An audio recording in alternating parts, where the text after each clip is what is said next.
Why are there no effects? Hold on. There we go. Hello, lab rats, and welcome back to the laboratory. Broadcasting to you live from a corporate black site in the outer solar system. How's everybody doing today? Hi, Daedalus. Throwing things already, I see. Hi, Sankotsu. I see Phoenix has already redeemed squats, as he does at the beginning of nearly every stream. Hi, Morn.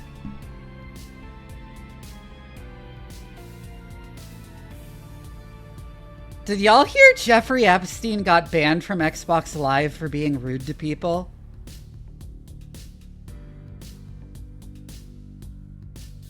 Because I just saw that on Blue Sky.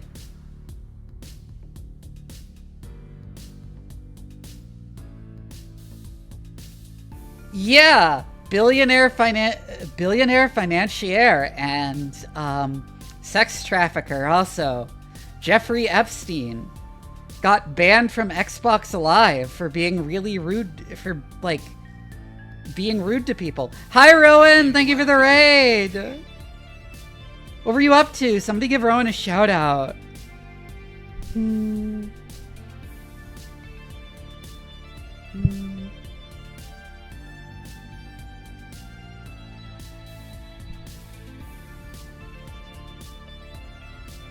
What are you doing?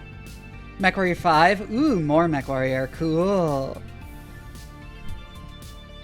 Anyways, if any of y'all raiders have not seen me before, my name is Doc Vivi. I'm a mad scientist VTuber, and your favorite bratty cyborg cat. I like streaming strategy games, horror games, and RPGs, but really any game that gives me an excuse to ramble at length about science on stream, because I'm also a scientist in real life. I was just randomly rambling about how I saw in Blue Sky that apparently Jeffrey Epstein got banned from Xbox Live in 2013. And no, we don't know specifically what he said that got him banned. But yeah, he got banned from Xbox Live for harassment, threats, and or abuse.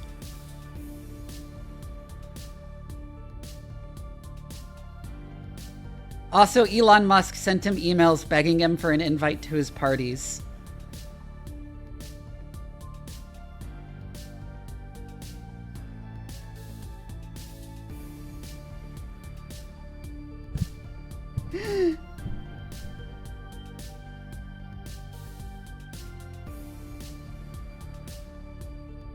Which is like, I don't know if it's funnier. I don't know if it's even funnier that Elon was apparently too lame to get invited to the sex trafficking parties. Like, I think it's actually even more embarrassing that you tried to get access but couldn't because you were too lame.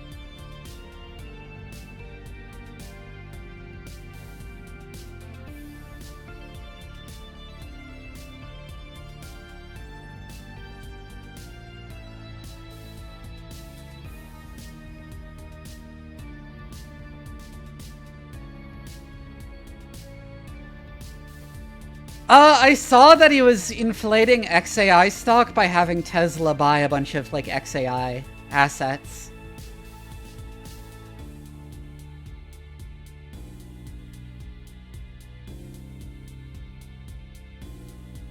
Which should be considered financial crimes.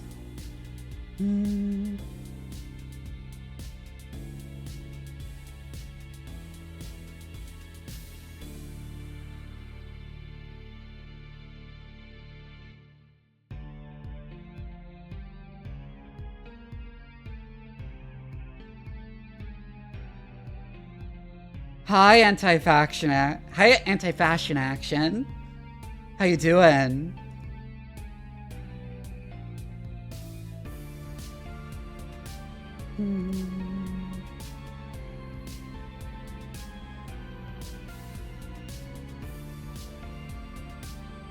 We're yapping about today.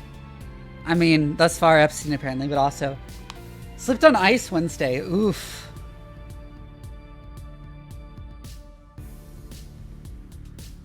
That's gotta hurt. Earlier I was working on that, like, mod adding chocolate to vintage story that I've been working on for a while. And it's, like, at the point where it's very close to being done, I'd say. I need to make a few models and textures, and I need to, what is it? Localize it. I need to localize it, which is I need to, like, have actual text strings that will appear instead of just programmer names. Am I still in the freeze? Nope, we have thawed.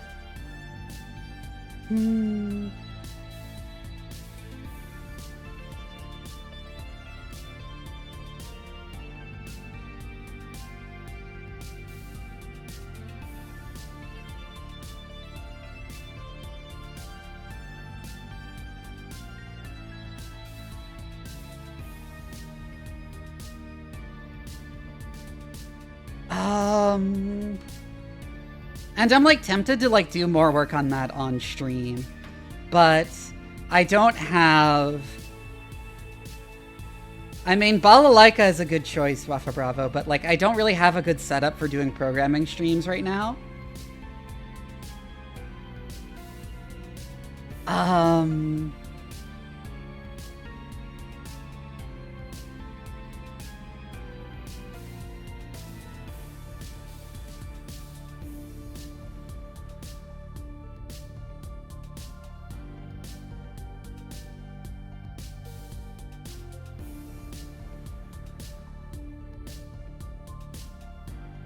What was I zoned out. I, like, completely zoned out. Fuck. I'm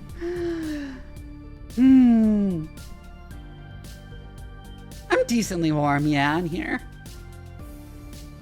Add a good cup of matcha tea. Which is, that's redundant. It's just matcha. But also, I just really want to work on it. Because it feels like it's very close to being done.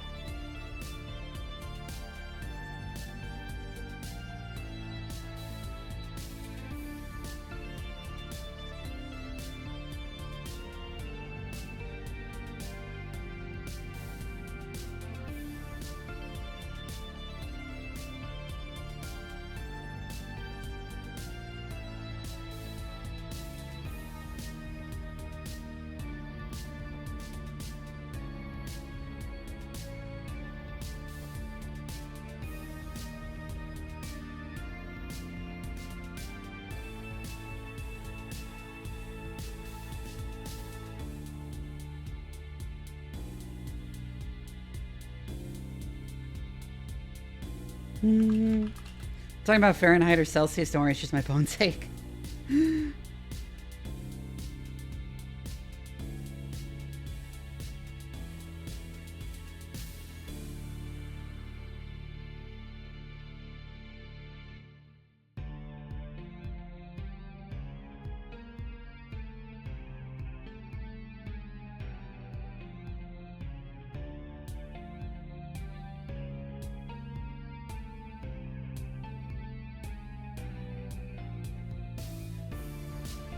Someone asked me what models I need on the Vintage Story, like, food modding Discord.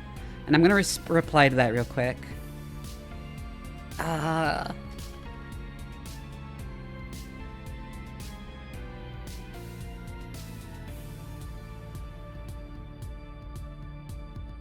MJ Quigley. Hi, Not Pro Guy. Hi, Pyro.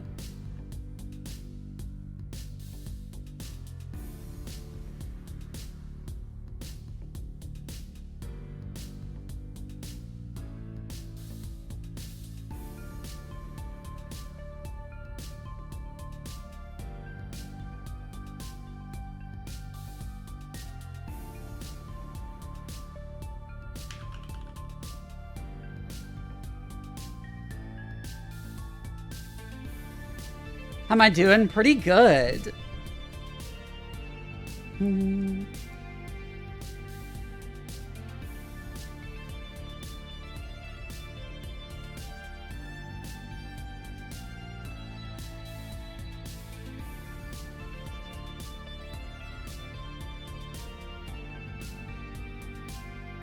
Your latest create a character. I don't think I did, Pyro.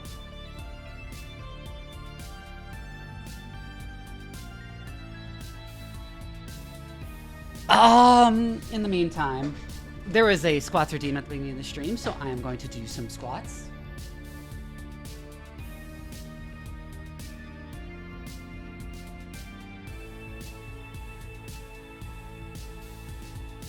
One.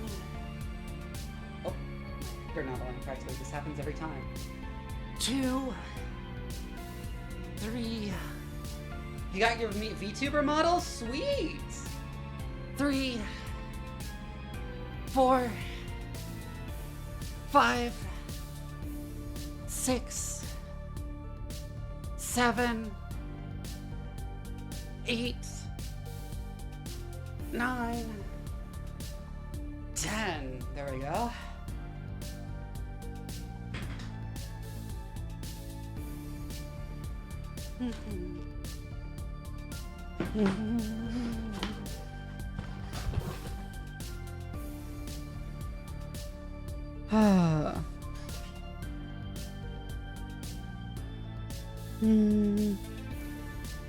That's good to hear that you're happy with it. I'd love to see it.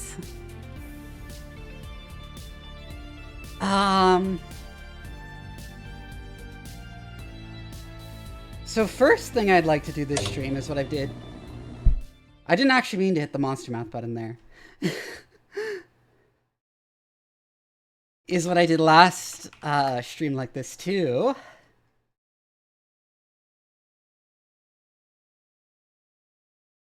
Oh, I guess I am doing monster mouth. Which is Metazua.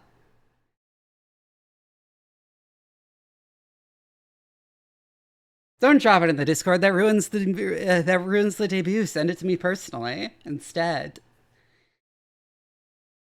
But yeah. So if you didn't see me play this game before, this is a game where it's like a daily challenge like Wordle where you have to guess an animal. And if you guess an animal and your guess is wrong, it tells you what the lowest level taxonomic group it has in common with the animal you're supposed to guess is. All of the latest ones have actually not been vertebrates, which is interesting because, like, I remember Antares on the Discord previously complaining that there were that it was too many vertebrates.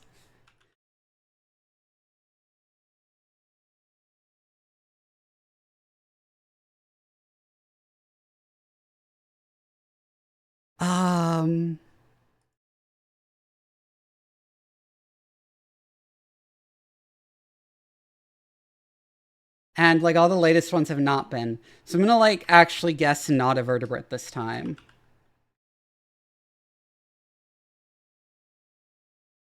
Okay, I'm guessing it is a vertebrate this time. Laurasia of course, but it's not an artiodactyl. Let's guess a carnivoran. Caneformia.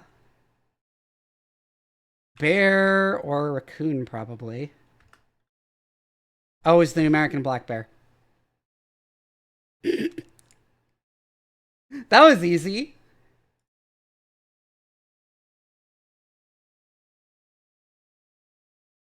It's not always that easy. Let's do the plant one, too. The plant one is always hell. Because plant phylogeny is hard. I usually guess tomato because it's a nightshade.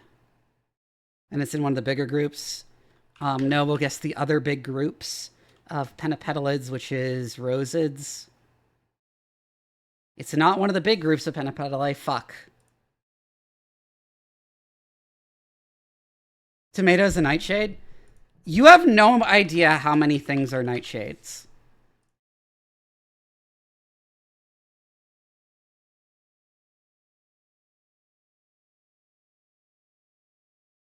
Tomatoes, potatoes, eggplants, peppers, and that's just some. Is there like a list here of edible nightshades? Because there's like an absurd number.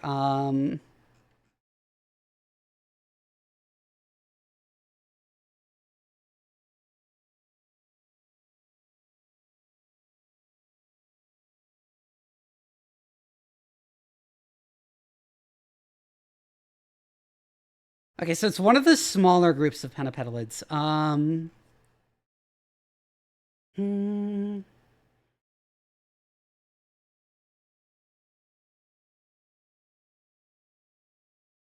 I'm trying to remember what the other things that are off to the side in pentapetalate is that always like confuses me because there's like two big groups, right?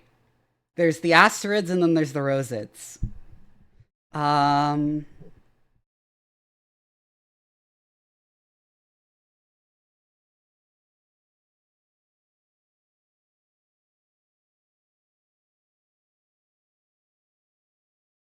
hmm.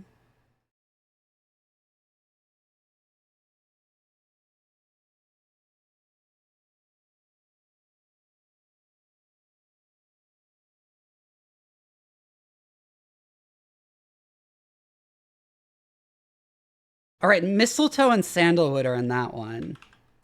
So let's guess mistletoe. Nope. Hmm. I kind of forget whether there's anything like especially interesting in here. Um. Oh, peonies and currants are in that one.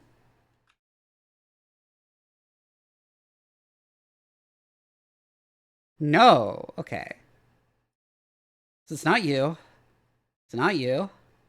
It's not you. It's not you.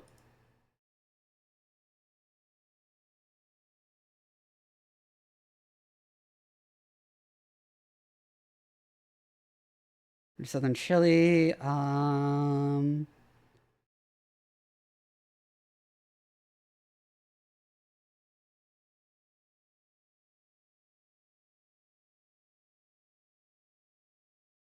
Portier. Okay.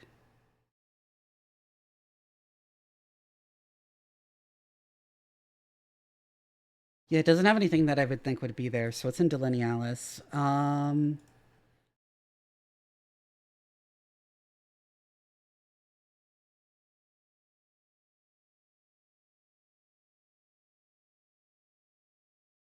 Oh, right. I remember some of these.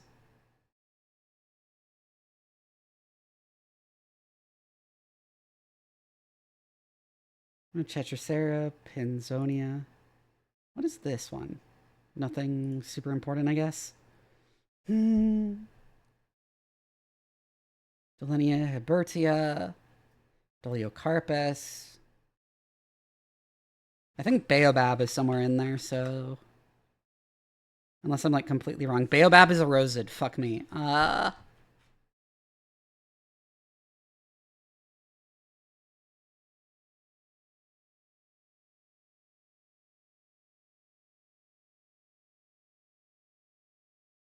That's not actually Penopales. It's just a different group of core eudicots.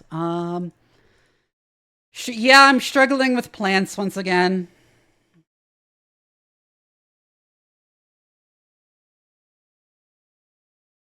The genus Hebertia.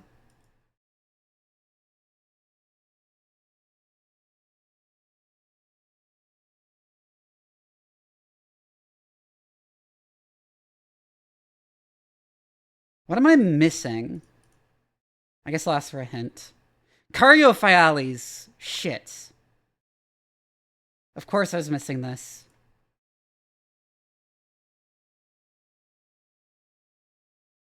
Quinoa. Not that subgroup of Caryophyales.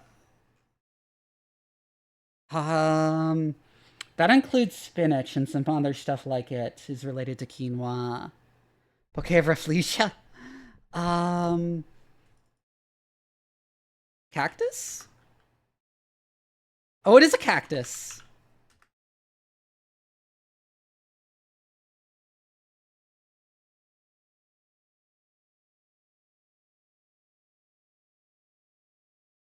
I'm guessing the wrong levels. Fuck. It's Cactoideae.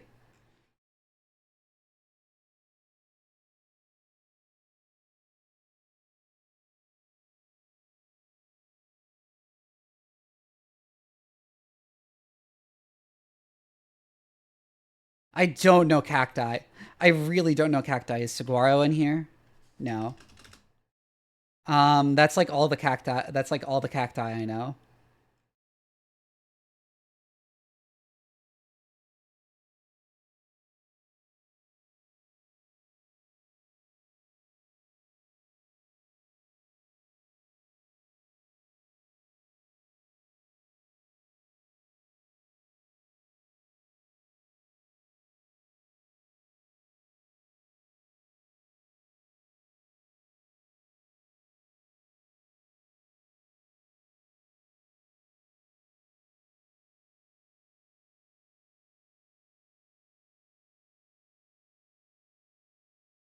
It's not cactiae. It's one of the other. It's like one of the like side groups.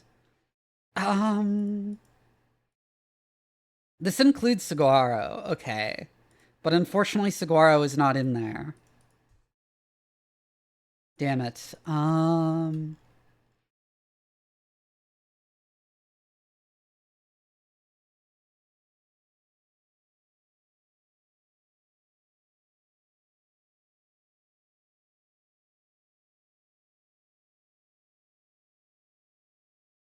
Hmm. Does anyone know any other cacti?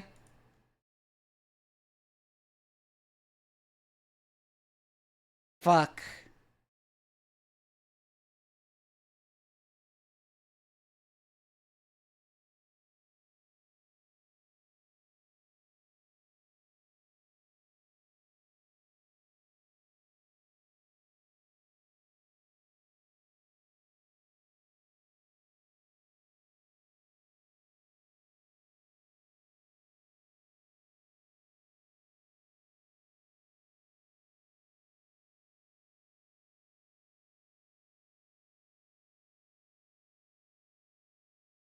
Try. Doesn't have a common name. Shit.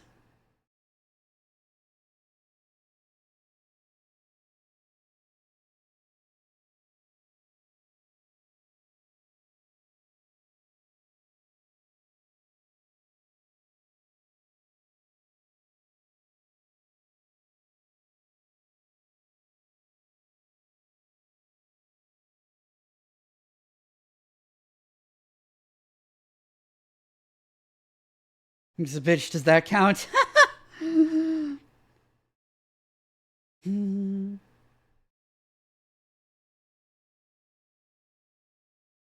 That would have been shown. Hi, Mono. We're playing Metaflora, and I'm like totally trying, and I like can't think of another cactus to guess.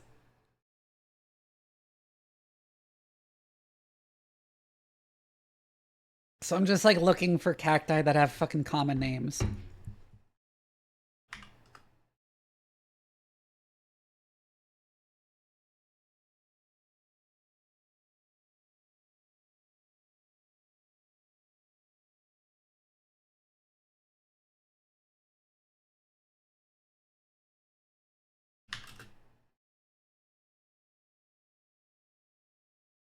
Notable cacti.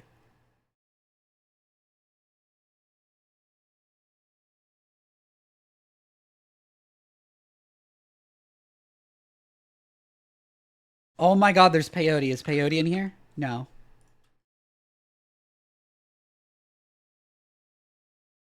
Hmm.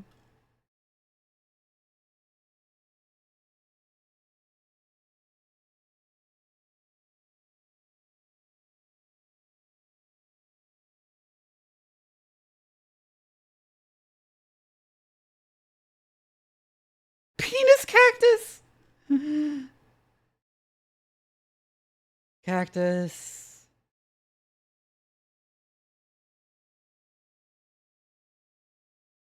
This old lady cactus. Fuck you. Yeah. What is like the fucking AI summary give me? As much as I hate AI.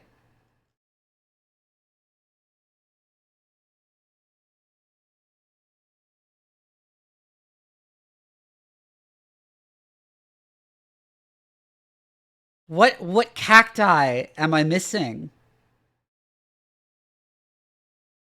I'm gonna ask for another hint. Hylocereae.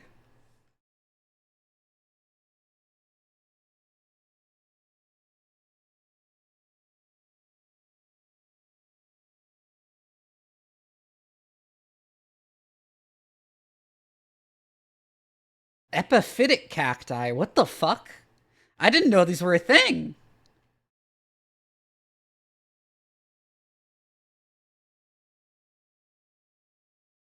Barbed wire cactus sword pear.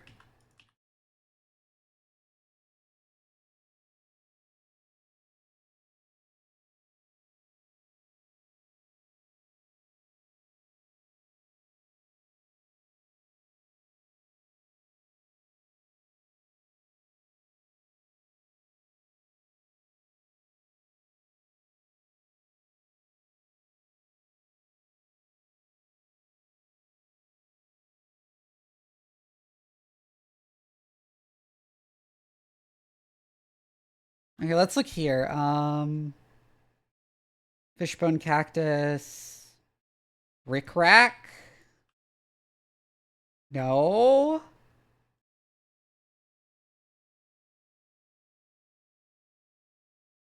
Pitahaya. Is Pitahaya in here?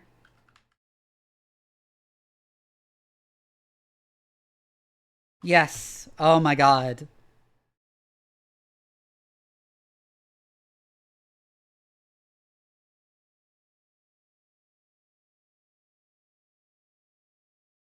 Cacti are so hard. Compare my, like, animals guesses.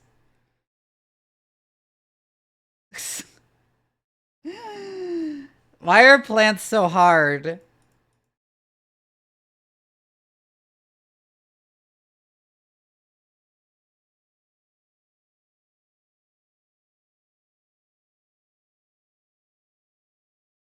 Awesome, Jay. Yeah, I see your VTuber model. It's really cute.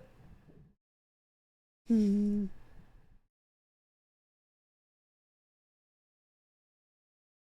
I want to do a practice game of Metazua 2. I'm just gonna guess dolphin, which is what I usually start with. The one time I guessed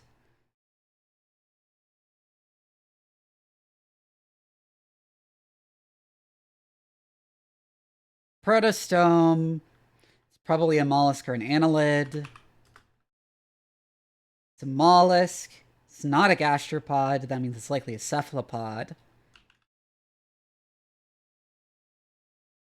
It's an octopus, but not that octopus.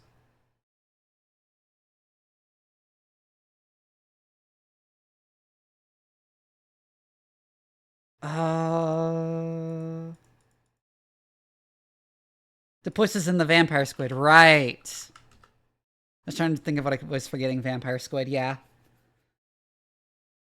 I can do another.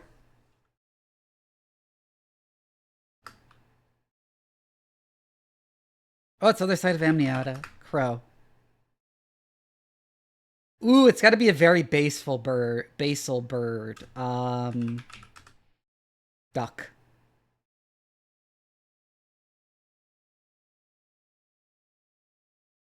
What's more basal than ducks?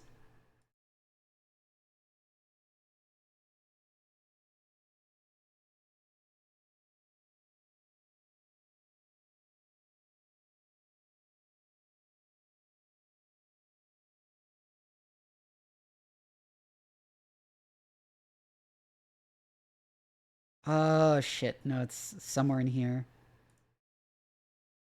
Violins down to Ornithorhoraces, Aves, yeah. Right, radites and tinamous. I forgot those were more basal. It's not an ostrich. Is it a kiwi?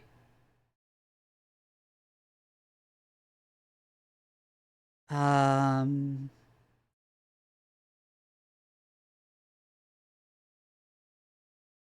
Is it a cassowary?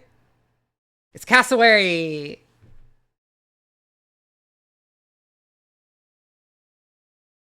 It's crazy that kiwis lay eggs almost as big as they are. It's like cartoonish.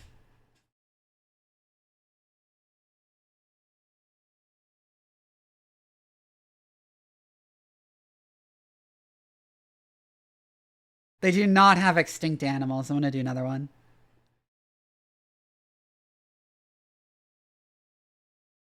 What do you think that feels like for the kiwi? Painful.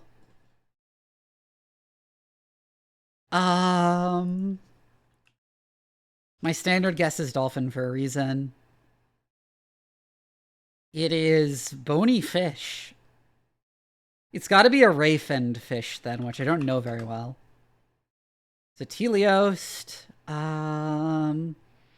which is just like all ray-finned fish. Oh, but it's actually specifically Clupeocephala, which doesn't have its own Wikipedia page.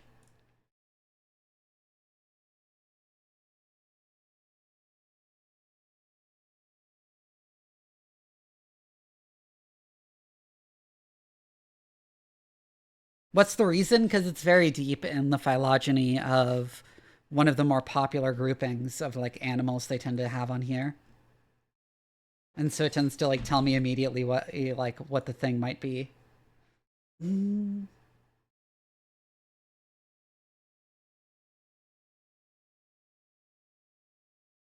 think Percomorpha is where tuna is. So I'm gonna guess cod. No, it includes Acanthamorphata. It does actually include Acanthamorphata, so it can't be that. Jelly noses, dragonfishes, and smelt.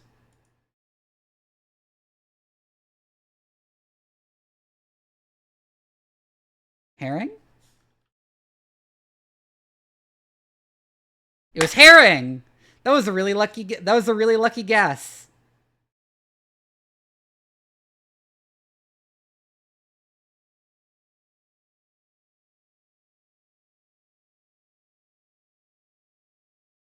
Cool. Also, I realized I'm going to be busy next week because Stella is starting up her Vintage Story roleplay server, which I'm going to be streaming my time on. And I'm also going to be somewhat occupied with that new strategy RPG Menace comes out next week too, I think.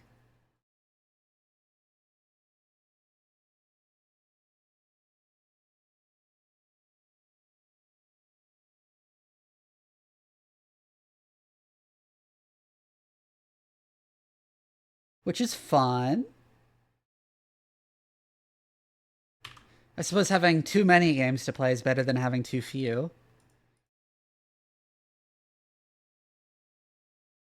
Um,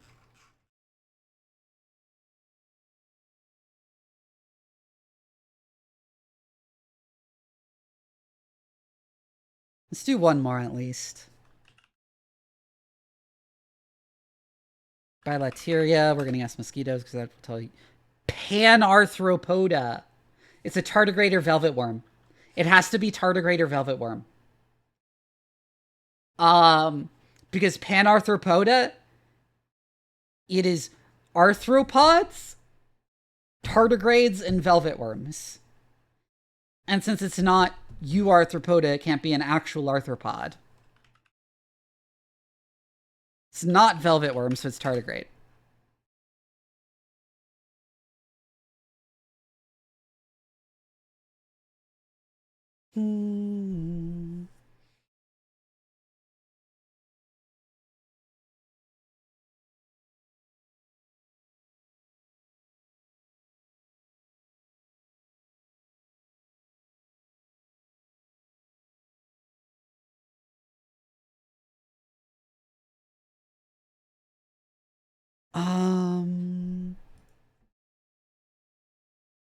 Let's do another. I do really like this game.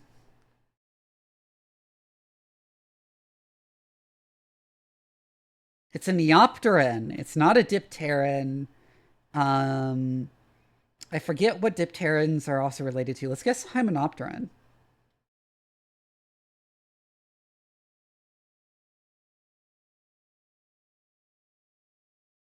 Right, they are related to Hymenopterans. I'm dumb.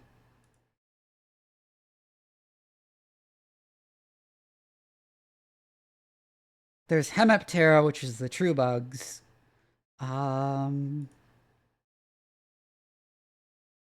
Imdopter which is all of these, which includes flies, which are Diptera, and Hymenopteran, which is wasps, bees, sawflies, ants.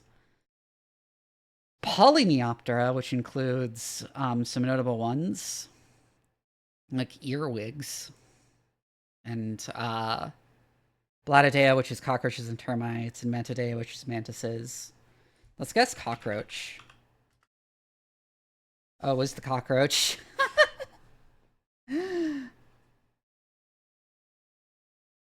I know my insect orders, but I keep forgetting how they like relate to each other.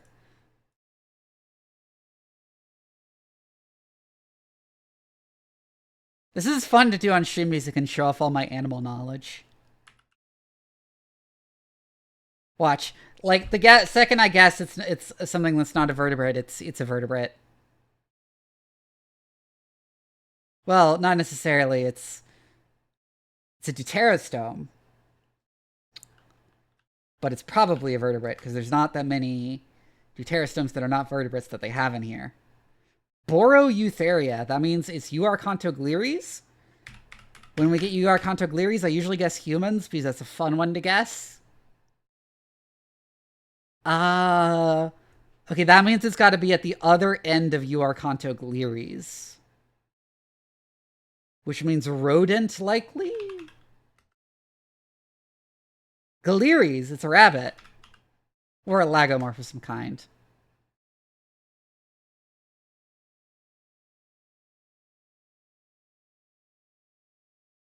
Black-tailed jackrabbit.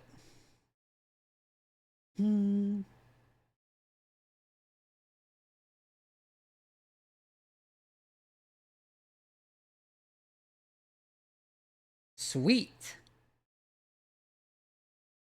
Okay. I think that's enough for Metazoa for today. What do we do next? I could react to some of the videos I have, like, listed up for me to react to. Although I feel like a hack for doing that stuff when it's not, like, when I can't provide, like, super interesting commentary.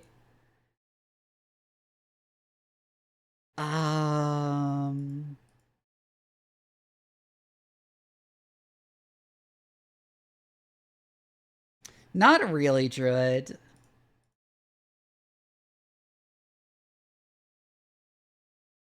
I'm also trying to think of other games I could do.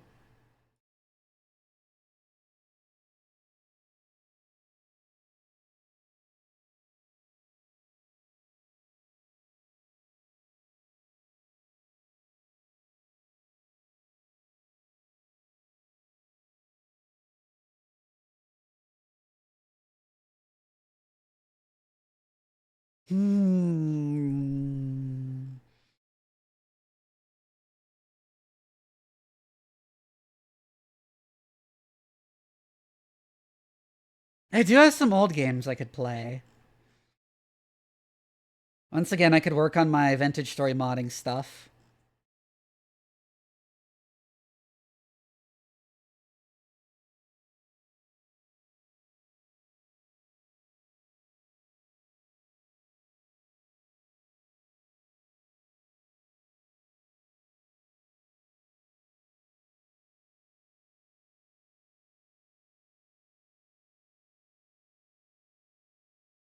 I have to make a presentation on industry analysis for Lockheed and aerospace. Any commentary before I dive into it?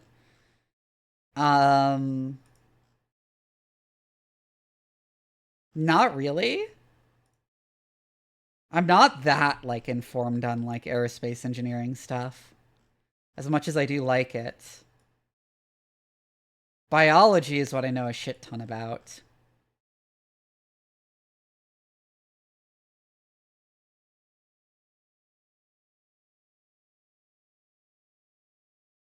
Um...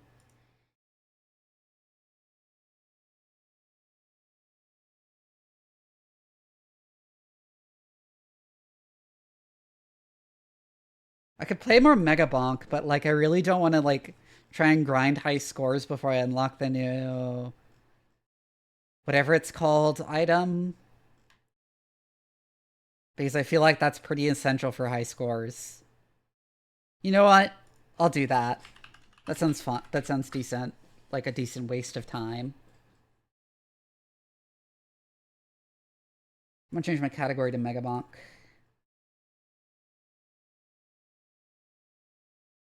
Oh, there's a new update. What was in the new update?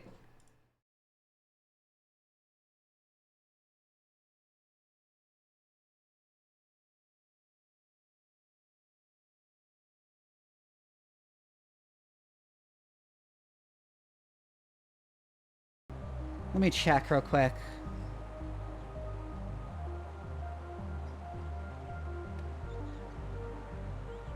They added hats to Megabonk.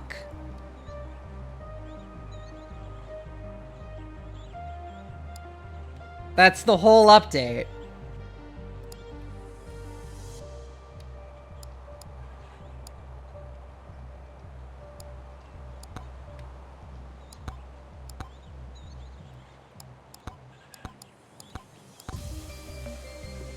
Weapon.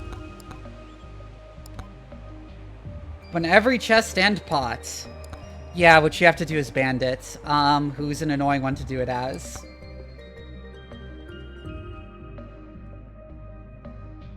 Well, we might as well try.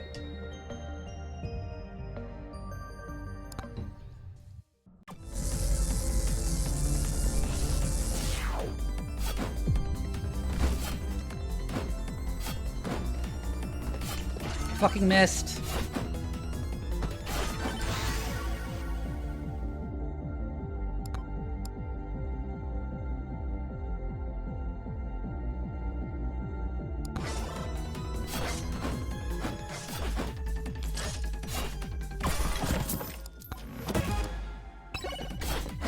I should remember to enable stuff that gives me more speed.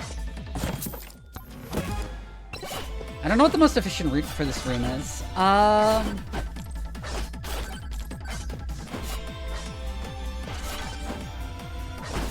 like probably fucked at this point.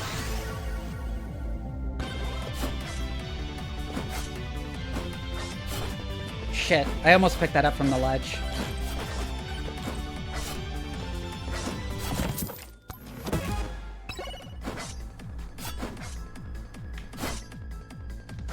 I'm going like way too slow. I need to restart. But let's, instead of just directly restarting, actually set up our unlocks for this.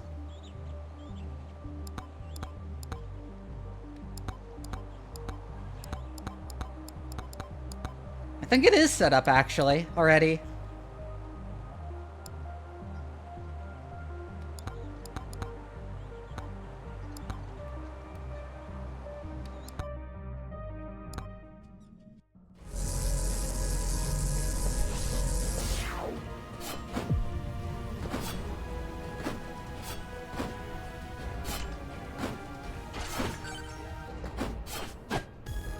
Oh my god, the ghost stopped me.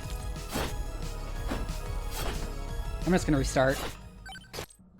This is like really hard, and if you like fuck up at all, it's better to just restart.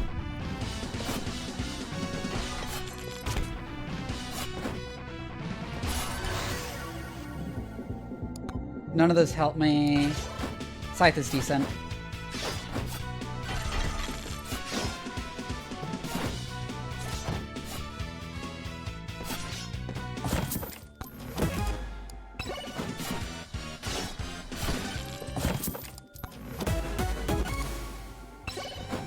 Moving very efficiently thus far. Am I missing something? No, that's gotta be in the next room.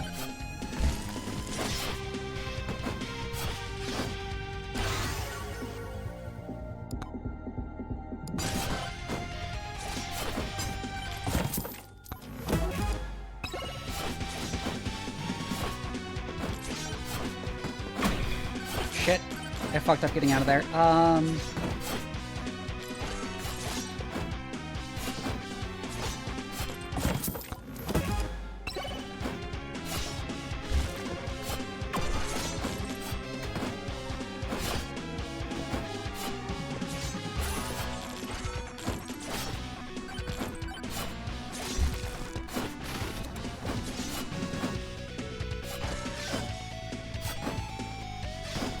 I think we did some decently efficient movement this time, but it wasn't nearly enough. Oh,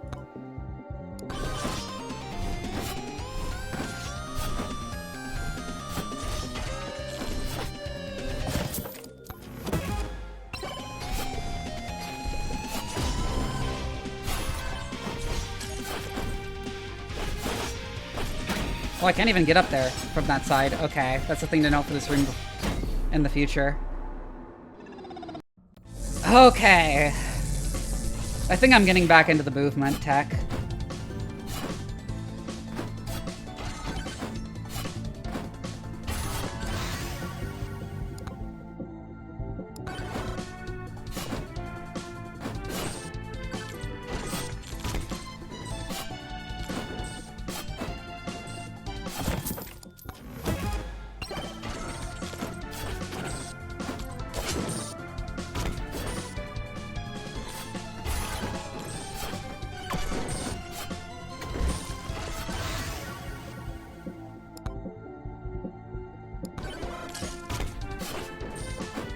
That was probably not the best way, because compared to jumping on the boxes...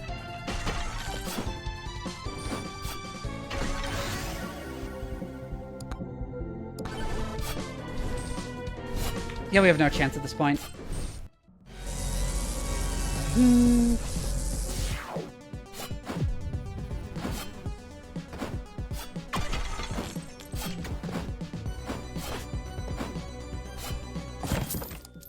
That was good. Oh my god, I'm getting pinned by the ghost.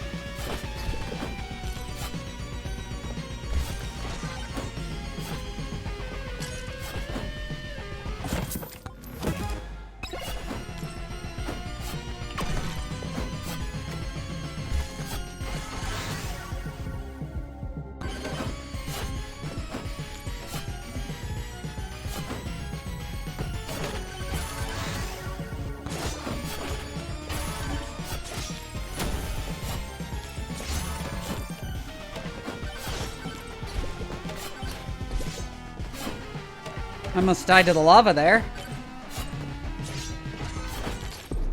Oh, I died. Fuck. I wonder if it's possible to cheat the achievements, because this one is like reason to just cheat the achievements to unlock it, because this one is like ridiculously difficult.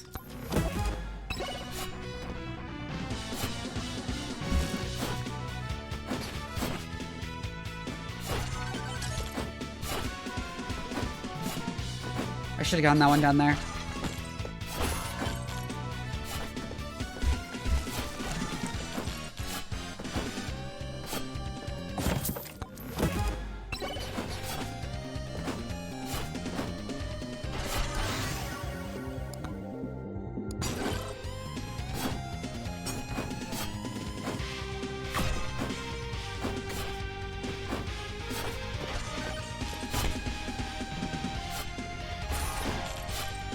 Wait, how do I even get up there?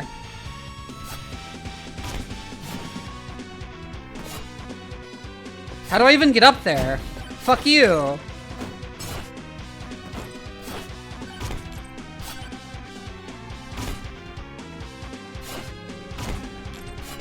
Oh, that's how. Well, I'm almost certainly fucked now. I never noticed that chest up there even.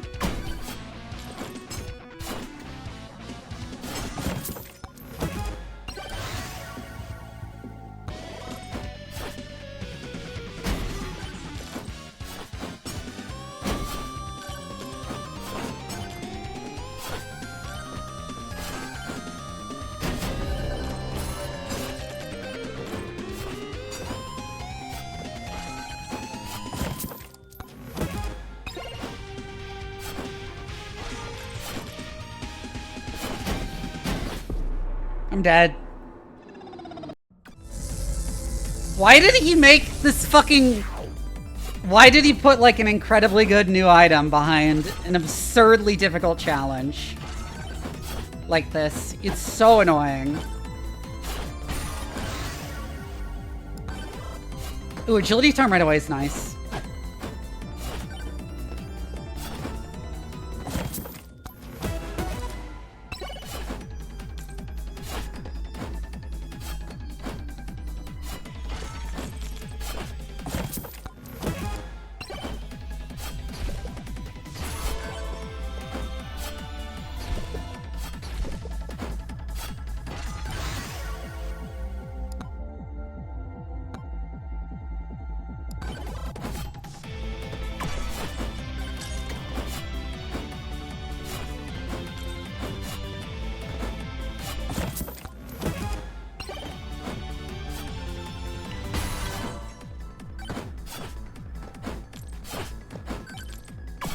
Oh, I fucked up that jump.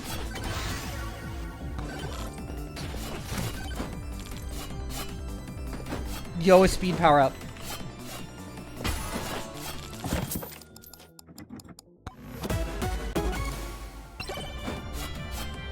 I missed one though.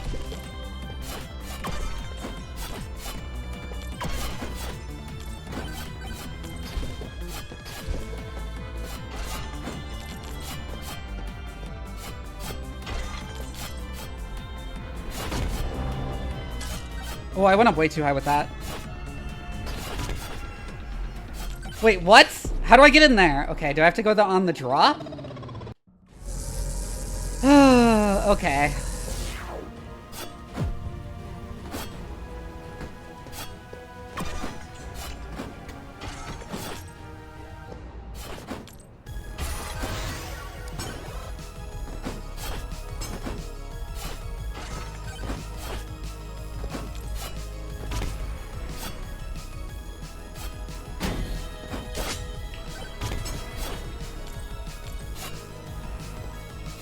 Oh my god, are you kidding me?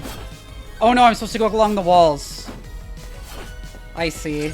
I see what I'm supposed to do in this room.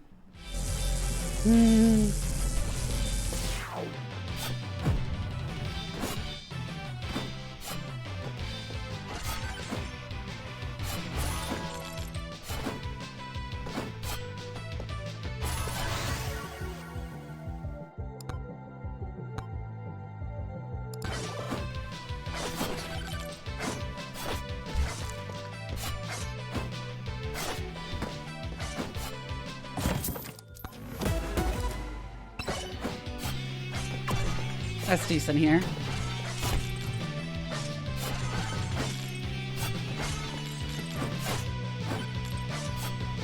Oh my god, I missed the stairs.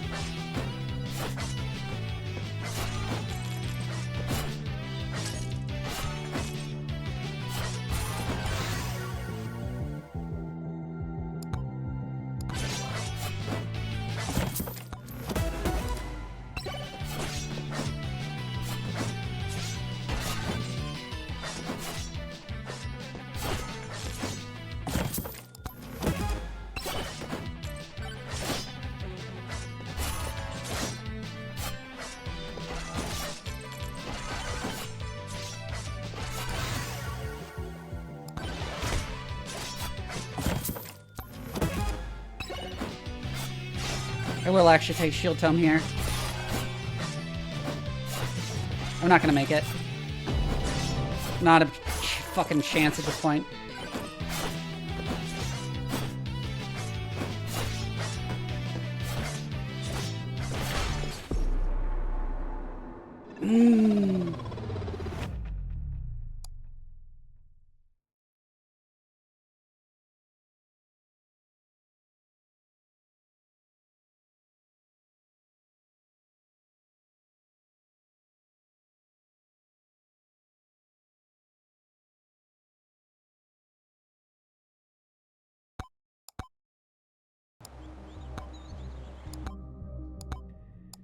I can't believe he locked it behind this, like, really stupid challenge.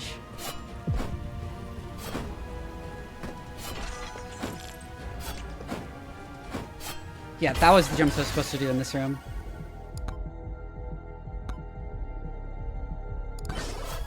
Fine, I'll take that.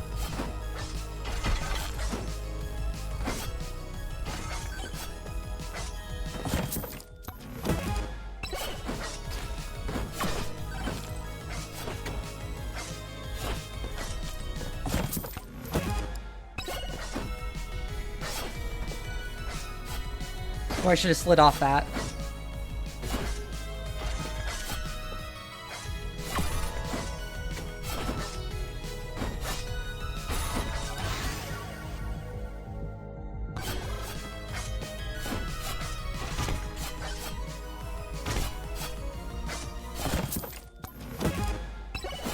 No way.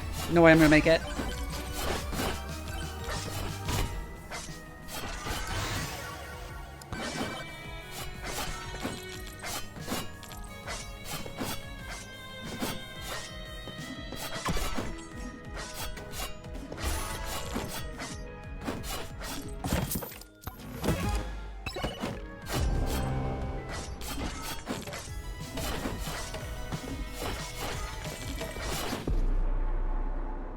Why? This is like impossibly hard. Fuck you.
I did it wrong.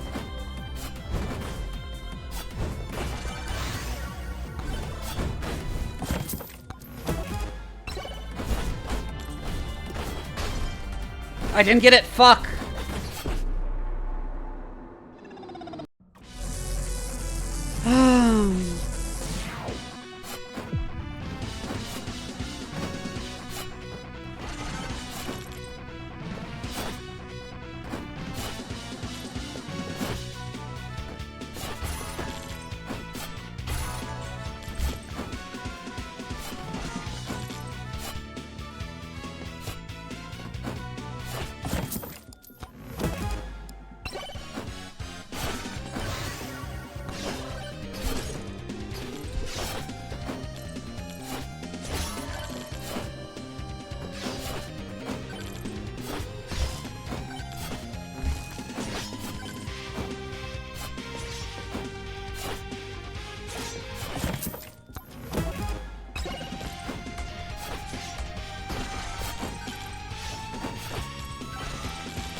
I will say that this challenge is great for teaching you efficient movement in this game.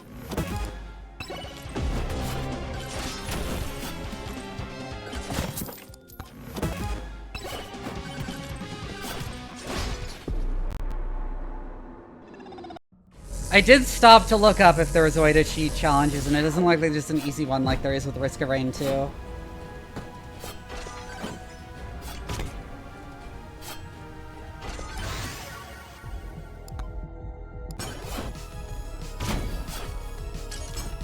Oh, I fucked up.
This one will be in the closest I got yet, I think.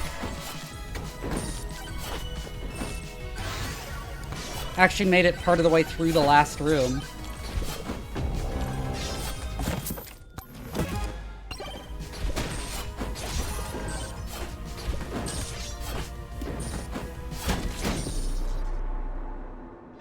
Yeah, there are literally only a couple left that time. That's encouraging. It means it's possible to do it. At least possible for me to do it, because I know it's obviously possible to do it because other people have done it.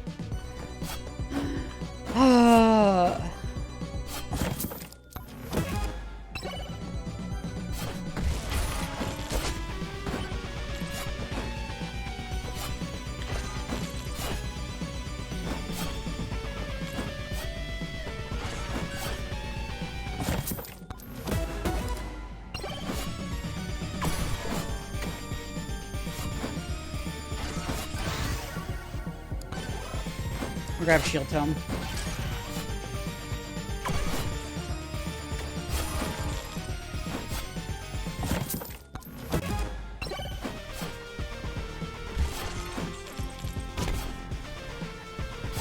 Oh, that flung me past it. Oh.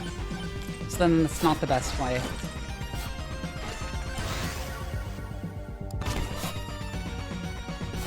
I fucked up.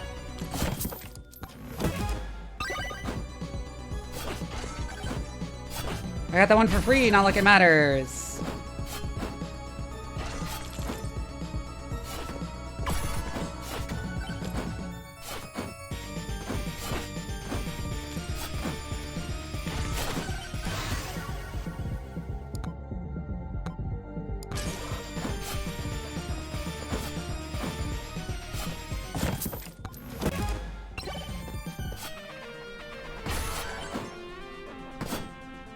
I'm so close. Fuck you if I only had made, like, a slightly fewer mistakes.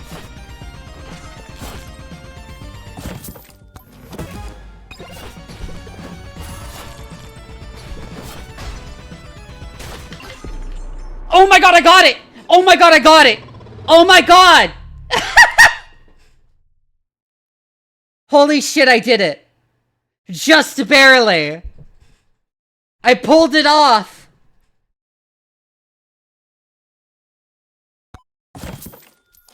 Yeah!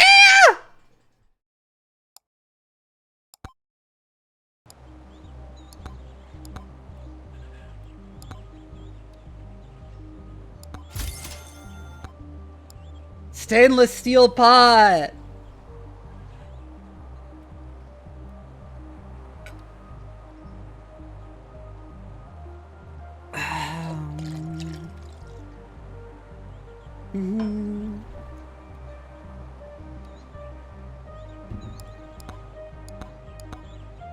That was so hard.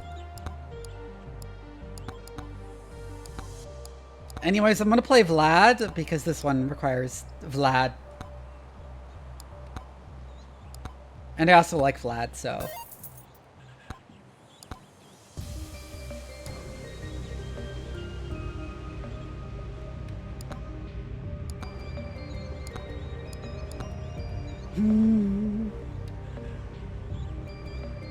Oh, right, I need to actually set my tomes and weapons for that.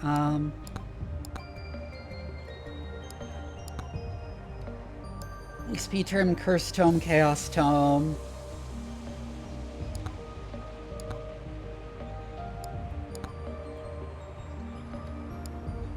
Oh hey, it says useful stats for each thing there. I don't know how good Scythe is considered. We don't actually want Aegis.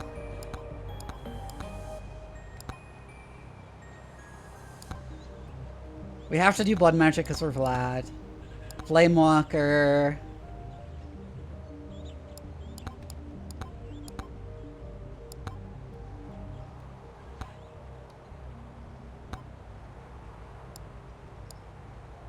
Hi, Shark.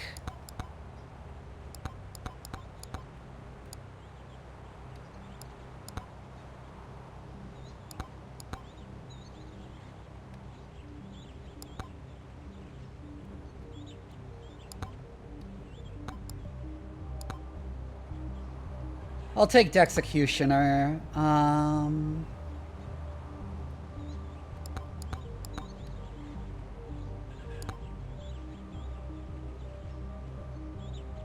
Tornado's just bad.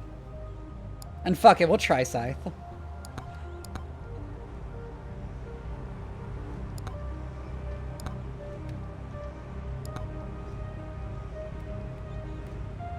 First crit up on Graveyard in under 22 seconds is Vlad. Interesting. Oh, I need to do 10 squats, but after this. Okay, let's do this optimally.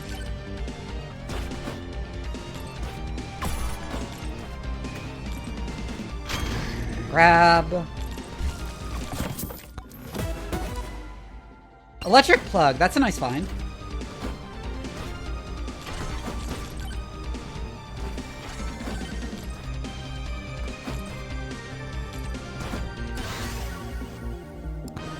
Another blood magic projectile's worth it.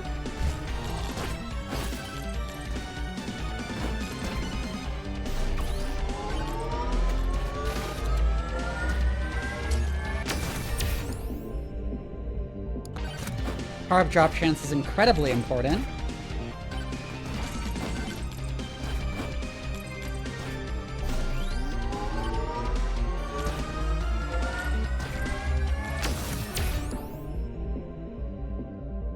I'll take projectile count over damage here, actually.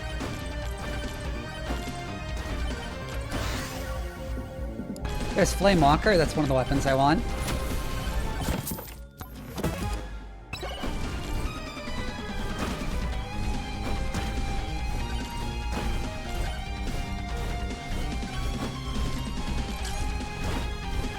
There's a charge shrine there we'll go for.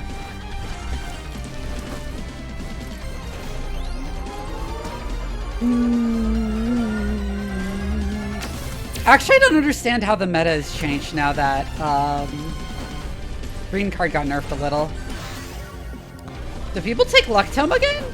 Maybe they take Luck Tome again.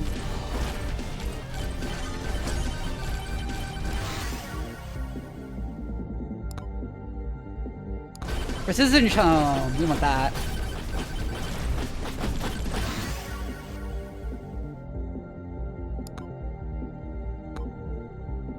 Scythe.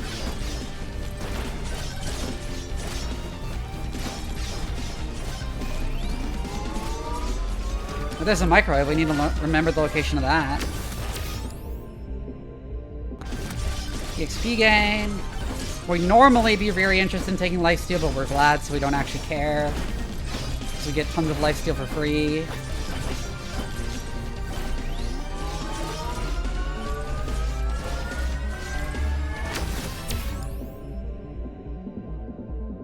I want just a little bit of shield. I'll take the Precision Tome upgrade.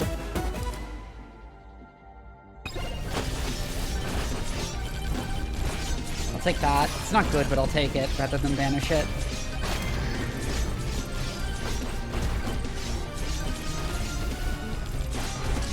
Is there other things I wish to banish? Why did I do that? I'm not playing. I don't need to go out of my way for pots.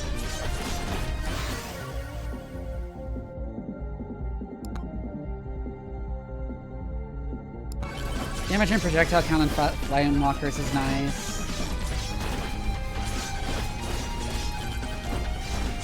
This is a really good start to a run.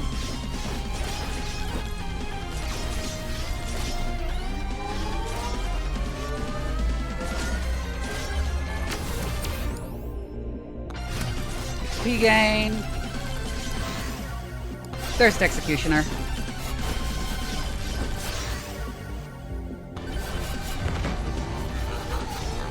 No projectile count. We get 2 bosses. These I hit the shrine. There's Chaos Tome.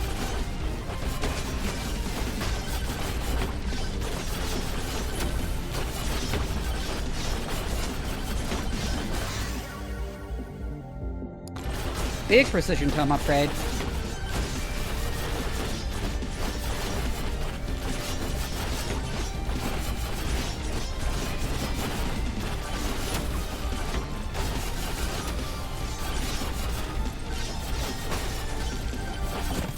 Pick up the chest.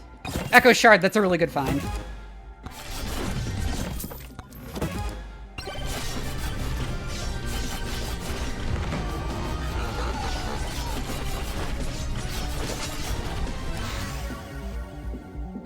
Cursed Tome.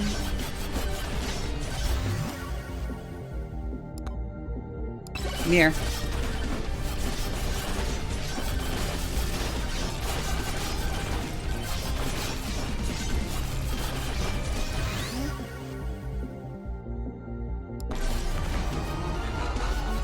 Crit Chance Tome.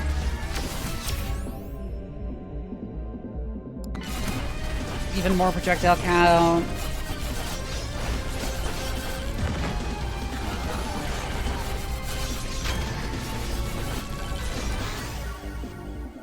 There's the XP tome. We have all of our tomes, too.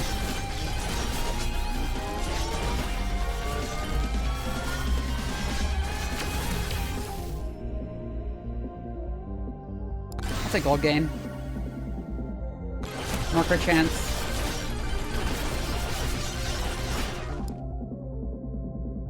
Moldy cheese. That's very good for bosses.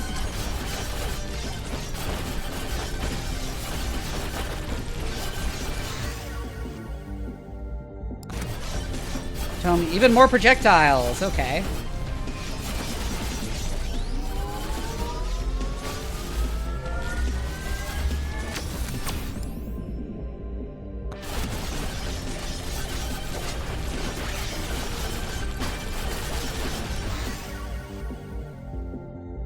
I'll take more difficulty.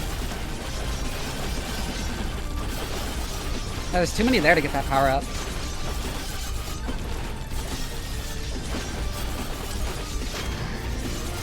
There's also another microwave there. We'll need to remember that in case we actually get keys. Damage and projectile count is worth it. Get the gold skeleton. Get the gold skeleton. There we go.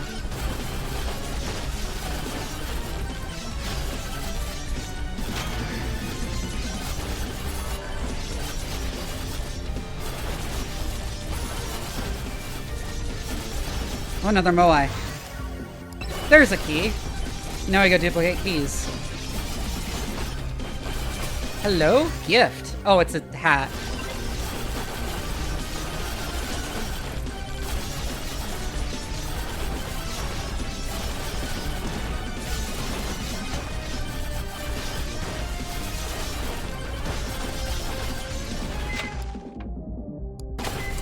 It's time to copy some keys.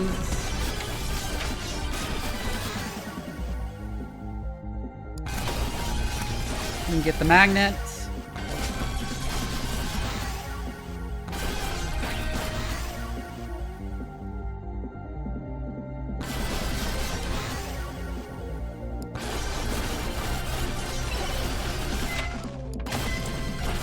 Thank God it didn't take my cheese yet. I hope it doesn't take the chase in the last time either.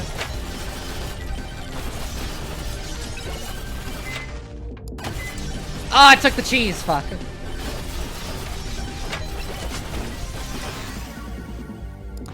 I'll get a bit more difficulty. Now that we have keys, we'll start opening some chests. We banish Spiky Shield.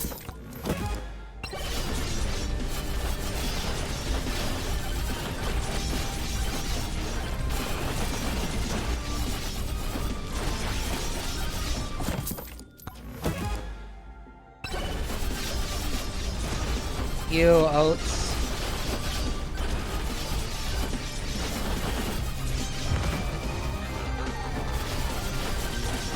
I feel like I may have activated too many of those shrines.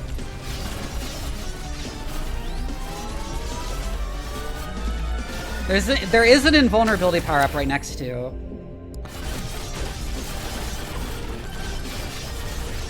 The boss portal that we can use, and we just got an extra jump, which is very nice.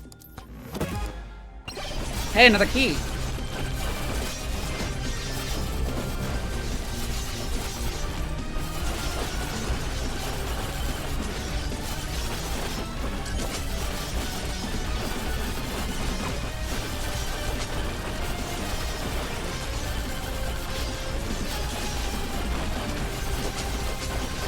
Ooh, I'm getting caught. I'm getting caught. Fuck.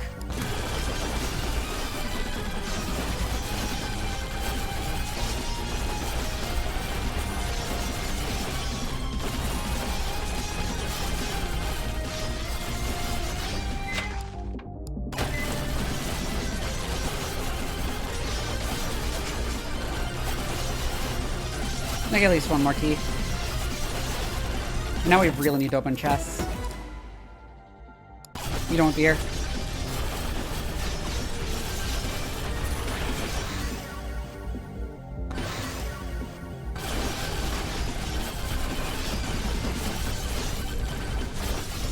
Magnet, please. Give me more power.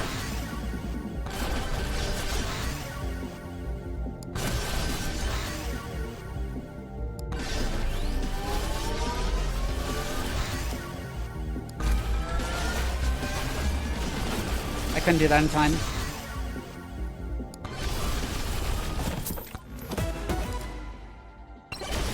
Campfire is nice.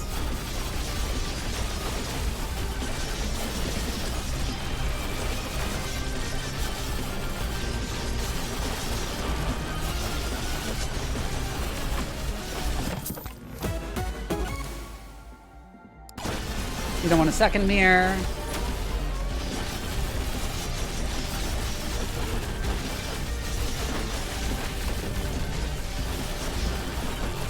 Get the shield power up. So we can just face tank them for a little bit.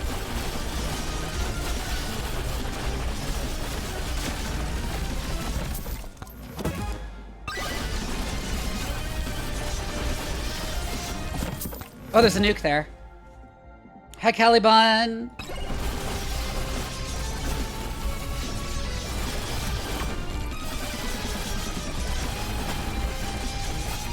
Oh, and a magnet to follow up the nuke. We really need that magnet.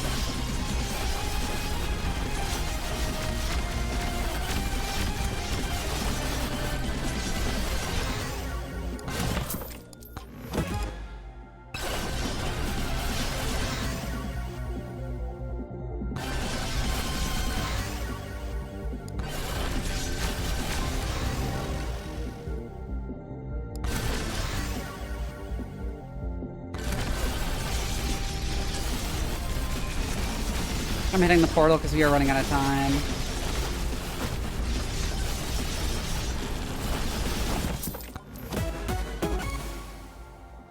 Kevin! Oh, Kevin's rarity was raised. Huh. Kevin is actually fantastic. That will allow us to do so much damage here. Yeah! Look at how much bigger our damage is now that we have Kevin. With the electric plug.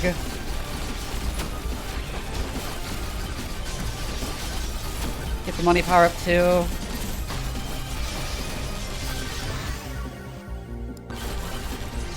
They got launched way too high up into the sky. Coward's Cloak with Kevin, that means we're getting insane speed. So yeah, this is an incredible start. The only thing we're missing is credit cards.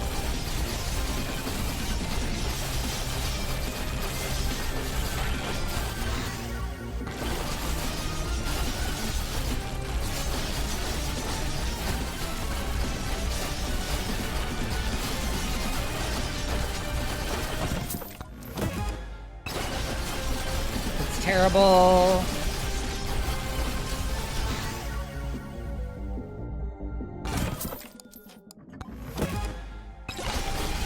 The key is nice. Oh my god, we do not do enough damage though. Did they make the boss of the first stage harder?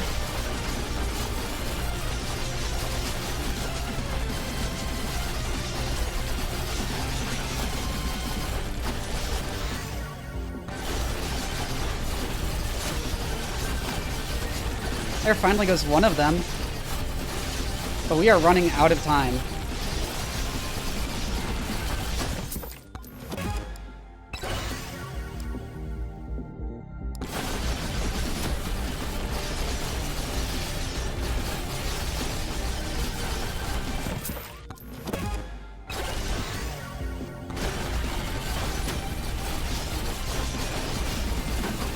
We might just barely make it.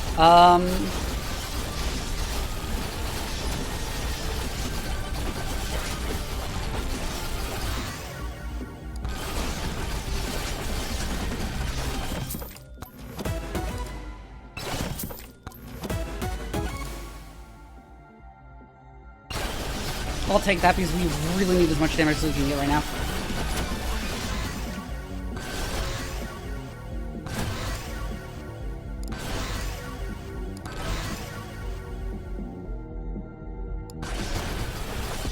Damn it! Oh my god, we almost made it.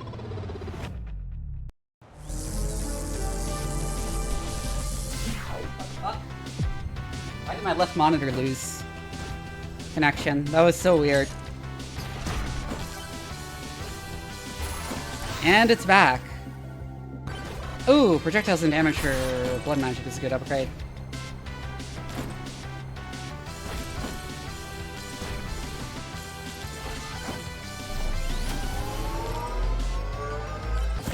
Hello, free chest.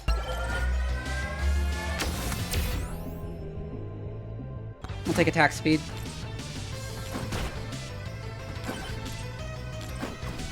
Geez, this isn't some Molt book today. What?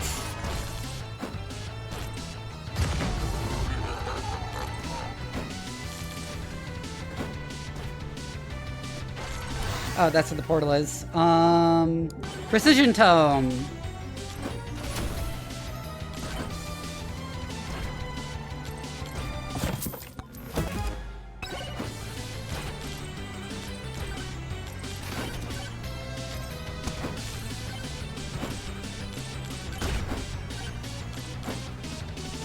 Damn it, that was a really good start to a run last time, too. We were just a bit too slow.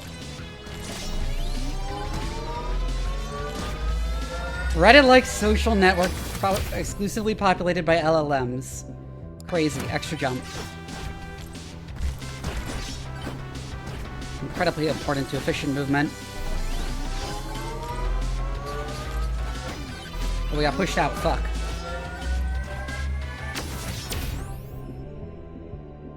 Another extra jump. What the fuck? The little frogs that came out. Okay. Hello. Green credit card.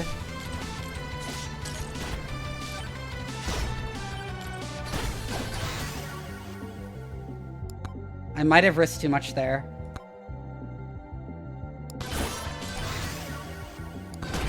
Nope, I made it out.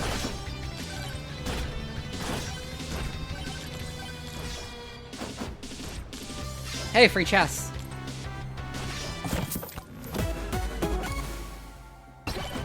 I will take Slurp Gloves. That's very good early game healing.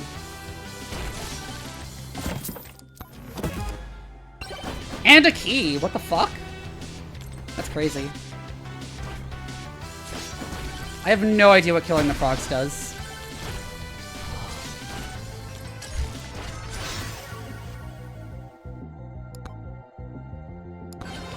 I'll take the precision upgrade.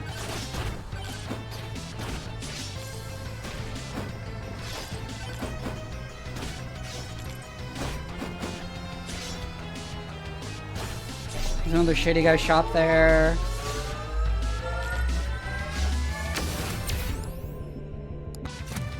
I'll take the big damage upgrade. Another key.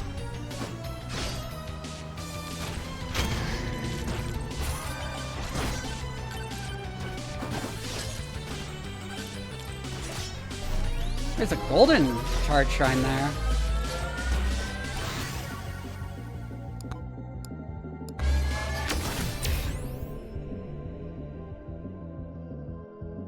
Movement speed.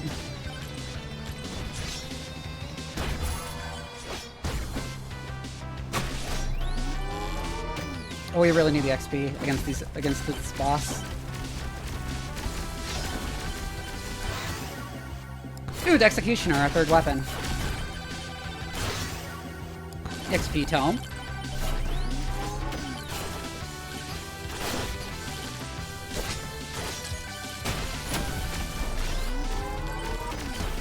Oh, free chest drop.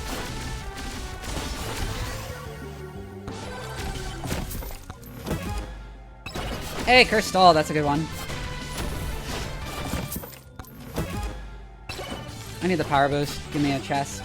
There's nothing in there. It was worthwhile. A magnet. Oh, credit card green also increased chest price. Interesting. Oh, hold on.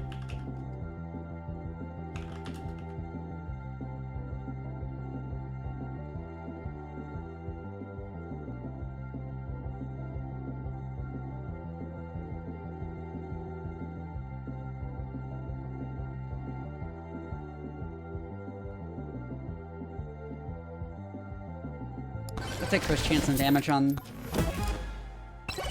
Oats. Meh.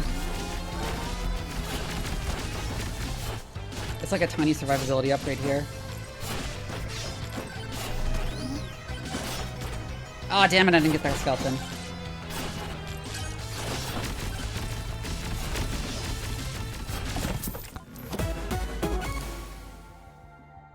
Kevin! It's a little early for him. That's actually a problem.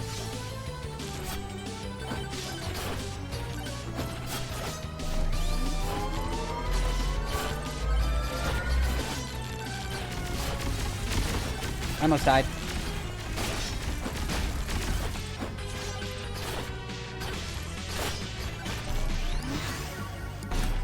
Chaos Tome difficulty. That's not what I needed.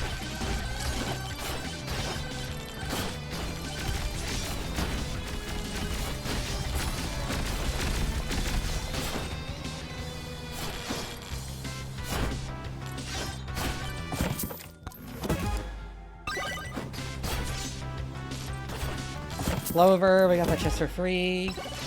More oats.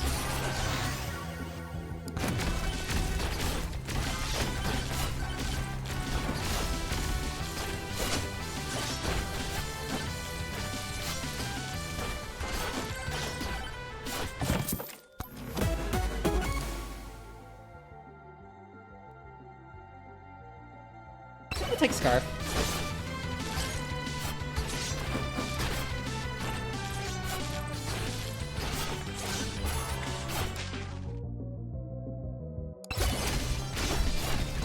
Earth's Cloak is very good, at least.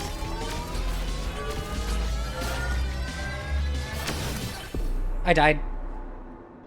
I wasn't careful enough.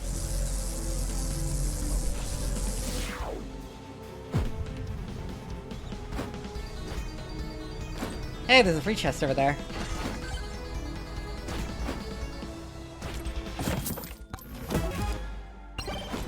Why'd I get a bit of luck there?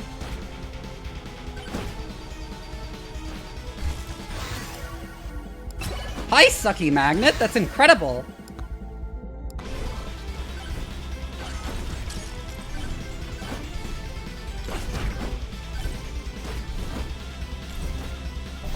Lots of charge shrines here.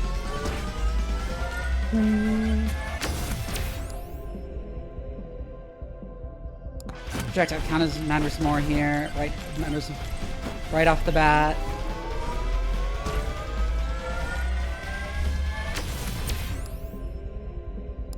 Size. Thank you for reminding me to hydrate. Also, I forgot to do the squats earlier. Damn it, I need to do that next time I die.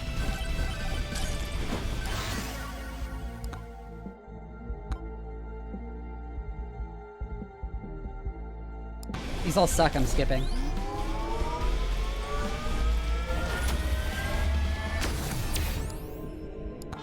Harp drop chance. Grab this free chest. Time bracelet.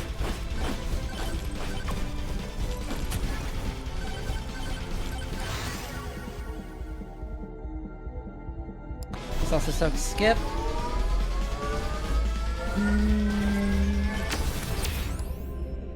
More size. Activate that. Head up to this next one.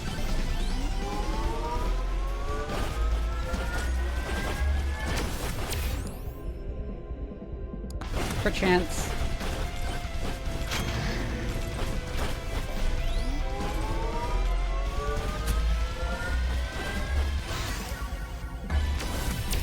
XP tome.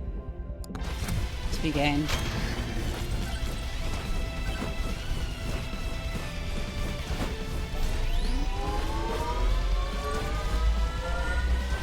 God damn it, it's skeleton.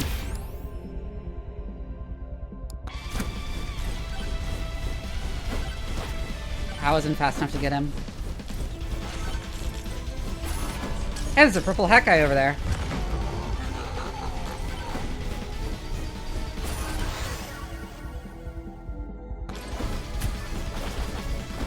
I'm getting really bad level ups.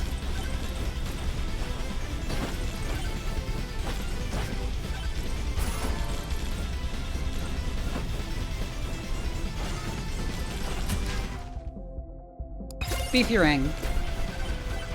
It's fantastic as Vlad.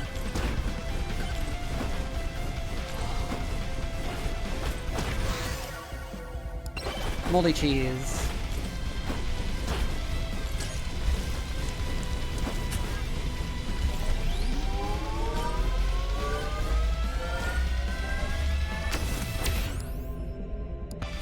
Increase projectile count.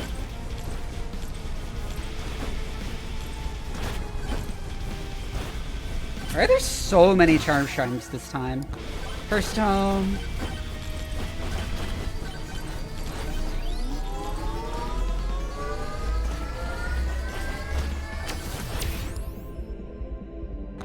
Attack speed. I'm dead. Damn it. Wait a second, I forgot to do spots. Let's do that again. Let's do the spots. Before I forget.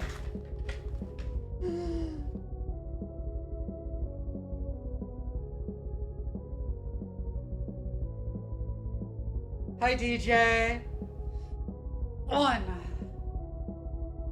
I misaligned my feet again. I do that every time. 2. 3. 4. 5. 6. 7. 8. 9. 10. Squats. Squats, DJ. Thank you for the bits.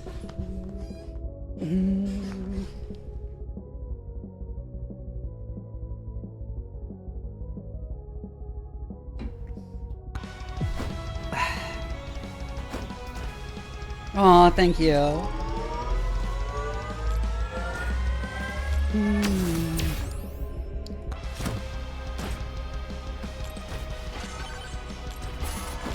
I do want that Moai over there.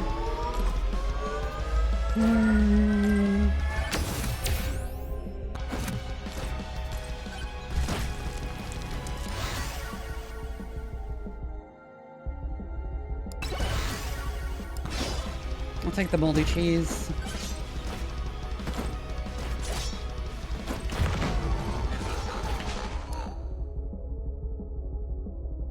Feathers, Phantom Shroud, Thunder Mitts, bleh.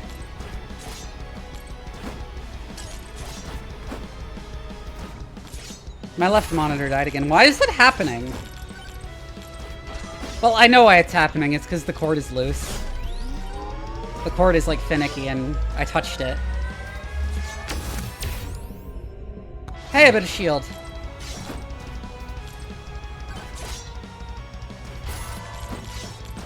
Another Moai up there.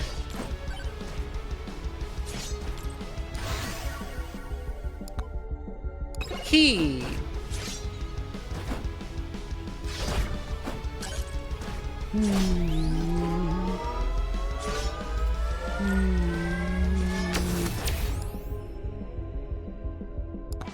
Crit damage.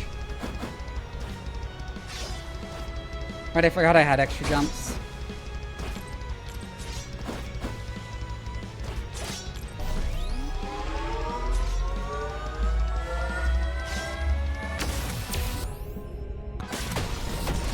XP gain.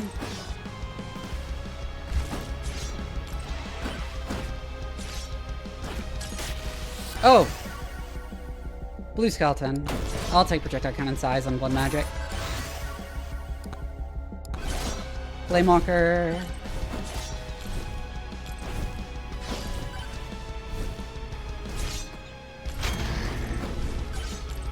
Oh, if there's anything important there. Hey, there's a microwave, but I don't really want to give him my cheese for a key.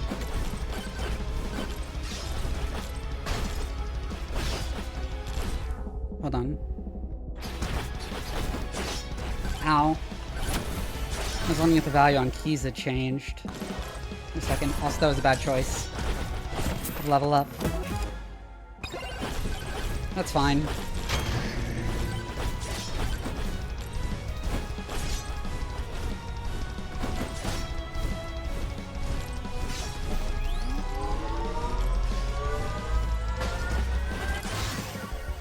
HP tome. Oh my god, I'm almost dead. Fuck! Getting a good start in this is really hard.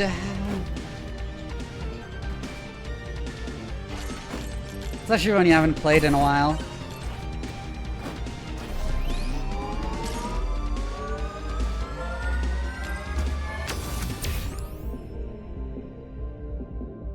I'll take regen early.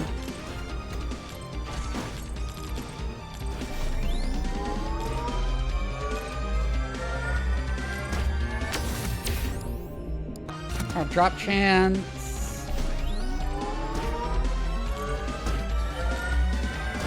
I think that's down the side and not. Hey, shield. Oh, no, I misjudged it.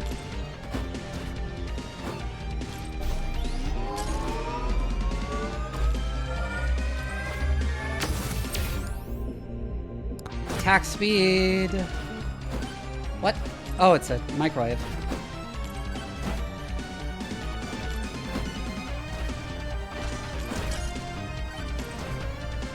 I missed. Fuck.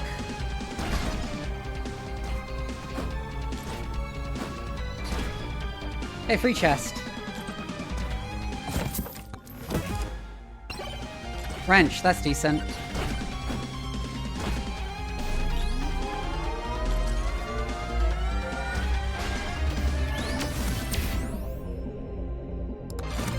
Damage. Damage. Always need more damage.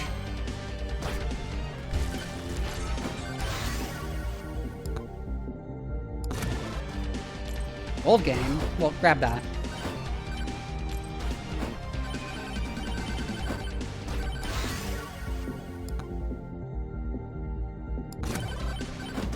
Projectile speed, that's worthless.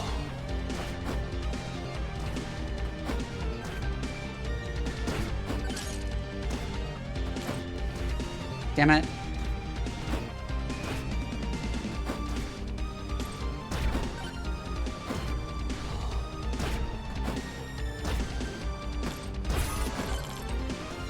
Opening pots gives you a little bit of luck now, I guess. That's interesting.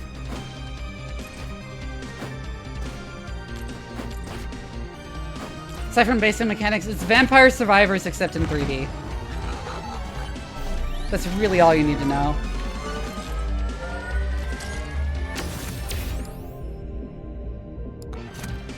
Old game.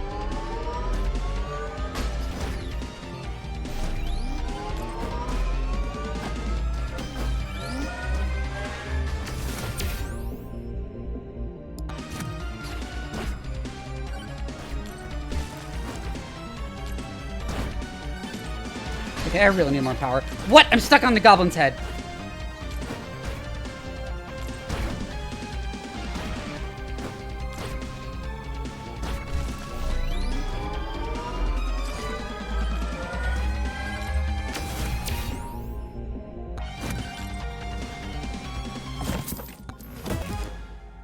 I have like no damage.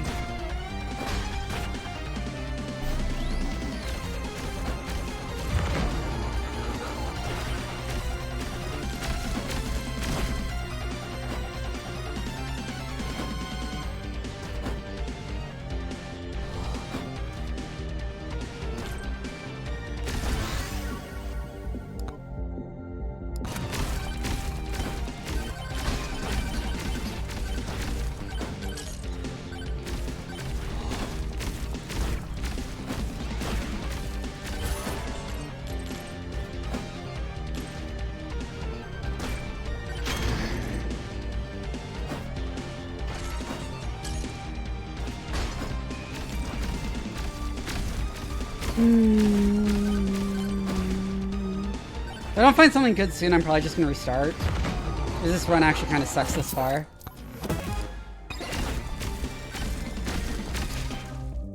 There's Echo Shard.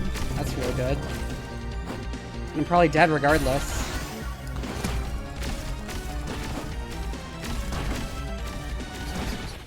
Yep.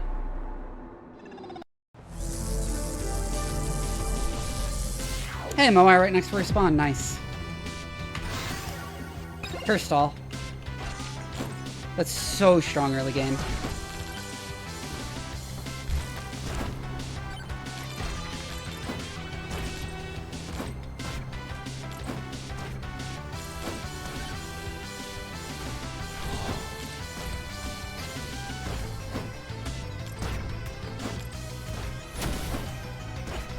Oh my god. Yeah. In the shrine, they all got killed already. None of you. I'll take the projectile count and size. Anima Shroud is meh.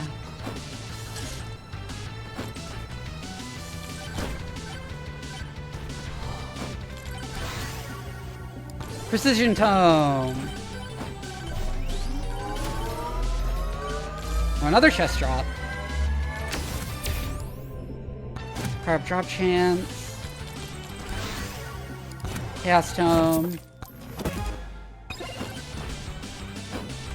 Pickup range is one of the least useful things it could have given me.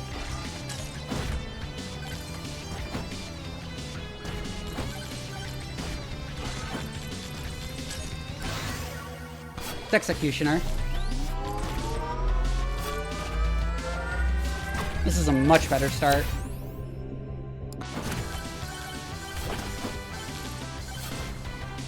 Drop chance. Hit that and then leave it. Oh, there was a Moai. I missed that. Armor. Scythe. Scythe does feel kind of pretty good, actually. Key!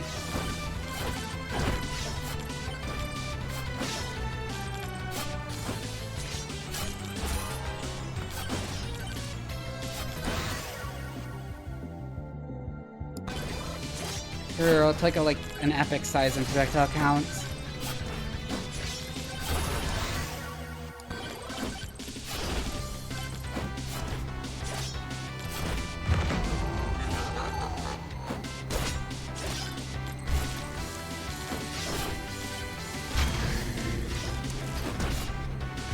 Hide down it for speed. Ooh, purple Hawkeye.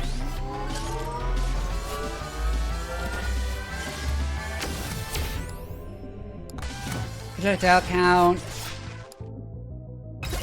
Green card. Which I guess we only want like one of now.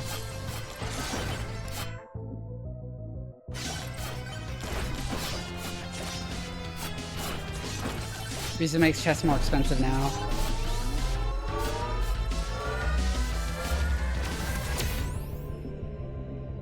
Extra jumps is important. Shield! Oh, Precision Tome upgrade.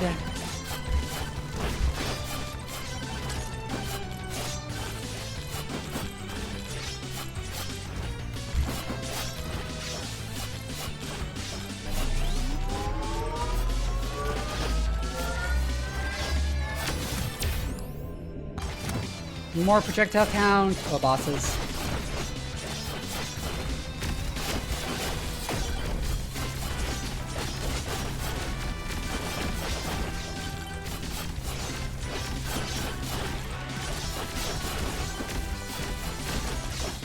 We do decent damage.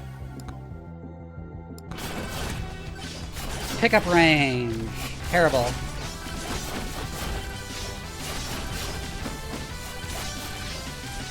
Leave for now and see if I can find stuff to grab that'll make me stronger. Instead of just sitting there fighting them.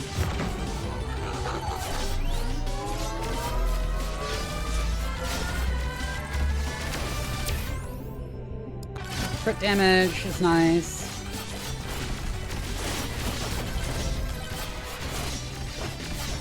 Hey, and the purple hat guy.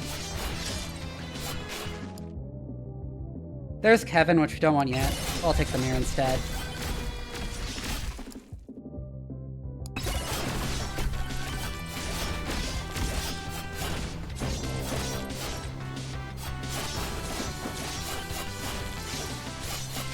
In the corner there, another boss for a shrine.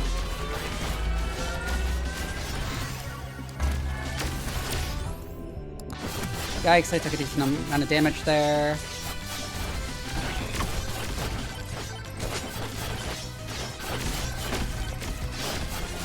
Crystal is about to kill one of the bosses.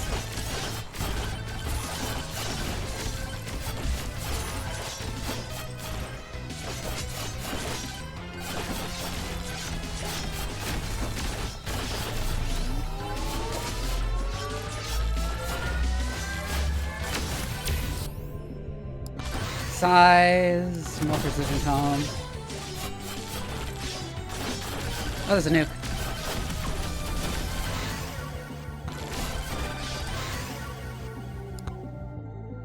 Flamewalker, that's our last weapon.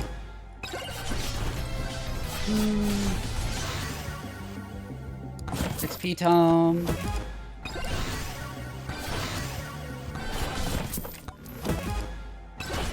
Another crystal.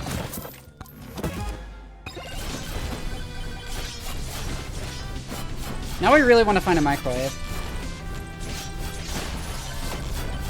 Another Moai. Let's take Clover.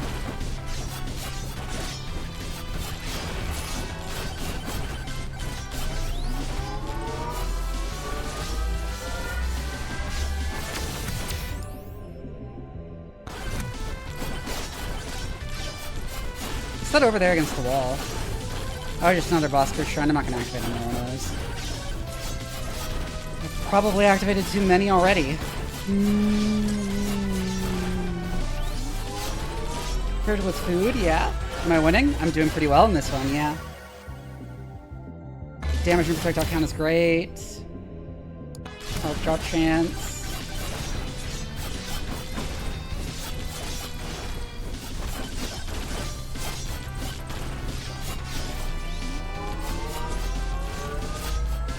I think I saw a microwave over there earlier. Max HP. Yes, I did.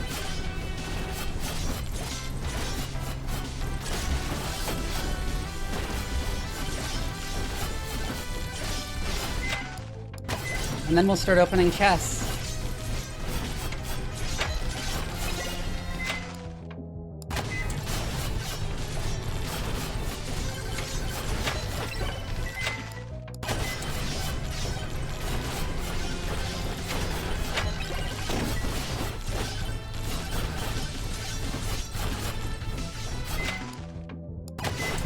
Oh my god, I took my last curse doll.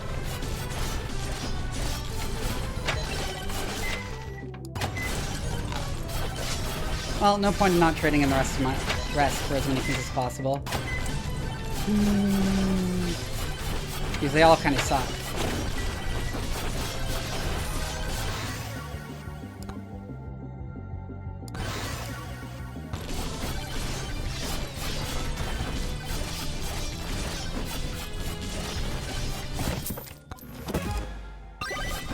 Get another key.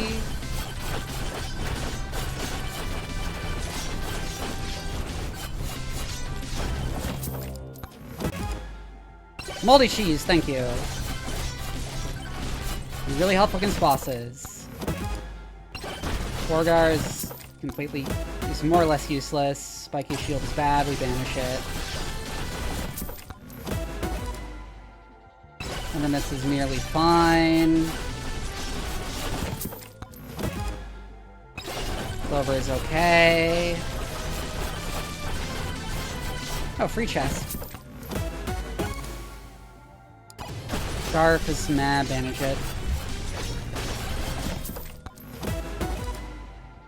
Heart's Glow.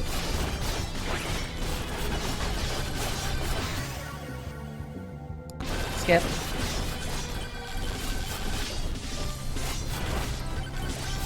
There's a lot of damage there, yikes. Oh, we don't have enough money to open another chest immediately.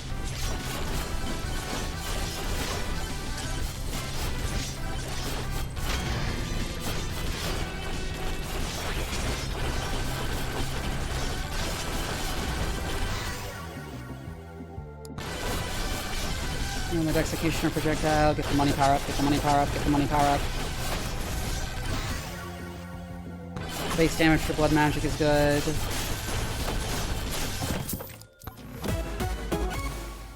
Beefy ring, fantastic.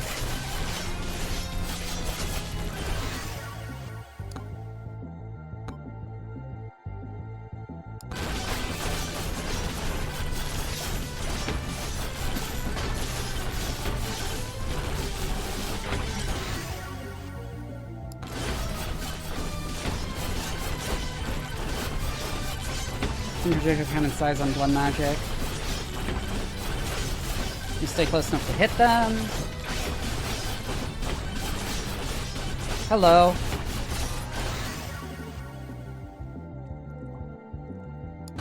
Executioner base damage. Yep.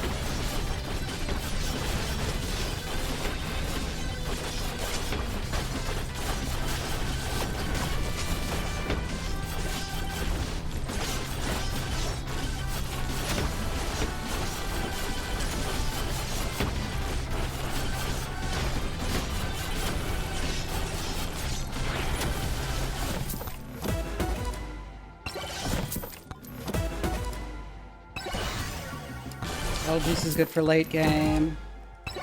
Cover is fine. Another moldy cheese, thank you. Really need to hit the boss teleporter.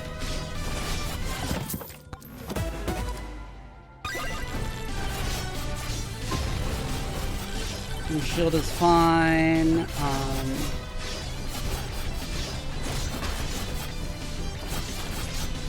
Go grab more chests while they take damage from a distance. Mirror! Didn't really need another mirror, actually. Shouldn't have taken that.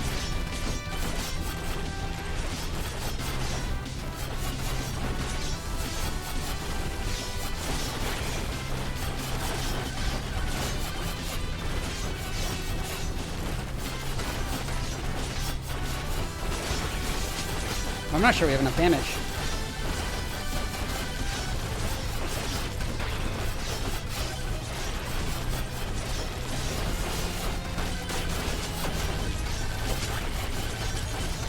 That money power up. Maybe we'll get some chests.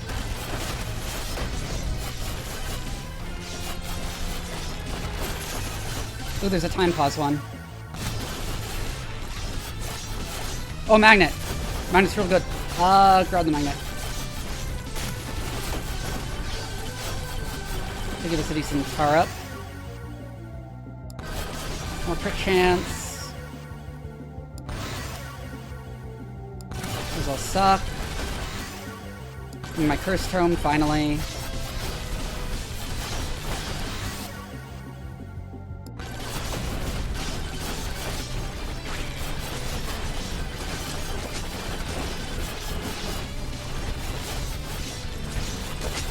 Please just give me something good. It's just oats. Actually, with Beefy Ring, that should be decent booster damage. Get the time slot power up.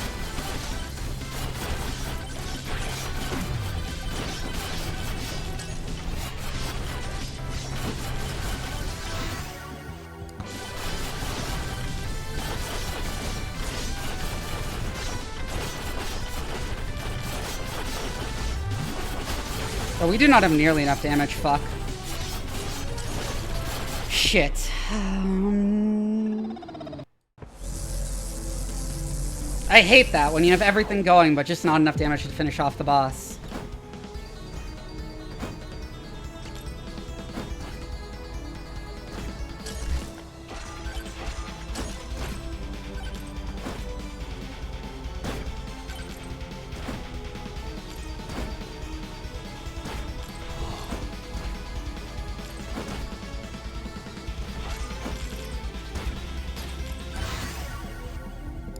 I'll take blood max base damage.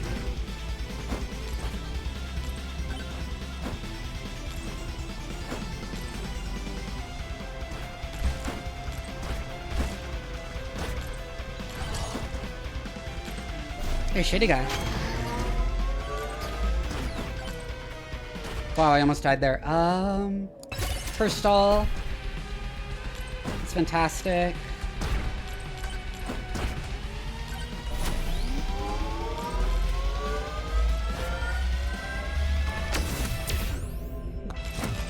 Projectile count.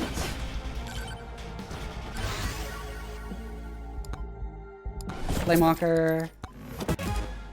Moldy cheese. Neat.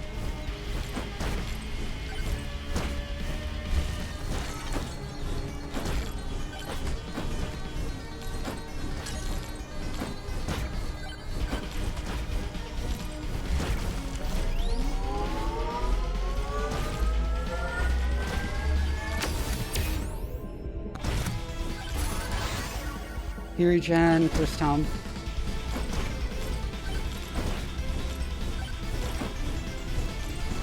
Oh, Moai over there. We gotta go for that.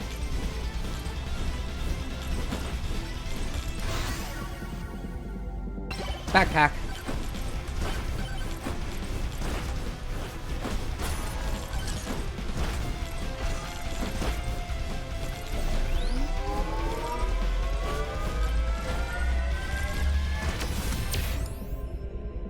Shield.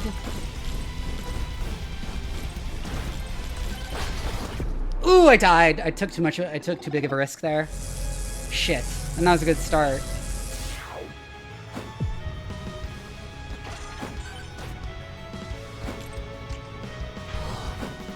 Hit the challenge shrine. Hit the charge shrine.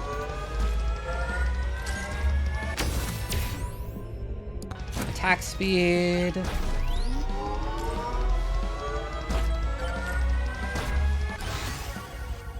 Projectile cannon size. Shield.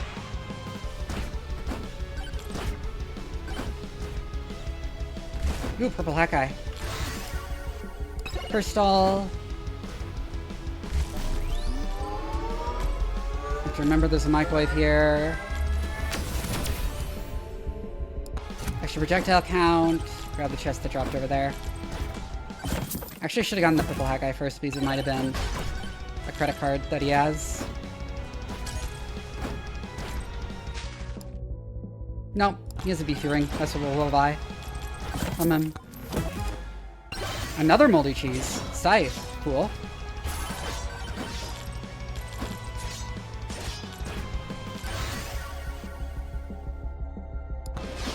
And more projectile cannon size. It was 137 for the beefy ring, so gotta save up.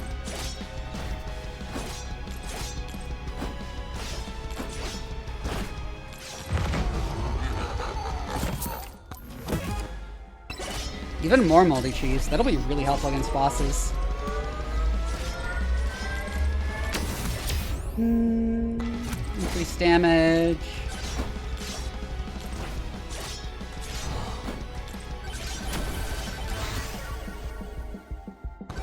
Damn, another free chest? Damage and size.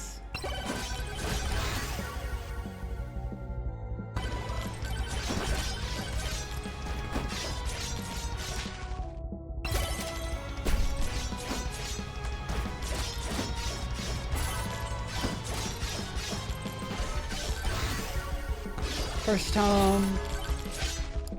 Echo Shard, that's fantastic. That means enemies drop more XP.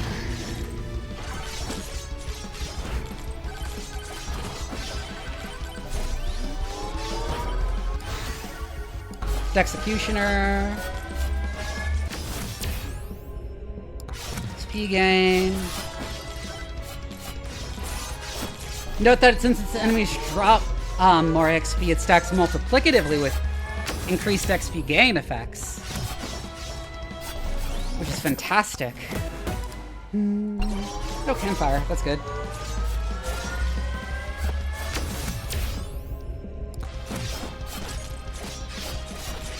Extra jumps.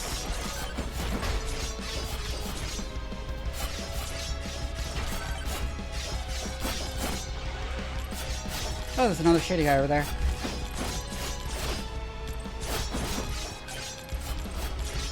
Gold chest is on now.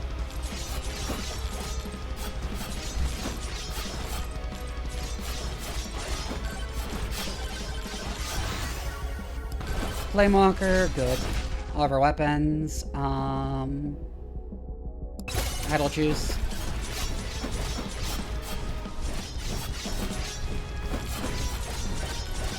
Oh, first bosses. With the amount of poison we have, we should tear through them. You gotta look at this shit.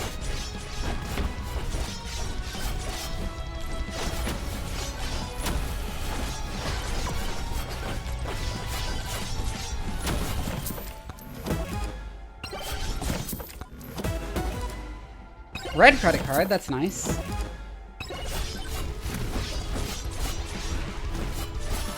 Oh, another shady guy.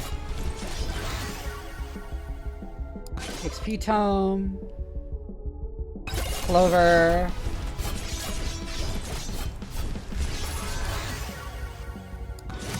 Chaos tome.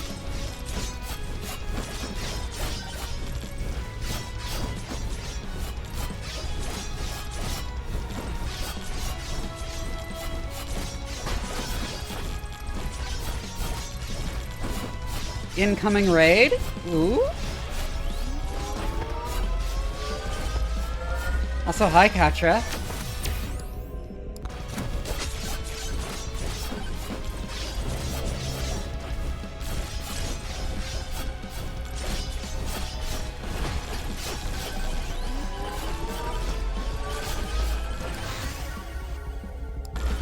People kind of knockback will be helpful here.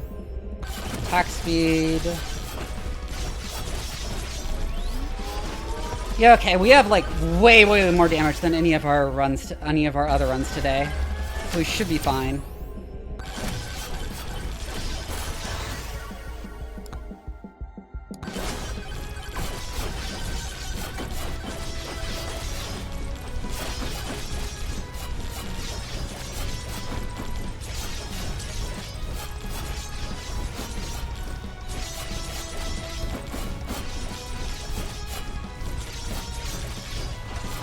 Grab these chests, grab these pots for the luck. There's Precision Tome, there's all of our weapons and tomes.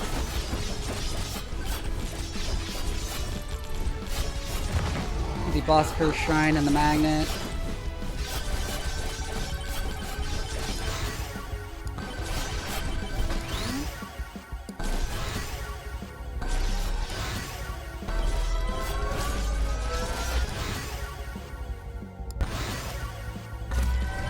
Flitterpuff, hi! Thank you for the raid!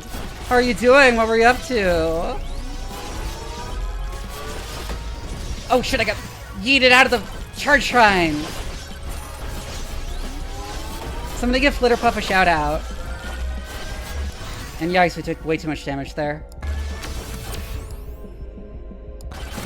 Increased size.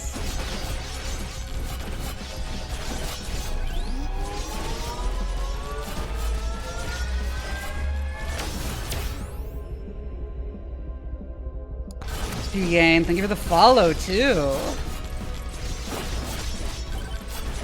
Anyways, if any of you have never seen me before, my name is Doc Vivi. I'm a mad scientist VTuber and your favorite bratty cyborg cat.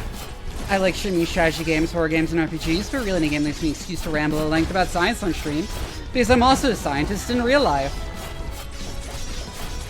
I think I'm gonna start opening chests soon. In this case, we're just playing Megabonk because this is my, I play whatever the hell I feel like today. Stream. And I felt like playing Megabonk. RimWorld? Cool. I should play RimWorld again sometime.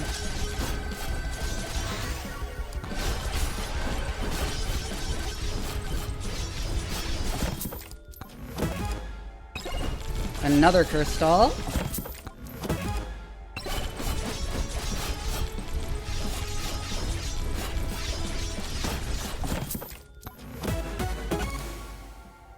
Spiky shield is bad. More cheese.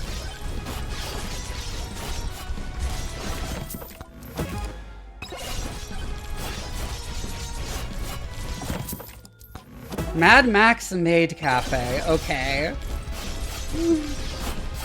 That's fun.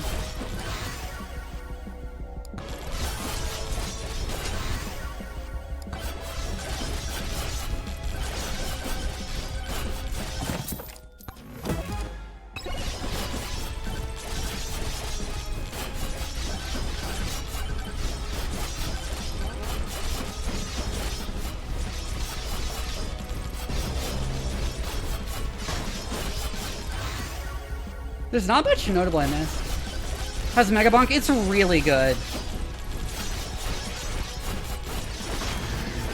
Just genuinely a really good game. It is a video game. And all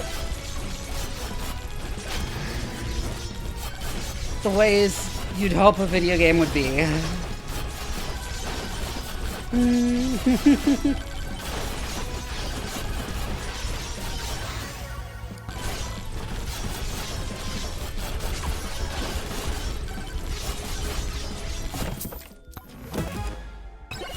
Still no keys.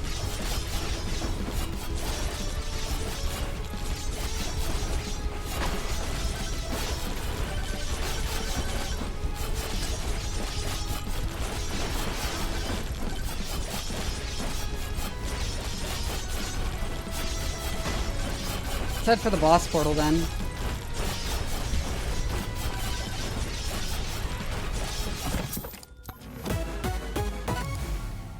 Anvil? Holy shit.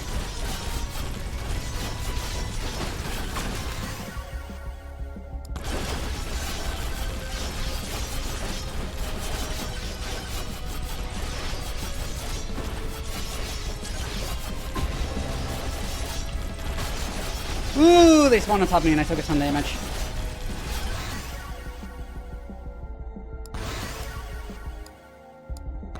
Good arc cannon damage.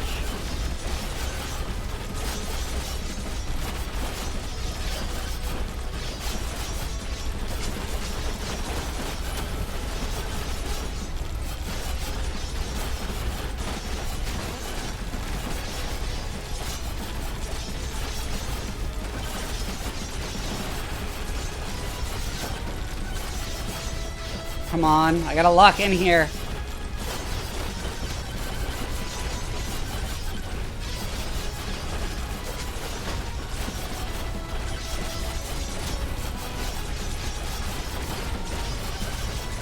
Like, so it's too risky.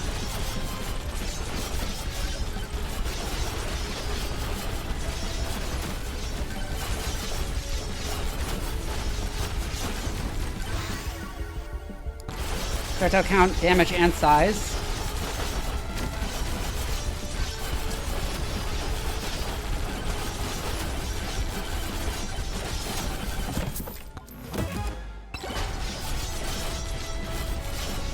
I think we have it in the bag.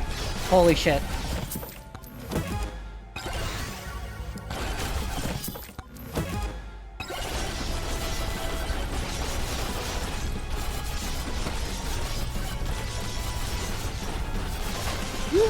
I got too close to him.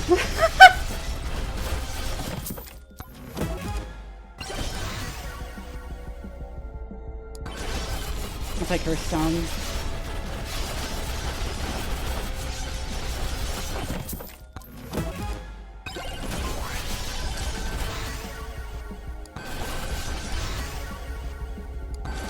Okay, now I pick up all the chests.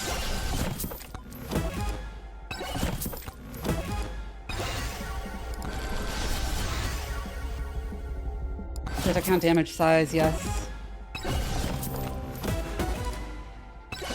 Backpack is neat.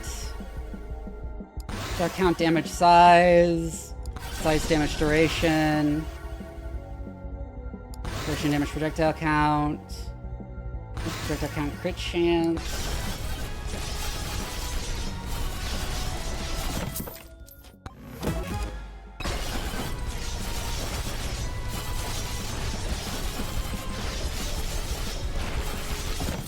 Okay, we are very, very strong right now.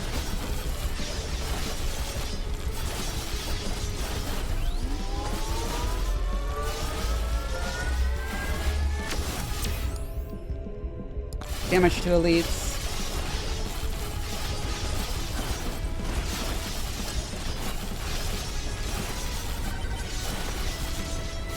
Wait here a bit just to farm a little bit more.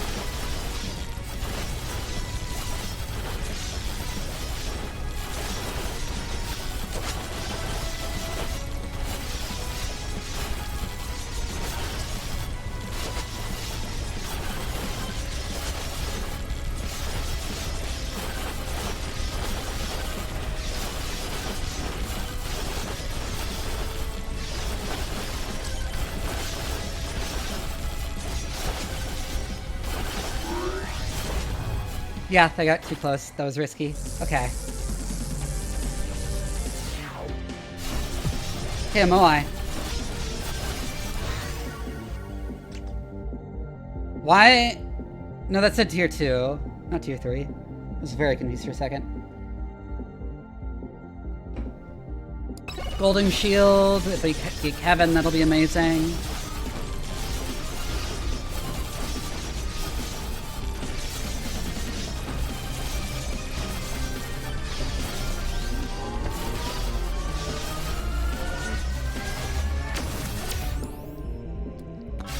More attack speed. One other Moai and boss first shrine. We need to get those real quick.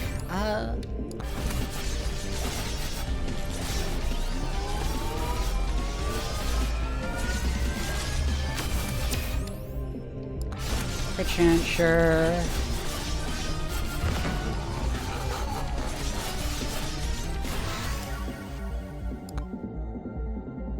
Fine, I'll take another moldy cheese.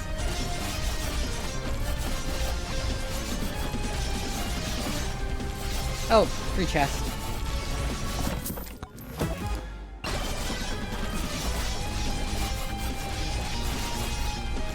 And a microwave for if we actually find a key finally. T-Rex, hi! Hi, how are you doing? It's been a while since we like collabed or anything. We did do that again sometime. Kim sauce. I saw you're playing more Cult of the Lamb. I distinctly do not want beer. As Vlad.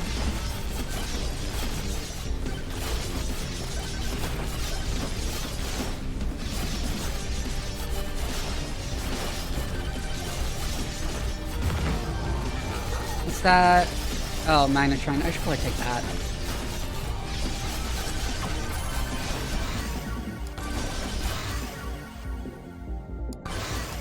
Count damage size.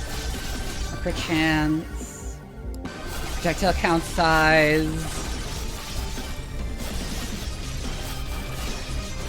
Anyways, if any of y'all raiders have never seen me before, my name is Doc Vivi.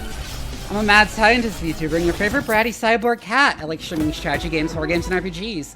But really, the game gives me an excuse to ramble at length about science on stream because I'm also a scientist in real life.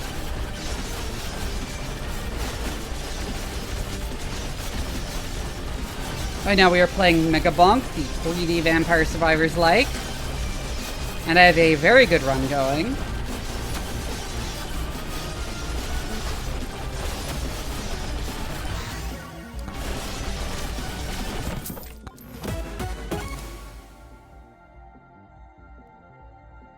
I'll take a Slurp Govs, like a singular Slurp Govs. Probably too late for it to be worthwhile, actually. Probably should have banished it.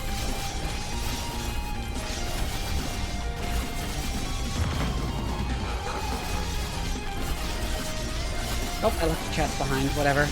I'll come back for it.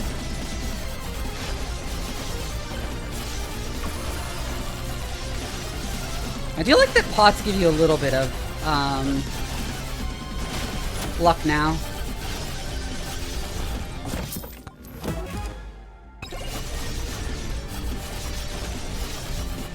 You don't get totally screwed on luck if you get like if you don't get any of the items that give luck.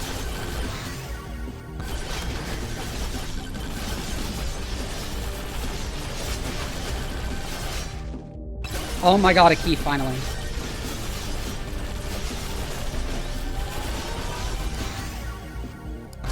Damage projectile count and size.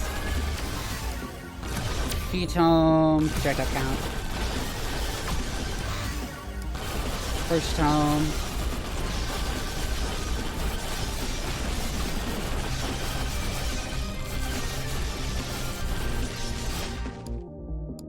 Yet another Echo Shard. That is my 4th. I almost died there. Oh! Oh no, I wasn't paying nearly enough attention and I almost died there. Jesus, that would have been a terrible way to lose the run.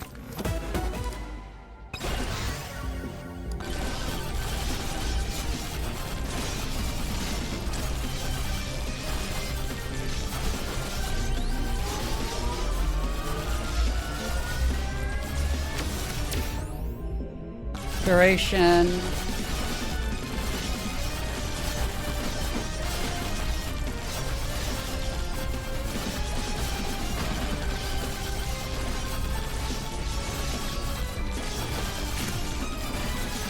Get that money power up.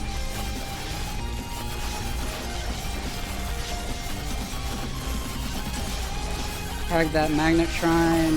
Well, Shrine of Suck is what it's actually called.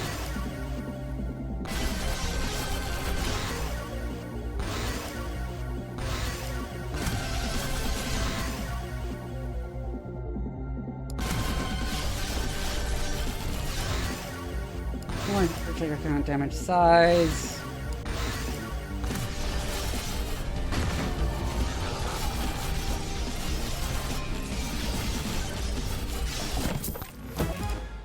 So a free chest with even more moldy cheese. I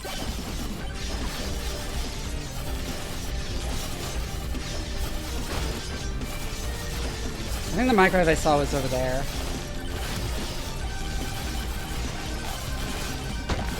I don't know what killing the frogs does, but I can probably do it pretty quickly.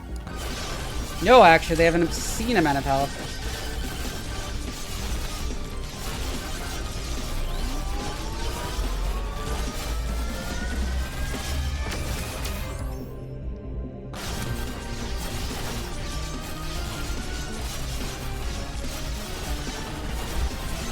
Yeah, let's just go for the microwave now.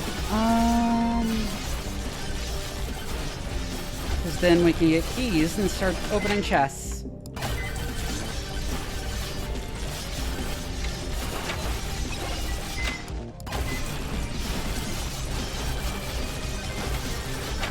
Hi, Nyarko!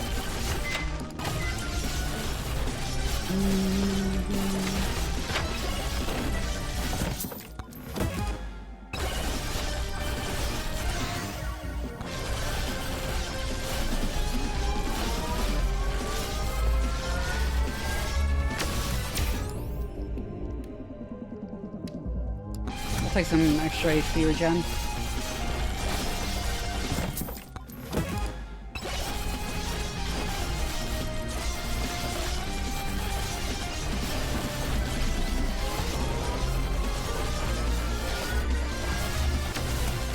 How's it going? Pretty good. Get some armor.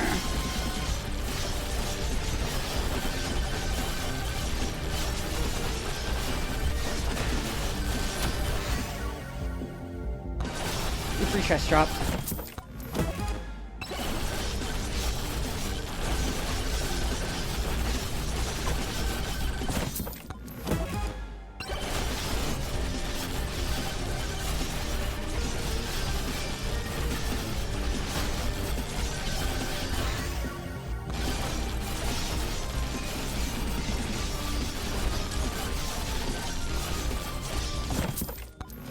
Why am I so slow right now? Oh, I got that chest for free. Good.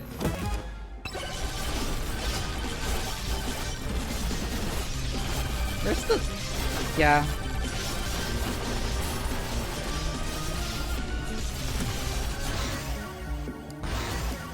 Count size damage, size critical count damage.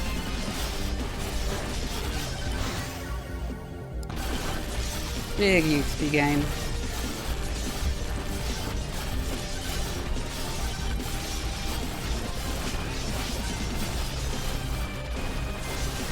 Second mini boss. We are absolutely slaughtering. That was risky.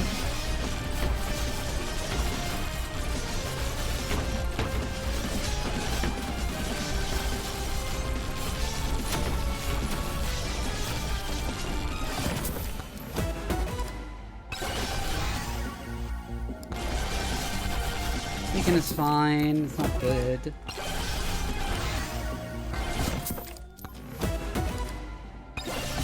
It's fine. Nah. Ooh, electric plug. Now, if only we can find Kevin.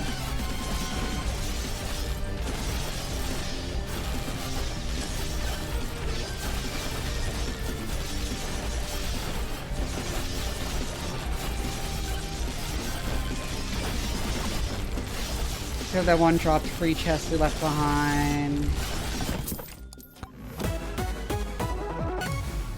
Power gloves. That's not good, but it's fine. I'll take it.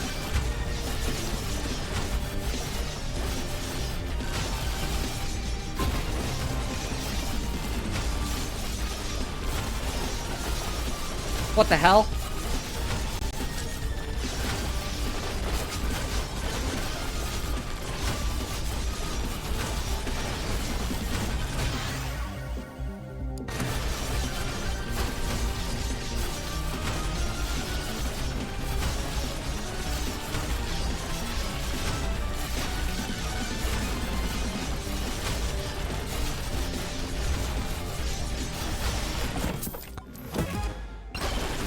I'm worried we might not have enough damage.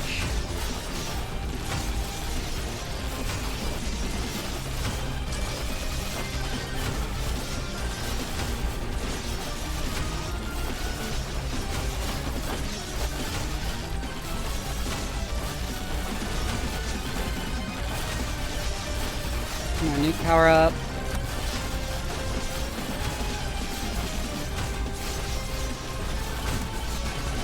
And that one as well.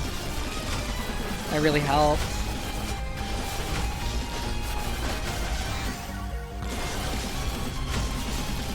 One of them is down.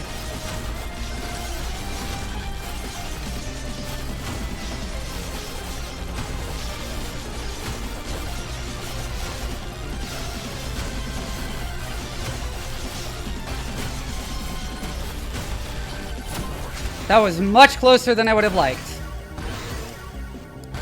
Oh, okay.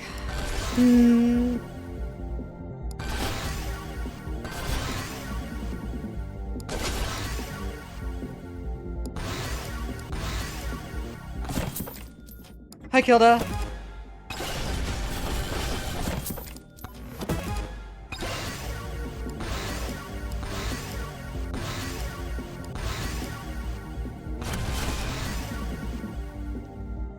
Count size damage for the knockback. Projectile count.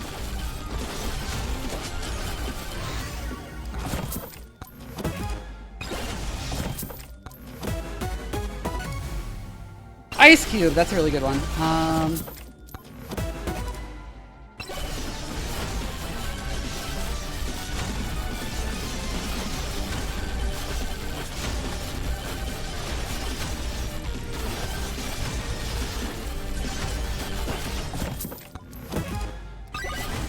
We got that for free, good.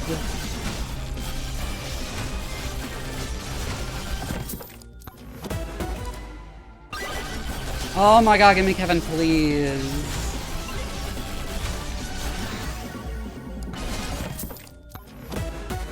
We got Blue Frog apparently, damage.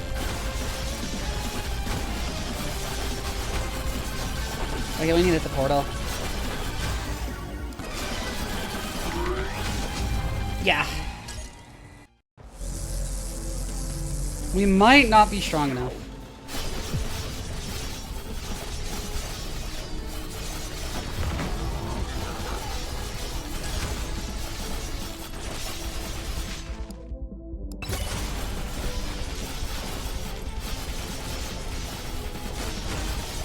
Additional key, grab that. Grab that.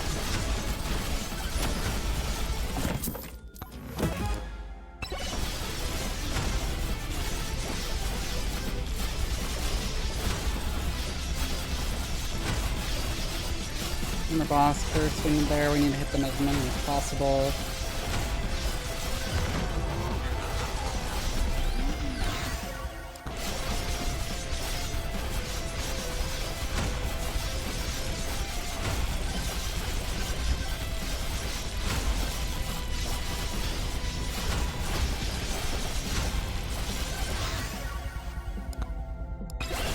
There's another crystal.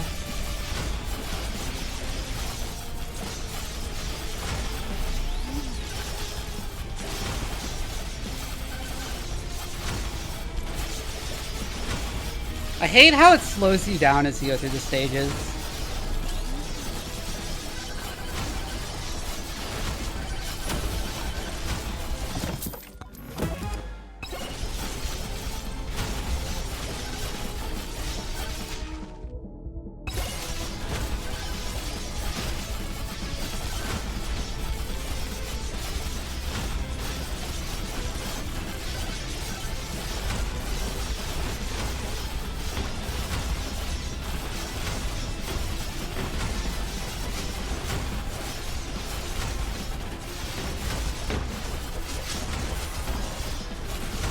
Blue skeleton.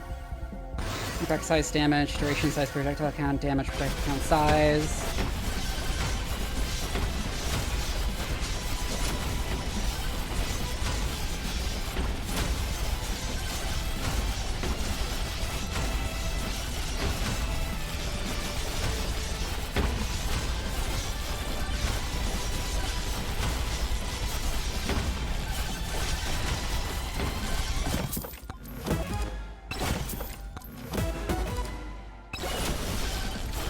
That's not that great at this point. I'll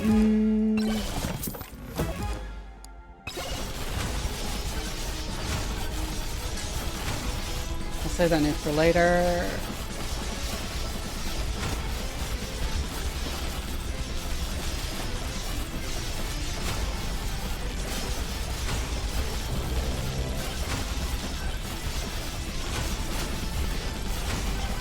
There's a chest shot there that I missed. I'll have to go back for it.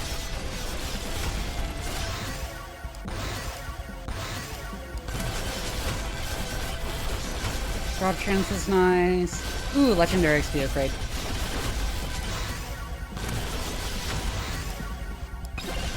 Yet another Echo Shard. Another electric plug. Please just give me Kevin. I need Kevin so bad. I need Kevin so bad!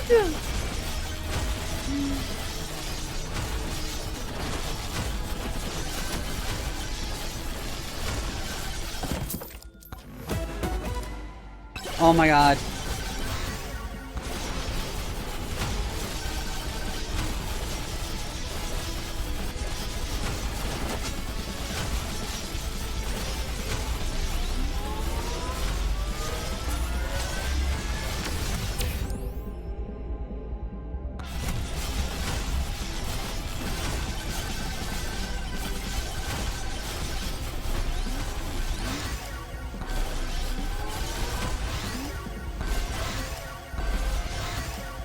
Just barely able to charge this both at once.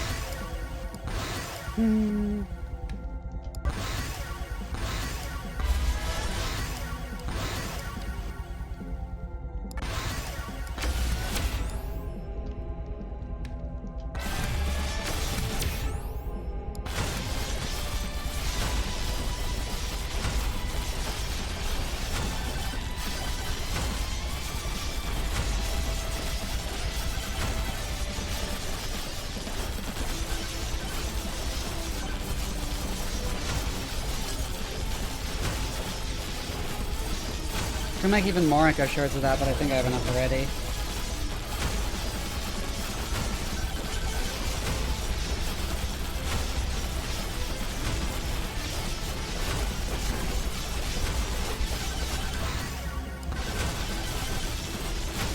I can actually open chests.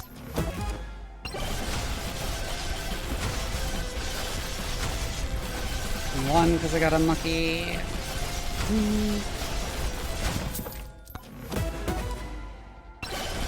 Red card is decent.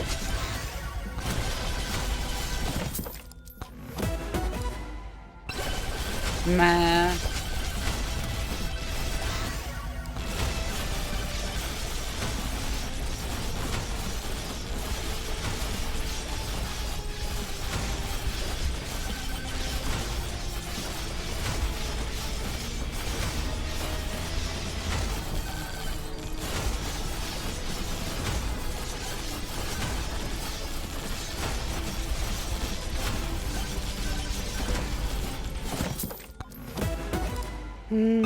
Yet another Echo Shard. I did get that chest for free.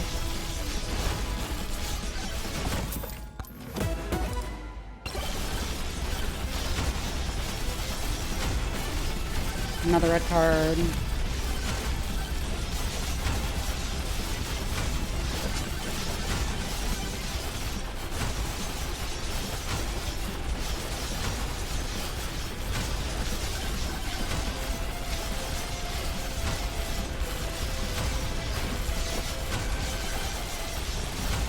Ow.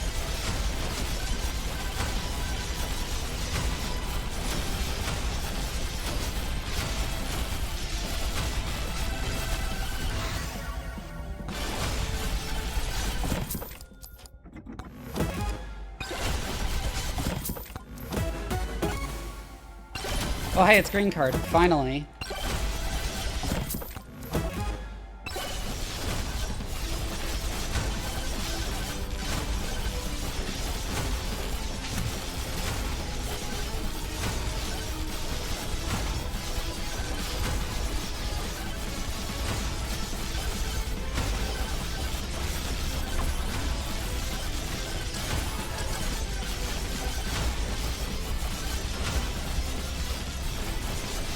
Is this blue copy? Yeah.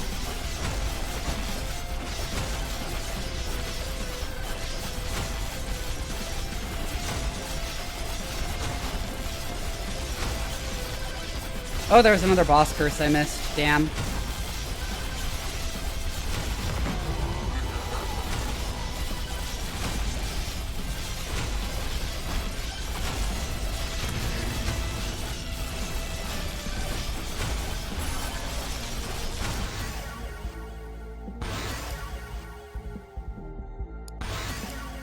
Crit, damage from projectile count.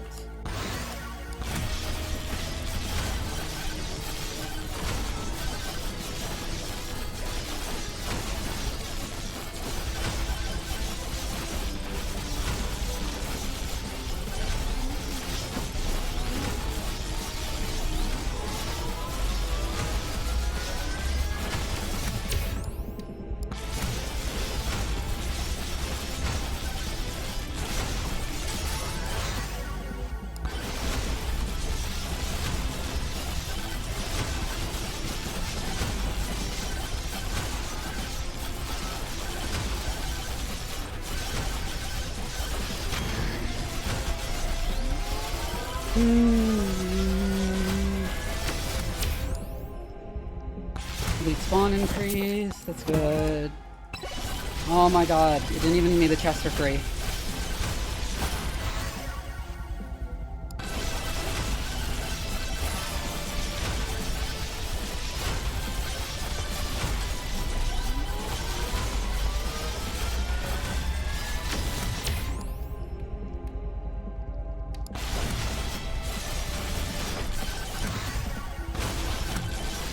It's like a magnet power up.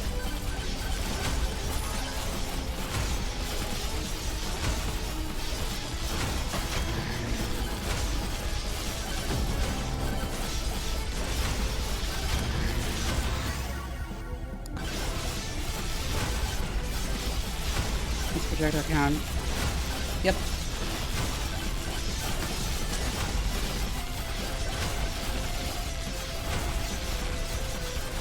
If we die, it'll be because of fatal lack of Kevin.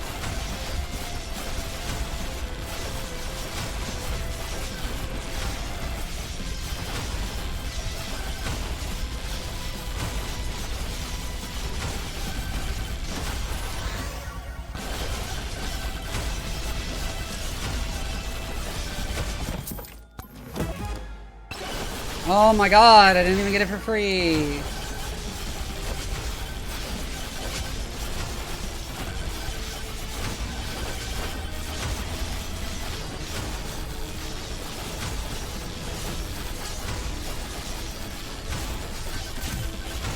Yeah, free chest drop.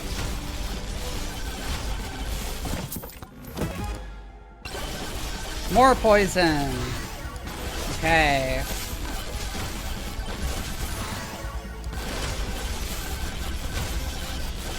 We are doing so badly for tier 3. We would not be if we had Kevin.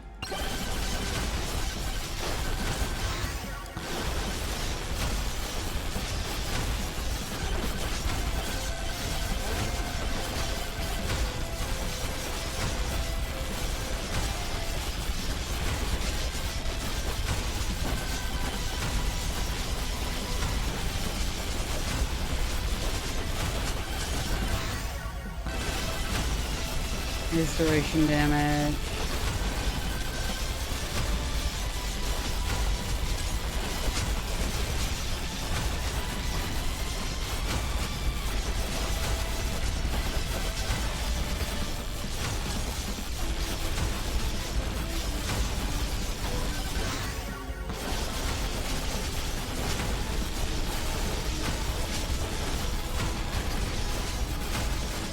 I think I might play Fox after this. I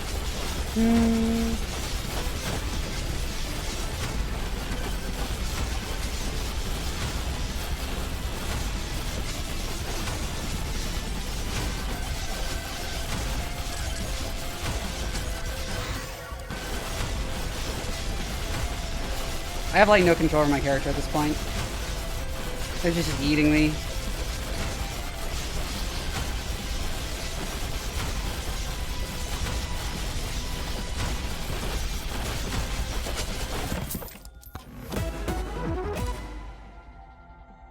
That's nice. That's actually really quite good.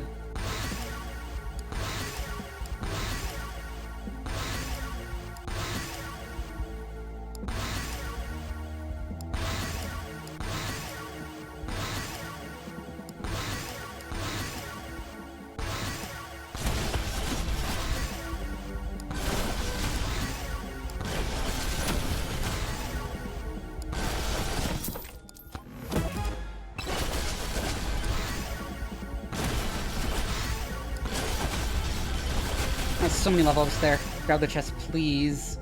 Oh, we can't quite afford it. Shit.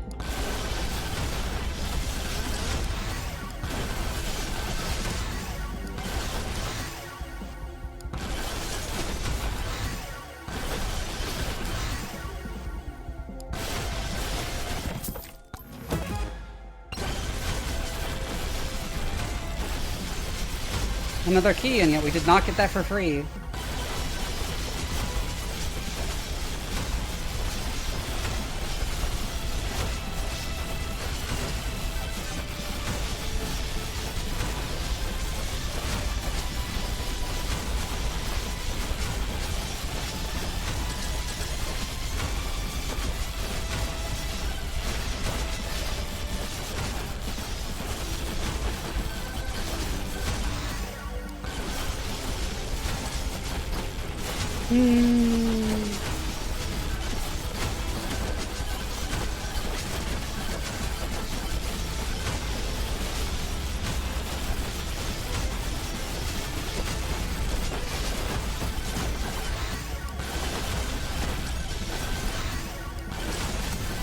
Please let me pick some stuff up.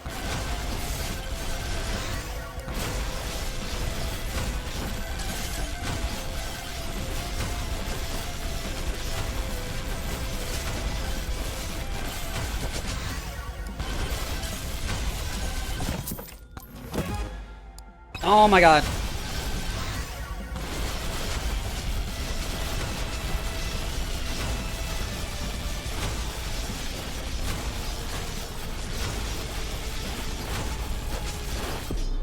Oh, there we go. That was so unfortunate. We got an anvil stage 1 and everything. We just didn't get everything else we needed. I'm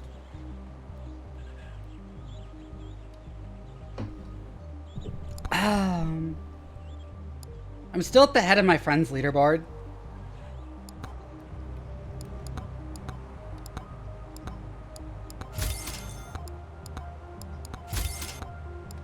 You earned his trust and friendship. He's fucking dead.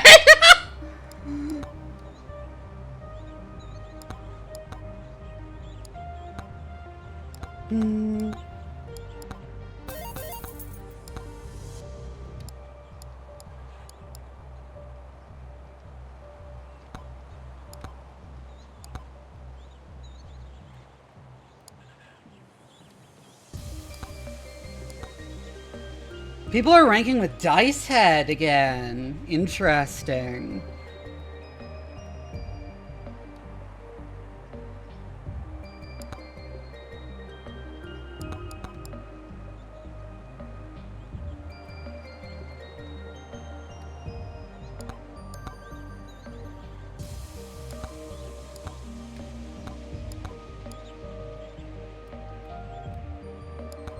Has like zero aesthetic.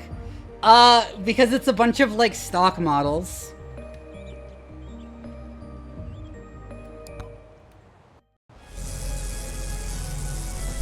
Oh, I forgot to turn Cleaver off. Oops.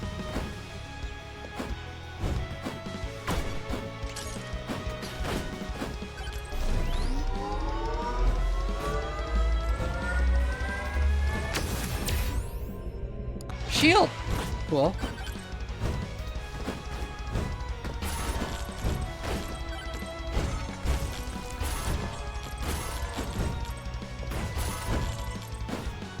An aesthetic update.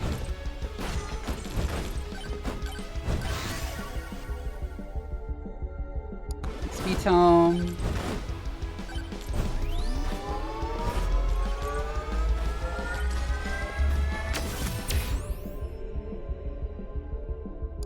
Regen.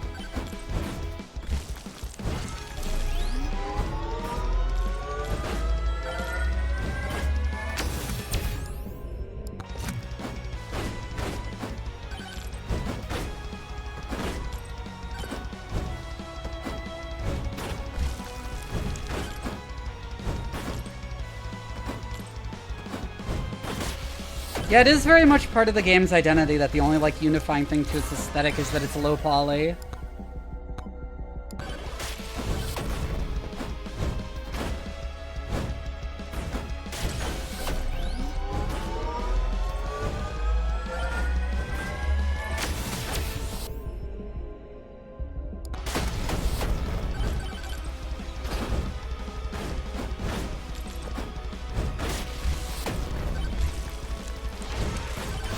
I almost accidentally hit the teleporter. That would have been bad.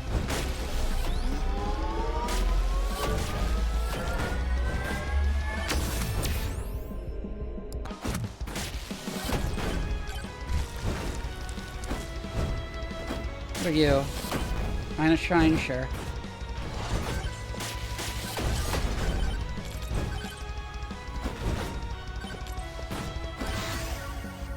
Ooh, damage and projectile count. Executioner.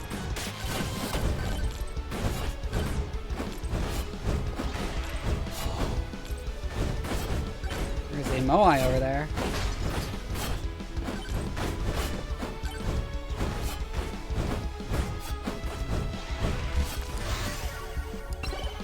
I'll take feathers.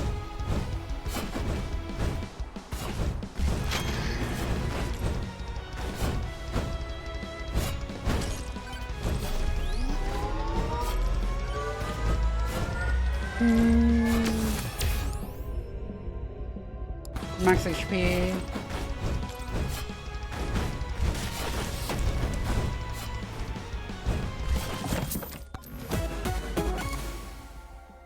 Kevin! For complaining about not getting him all run last time, he gives us to his when it's way too early to get him, and it's actually a problem to have him. Sucking magnet.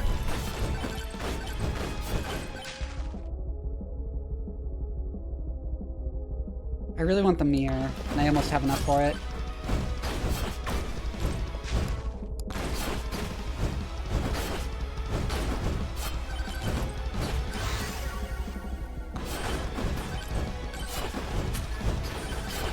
Lightning Staff was a mistake.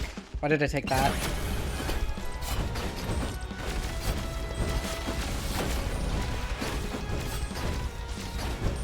I do not use OBS's equalizer.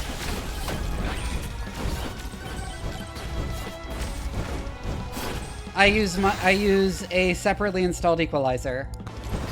Duck count and speed, sure. Grab this power up.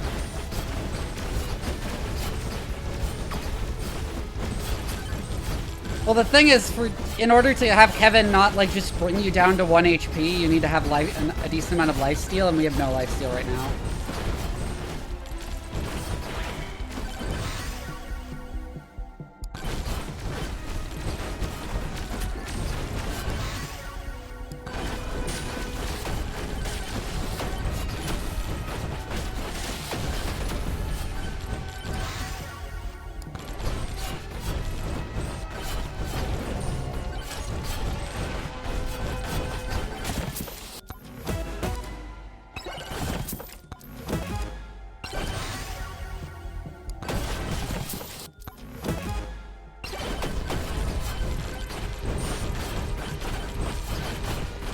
I can't get that 9 safely. I can hit the shrine.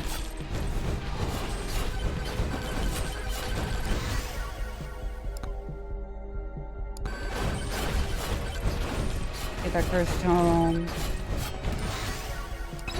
Key, good.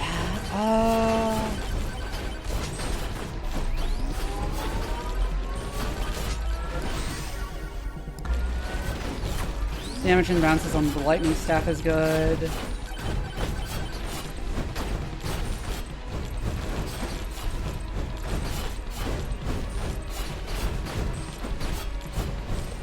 Problem right now is we really can't stop for anything because we only have 1 HP in the shield.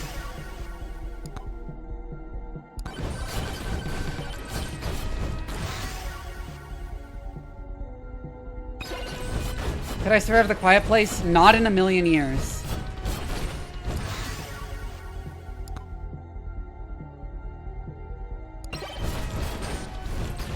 Moldy cheese is actually better than power gloves. Ow, these all suck. I need Chaos Tome.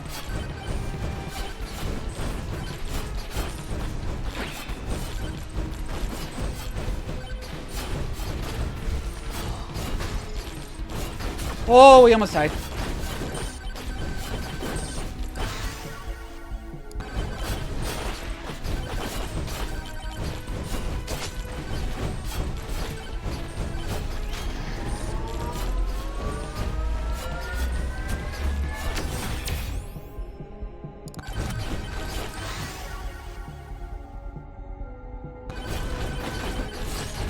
I really don't need Curse Stone, but I guess I'm stuck taking it.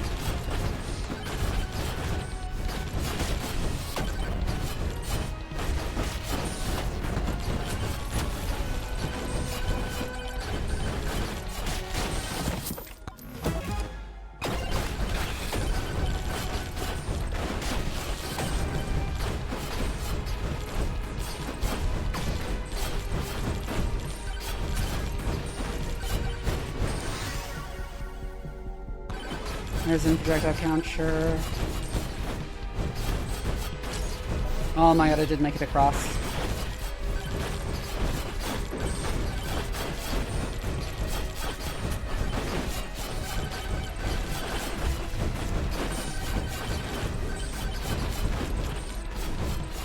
I wonder if I can charge all 3 of those at once. Not quite.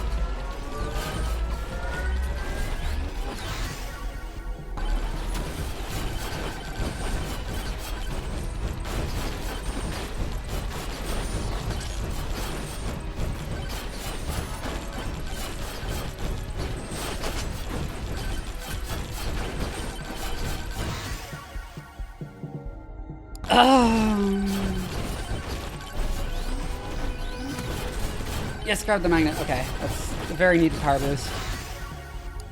Oh my god, stop giving me Curse Tome!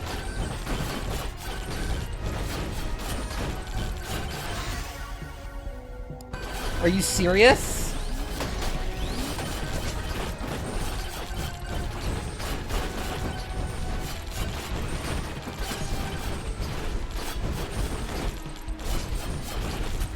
The game is trolling me at this point.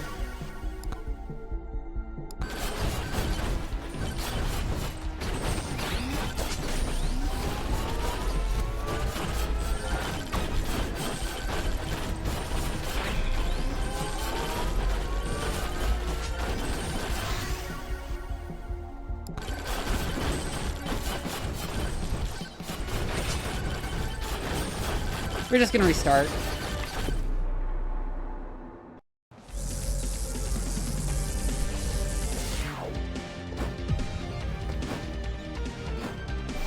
Actually, wait, no, I forgot to change my weapon unlocks and stuff.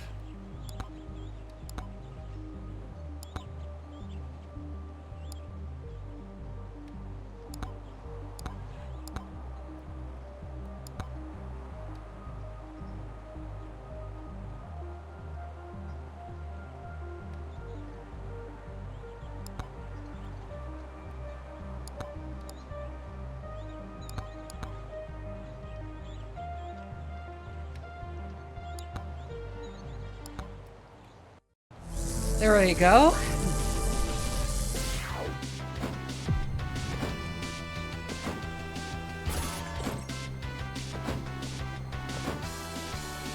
You do not want the magnet shrine before we've actually killed anything.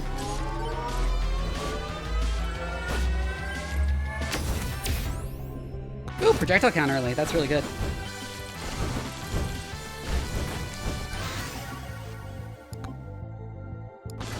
First tome.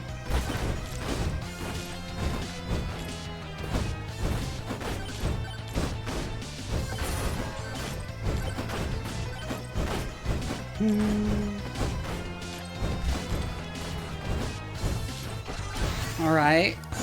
Even more projectiles. Nice.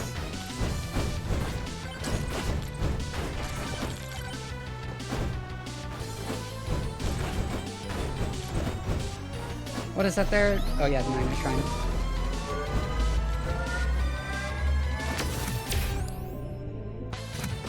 With the jump. So I can tell what that green thing is there.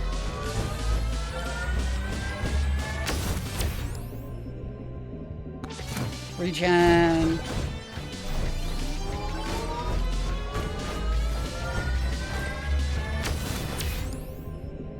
Shield!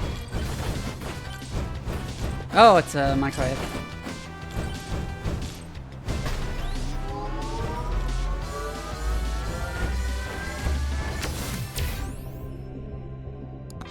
Another extra jump.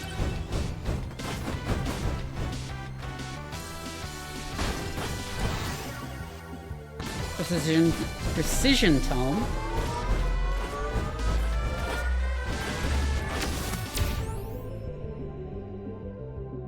A little bit of knockback.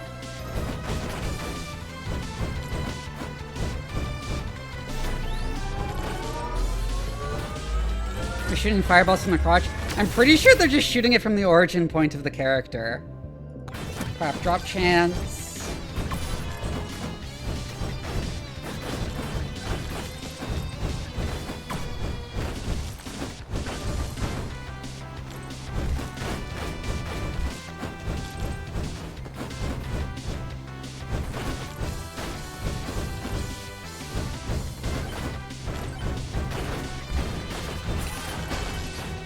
Ow.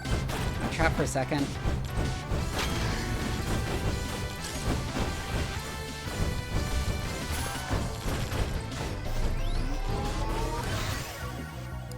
Flamewalker! Was it Firewalker? I don't remember. Crit damage!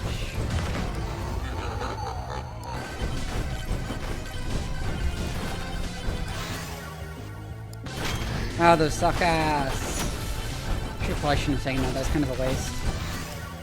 Key! That's fantastic.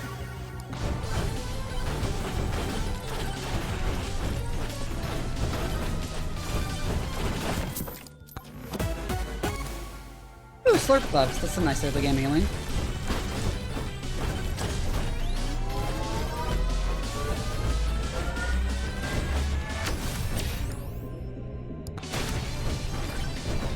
More power up drop chance.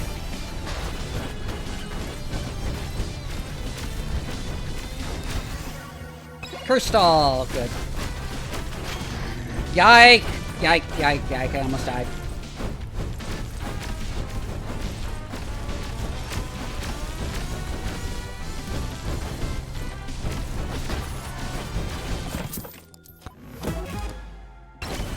Wrench is pretty okay.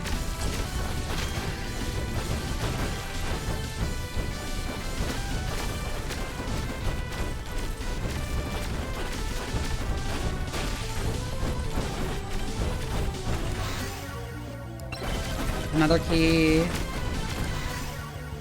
XP tome.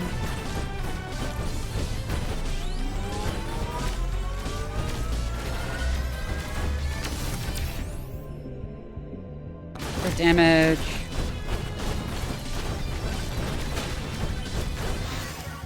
Moldy cheese, fantastic.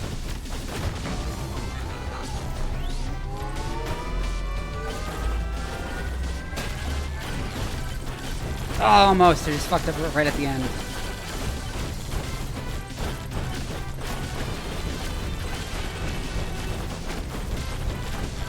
I'll fix crouch fireball. Oh, there's a nuke. Dexecutioner. Yeah, that'll clear all the trash. I'll take fire rocker damage. Oh, I almost died there. Lack of caution.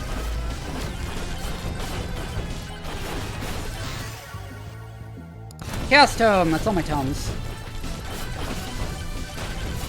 Where the hell did the other boss go?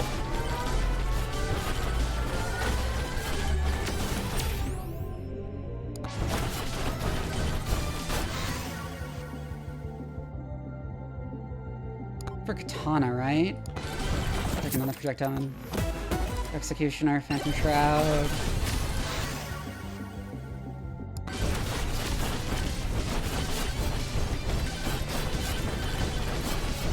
I almost died there. Ow!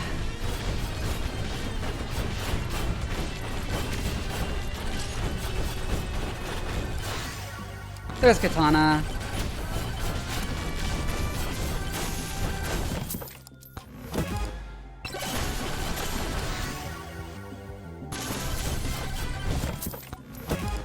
I'm actually going to grab the chest, but that's fine.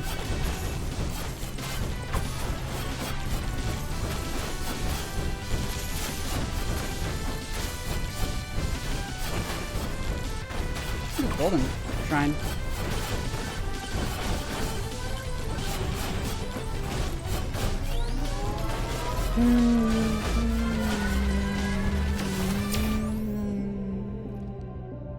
Oh, knockback. Shady guy. Golden shield.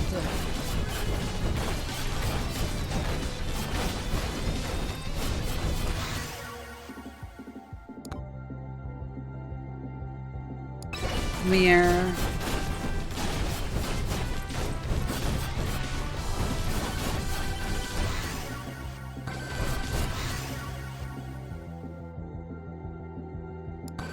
We do not have lifesteal for Kevin. I think here's where I start opening chests. I don't think... Did we see any microwaves? I don't think we did.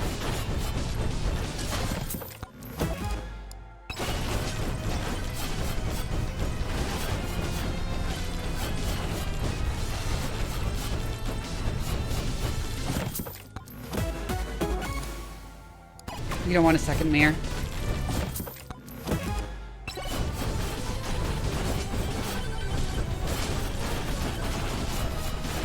Oh no, we did! Need more keys.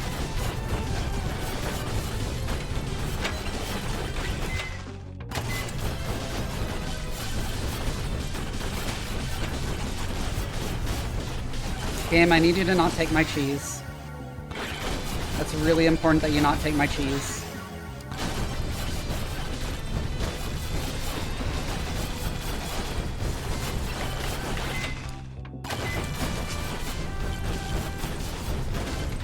That was hugely risky.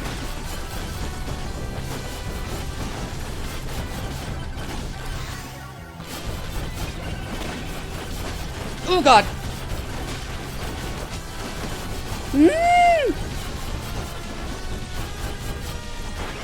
Oh god.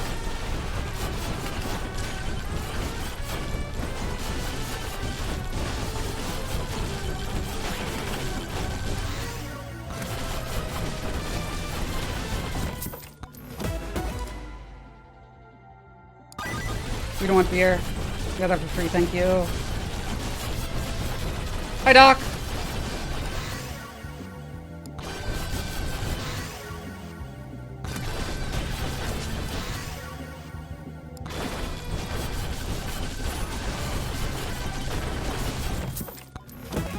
I need chests. Like, fast.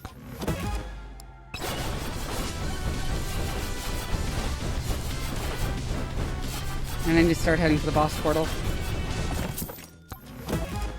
See you, Katra.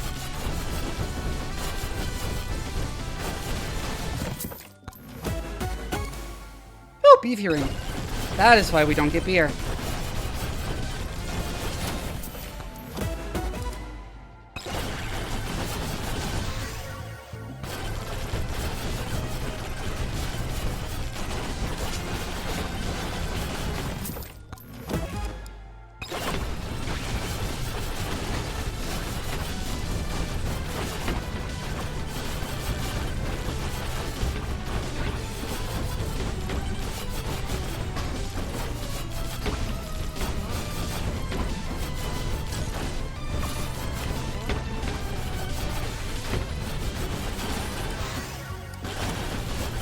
Ooh, big damage boost, good.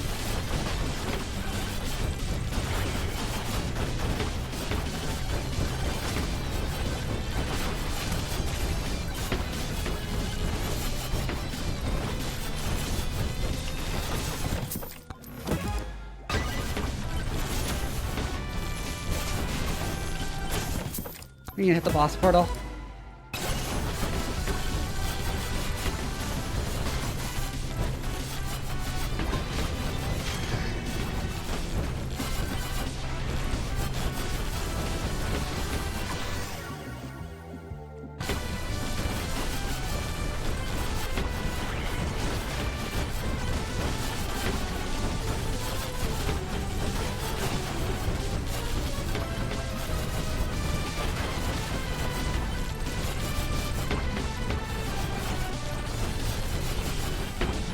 Go for more chests.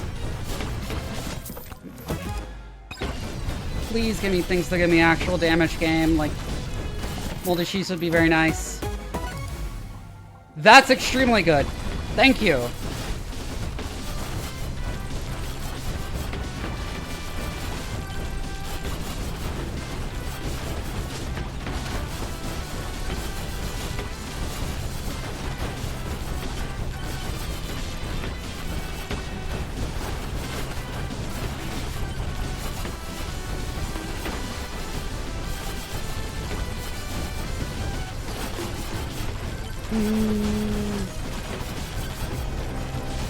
I still don't think I have enough damage, though.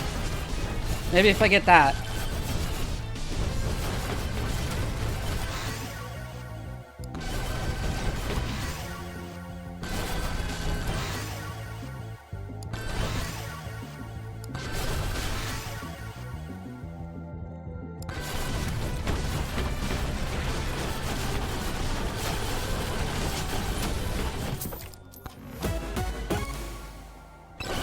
I'll take that just because I need damage by any means I can get.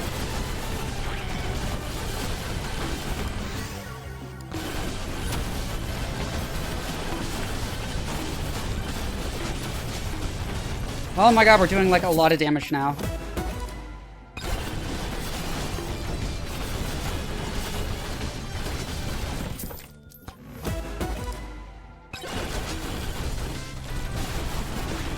Steel transfusion is also quite good. Okay, we got one of them. Oh yes, another moldy cheese. That's good.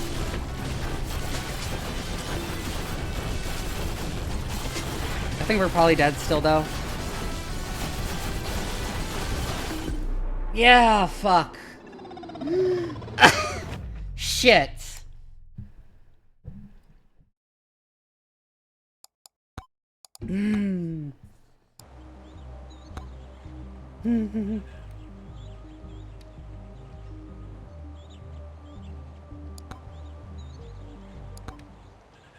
Had a dream that just included a lot of stuff related to things I was doing yesterday. Oh?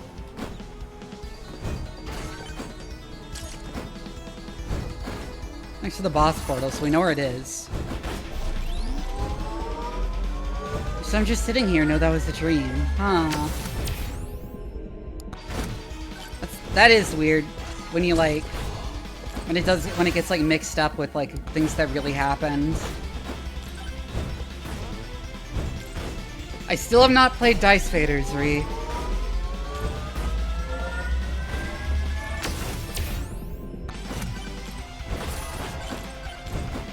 I forgot, honestly, until you brought it up just now.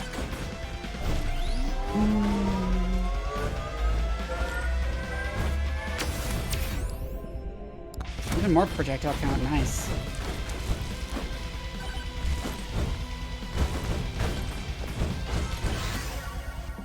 Katana!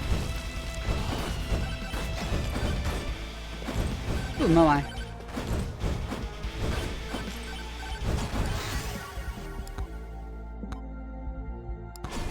Flamewalker.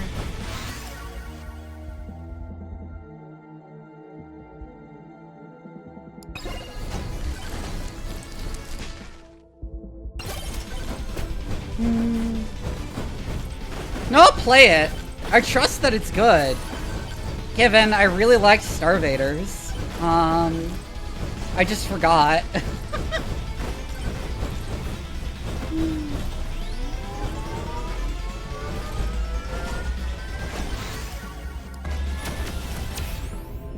Ooh, big lifesteal. That's good. Oh my god, even more projectiles. Okay, so this is a much better start.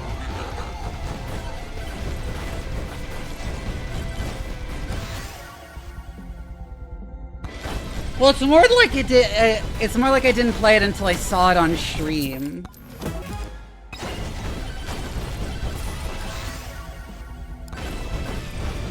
Tome.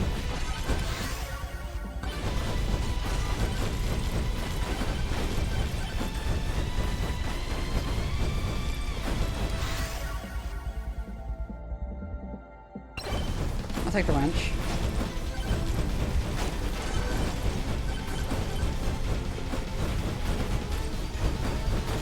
What be do we?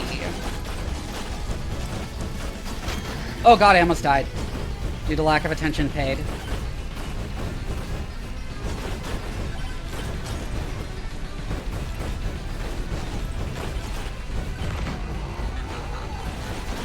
that Bosker Shrine. Executioner, that's our last weapon. That we need.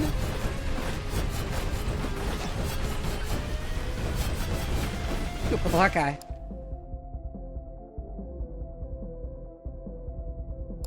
We can come back and grab Kevin if we get enough lifesteal for it, if we get something, or if we get something that scales really well off of Kevin. Hi, Dragon Free, because right now Kevin is pure downside. More lifesteal.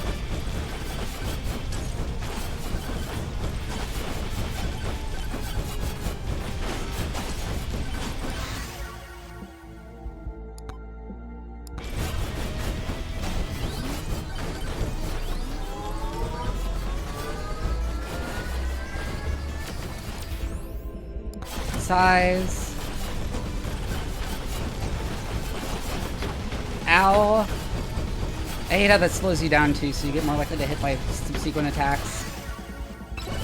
Red credit card. That's really good.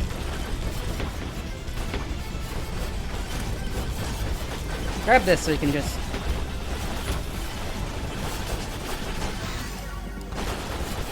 to use flame walkers on the boss.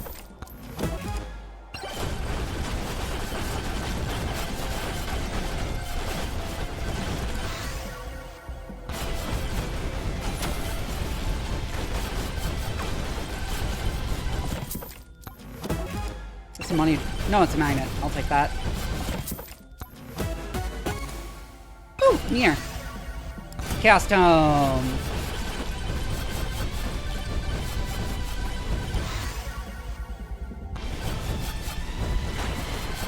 Why did I take that? It was just after I sucked in everything on the map.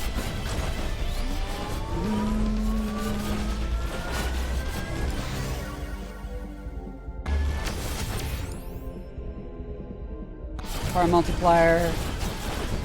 I'm still not 100% sure what power multiplier does.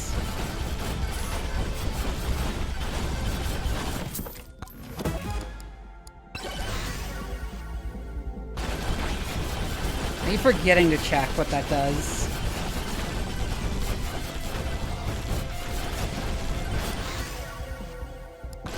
Two more projectiles with Executioner.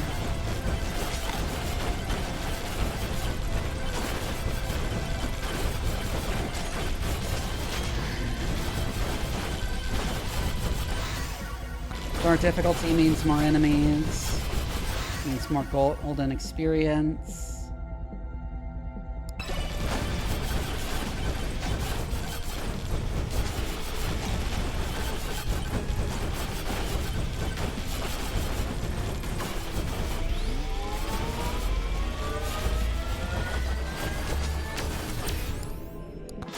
Even more projectiles.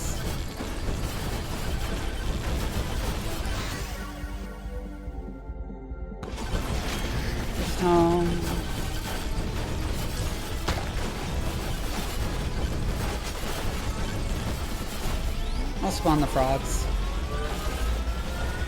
Maybe we'll get lucky. We're not gonna go out of our way to kill them. And more projectiles!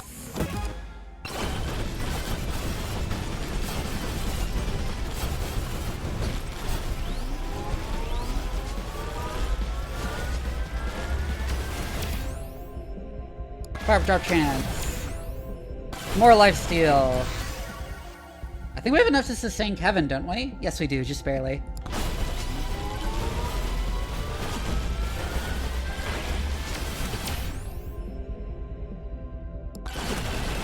Ooh, shit. I realized there that I was probably about to die. Fuck.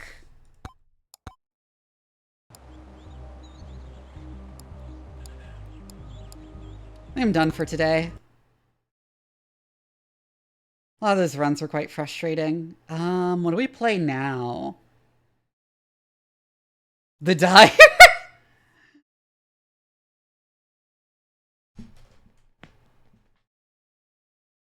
First, let me see if I can fix my fucking... Back up again? I need a better cable for that.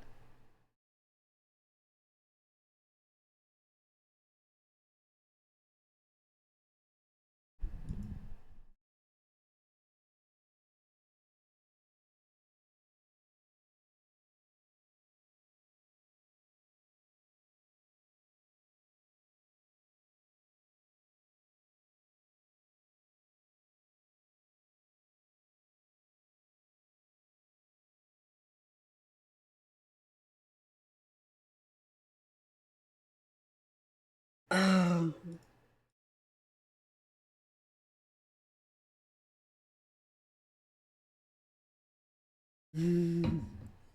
Spending Vivi at the item shop. You know what? I haven't checked what's in the suggestions for videos to look at. There hasn't been many new things added in a while.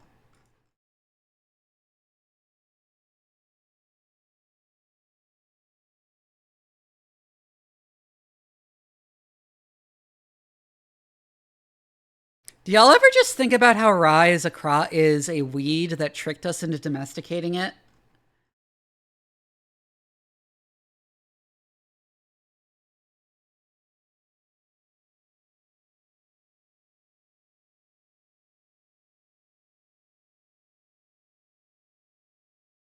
I brought that up on Blue Sky before. So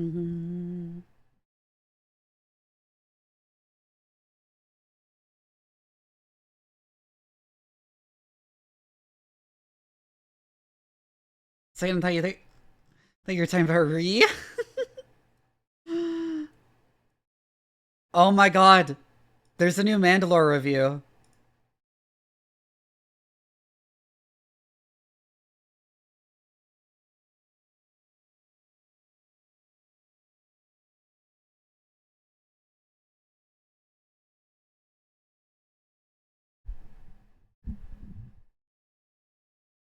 I want to show that. I want to look at that.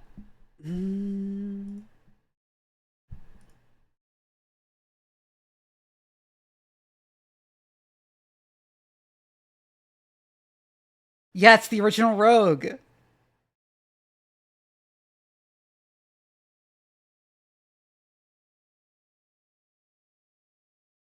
I've never actually played Rogue. I've played a lot of like actual like classic roguelikes, but I've never played Rogue. Oh shit. Can't hear it? Okay, let me fix that. It's not a roguelike, and it's not a roguelite.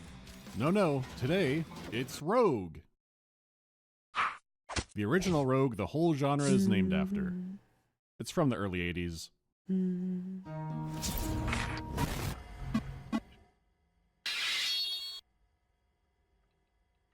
Rogue. As a genre, the term roguelike has been everywhere. Enough to where you now have some NetHack, ADOM, DCSS, Aimband. I haven't played Aimband. Try to remain extremely faithful, but now more often, the games can be such freak shows of mechanics and genre mashups or weird tangential things that might not be a roguelike, but people will sure argue about it. If the game isn't made in Rogue City, that's just sparkling permadeath. So, no, I'm not here to checklist all the Rogue games or anything else that wastes too much time. It's more that the original Metroidvania games still get around for good reason. They're easy to pick up and play, have a great art style, and are fun. So compare that with a game much harder to pick up, with layers of controls, that at one point was pure ASCII, and even in the commercial version, there are still people who will say it has no art style. Compared to the other two, no bartender who tries to upsell you on their special IPA will have a Rogue tattoo. So that leaves us with the fun question, which I think it still is, but with a lot of conditions attached to that. You know, beyond the fact the game looks like homework or some kind of art piece, or ordering tile through Lowe's Genesis. The game is simple, but it's a foundational one that still has some pretty cool stuff in it. Enough to where I thought it was worth a quick video so more people would know what the hell Rogue even is. For starters, you play Halligan killed by Yeti. Oh my god. Been lost and tormented for so long, they don't He named his character Halligan, of course he did. You will. I am the Rogue. So it's not exactly what you would think of as a typical rogue. On some covers, he looks like a Gachimuchi Dolph Lundgren. Surely it's some kind of trace of him from He-Man. Oh my god. You're the rogue, and you've entered the Dungeon of Doom, seeking out the Amulet of Yendor, an artifact left behind by ancient magicians and stolen by the evil Dungeon Lord. And the rogue has been crawling through the darkness, endlessly searching for it. Just to torment the rogue more, every time he dies, he's just sent back to the surface, and the dungeon seems to have reconfigured. There's a Mordor charcuterie board of evil creatures. There's equipment left behind by other adventurers, or maybe the rogue himself in a different lifetime. You could find a pair of pants, they've been cursed by the Dungeon Lord, and can never be removed. Oh god! Unless you have identify scrolls. Cursed items are so funny. Identified. Picking up most items is also playing a round of Melkor's Chance Time, and you might not know it's cursed until the moment. I feel like most modern roguelikes or roguelites have like abandoned the cursed item mechanic where it's like you can't take it off once you put it on. Just one of many amenities in the Dungeons of Doom, but ultimately it's a simple quest. Find the amulet and get out. What's less simple is the multiple versions of Rogue. There is the official Steam release, but it's not the most quality of life version. It's an older DOSBox copy that lacks widescreen support, has duller colors, and other aspects that sure aren't a huge deal when item identification in general. But consider the Retro Rogue collection is free, has a launcher for 6 different versions of the game, and inside of that lets you choose between multiple tile sets if you don't want to stare at text all day, plus has options for limited sound effects, and has access to all kinds of tools if you want to get into modifying Rogue. But for this, it's free, looks and sounds nicer, I'll pin a link to it. Okay, you make your dungeon freak, and moving around is easy enough, it's just arrow keys. Even normal attacks are just moving into the enemy, the big K there, which stands for Kestrel, and a few rooms over there's a big E, for Emu. The Dark Lord is short-staffed Oh and my handing out God. work visas to actual wild birds. To be fair, a small bird like a kestrel could be dangerous in the right circumstances, but I can't stop thinking about one thing. I was just thinking, is A that few like a years ago, I literal went to one of kestrel? those bird of prey shows at a Renaissance fair, and the handler would have birds fly low over the audience to show how agile they were. But on one bird's return trip, a guy in the audience blew up a fat cloud of vape smoke which sent that thing flying into the ground. So when I remember some of the spells Rogue has, I think kestrels are a bad hire. Same goes for the random bats. It really feels What? like Canadian geese would have been a That better pick story, than oh my sheep. God. But on one bird's return trip, a guy in the audience blew up a fat cloud of vape smoke which sent that thing flying into the ground. So when I remember some of the spells Rogue That's has, so I think kestrels are horrible! a bad hire. Same goes for the random bats. It really feels like Canadian geese would have been a better pick somewhere. The only worthy animal in the early levels is the emu. The others you have to headcanon ways they kill you, not emus. And I really shouldn't be overthinking animal enemies, it's just a consequence of playing so many hunting simulators. Still, having the enemies just be a giant capital letter keeps them easily readable. There's a joke in there somewhere, I remember but that it's funny video. to think about how much terror some of these things start causing. Like when you get deeper into the dungeon and see a new letter appear alone in a giant room, you know you're in for some shit. Even if you have read the manual and know what creature it's supposed to be, you're not entirely sure how it'll actually fight in the game. You can remember D is for dragon like you're on Sesame Street, but that won't convey how deadly a room that looks like this is. Sure, it looks like being haunted by a red vocabulary workbook, but it can feel tense, if you get into it, because while you can pull up a legend for all the symbols, the real barrier is the controls.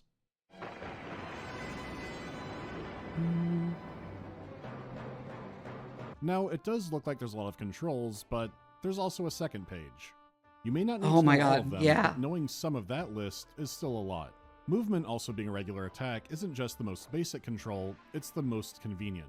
The other controls are all tied to very specific actions. Let's take your inventory, right? In a more modern game, you look at all your stuff and usually have contextual actions from there. It leads with the object. Here's your item, what do you want to do with it? Sell it? Eat it? Nowadays, this is just expected, but back here, you're leading with the action. What do you want to eat? What do you want to drink? The true hell games of this time are ones where you typed out commands where there were plenty of wrong answers and about 3 good ones. This isn't nearly that bad, but there's still enough that's annoying and easy to slip up. You can at least tell they were trying to be convenient. Like with stairs, one key sends you up, the other sends you down. They're the greater than and less than signs. Easy enough. Okay. How about W to wield a weapon, but capital W to wear armor? Easy to mix up at first, but hopefully not something you're doing in combat anyways. At least compared to T for throw and capital T to take off armor. Making that mistake can easily send you back to floor 1. Not to Oh mention my for God. throwing, ranged weapons count as throwing weapons, so you'd equip a bow but throw the arrows and then choose the direction for the arrows. But there's a separate hotkey to shoot again in the same direction for rapid fire. The P key does nothing. Capital P lets you put on magic rings, which feels like such a bizarre extra step. And sure, some controls are for kind of archaic fantasy terms like Q for quaff potion, but plenty of others are dominated my by God. movement controls, and you bet there's capitals in there too. Not every keyboard had a numpad. This is also the improved control scheme from some earlier versions, because this game has some tedium with number commands to reduce that. The entire game is turn or action based. You can move on a turn, attack on a turn, or do something like equip or take off armor, drink a potion, but some of these you want to queue up. There's a rest command. It's period for you stopping, I guess. But if you hit period, you rest for a single action. Kind of the Health basic does stuff that's regenerate when time replicated in passes the whenever other, you move, like, but you won't want to just hit back and forth over and over. But you also don't want to hit period 20 times in a row roguelikes. to I've keep played the still. classic So ones. you would type out 30 period to repeat that action 30 times. This comes especially in handy for searching. Some doors are hidden and you have to feel along the wall to find them, and most of the time, they'll be obvious. Most of the time, search is also a dice roll. You can hit it and find nothing even if something's there. So just like resting, you might type out 5 or 10 searches along a wall. That way you don't have to mash it constantly when you can't find the way, but that might still happen. You still want to keep that number low because time is marching forward and the rogue does get hungry.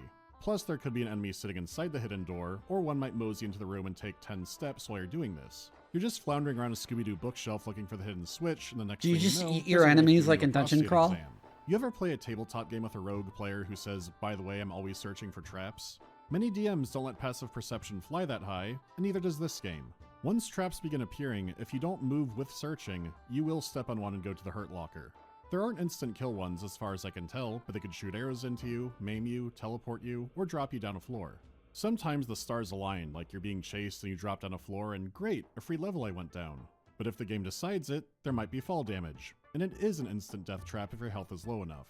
Eventually, I just stopped searching for traps and let Jesus take the wheel, because one time, I saw the stairs you have to go down were trapped. A fall trap that sent my kneecaps out like racquetballs. So you know what? If Oh the my dungeon lord God. is also Kevin McAllister and can tripwire the stairs, I'm not searching anymore. Any trap will hit me and I welcome it. And don't say just searching at the stairs, because eventually every tile is near the stairs in your brain. His stair trickery is so strong, it sometimes becomes a borderline Gygus attack you can't comprehend.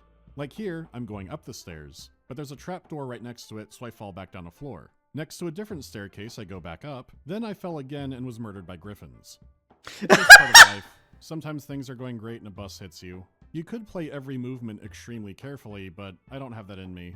This is what Rogue is all about, weighing caution and planning against RNG. I could spend search actions on the floor, but what are the chances there's a fall trap there? And what are the chances it happens again 4 seconds later? Fuck. Still, Rogue is also very mechanically rich, more than you might think by looking at it. Some of the quick commands that make no sense might start to the farther you get into the game. Like with one of the more awful early enemies, Aquators. From context clues, they seem like some kind of water elemental, and they're very good at rusting your armor. Permanently. Every successful hit melts the protection away. Now think back to cursed items. You could have armor drained to nothing. Oh, that mechanic is the worst. Until you lift the curse. You could have 5 better sets of armor on you that you can't use, or you found a great set and one bad fight with an Aquator makes it near useless. Look, how neat, I found an enhanced armor scroll. Just name that enhanced armor to remember it. Immediate Aquator. It zaps away that buff scroll's help and sends my armor down to 1. It sucks, but if I had been quicker and had an armor on me that it couldn't rust, like leather, I could have changed to that. Or just use the takeoff armor hotkey. The fight would be more dangerous, but my equipment would be safe. That's thinking Rogue. At its core, the levels are randomly generated, but your items are in the same category. Like in my very first game, I found the scroll of... that doesn't seem good. But every scroll, including identify scrolls, I would have to read blindly to see what they did, and then I can name them.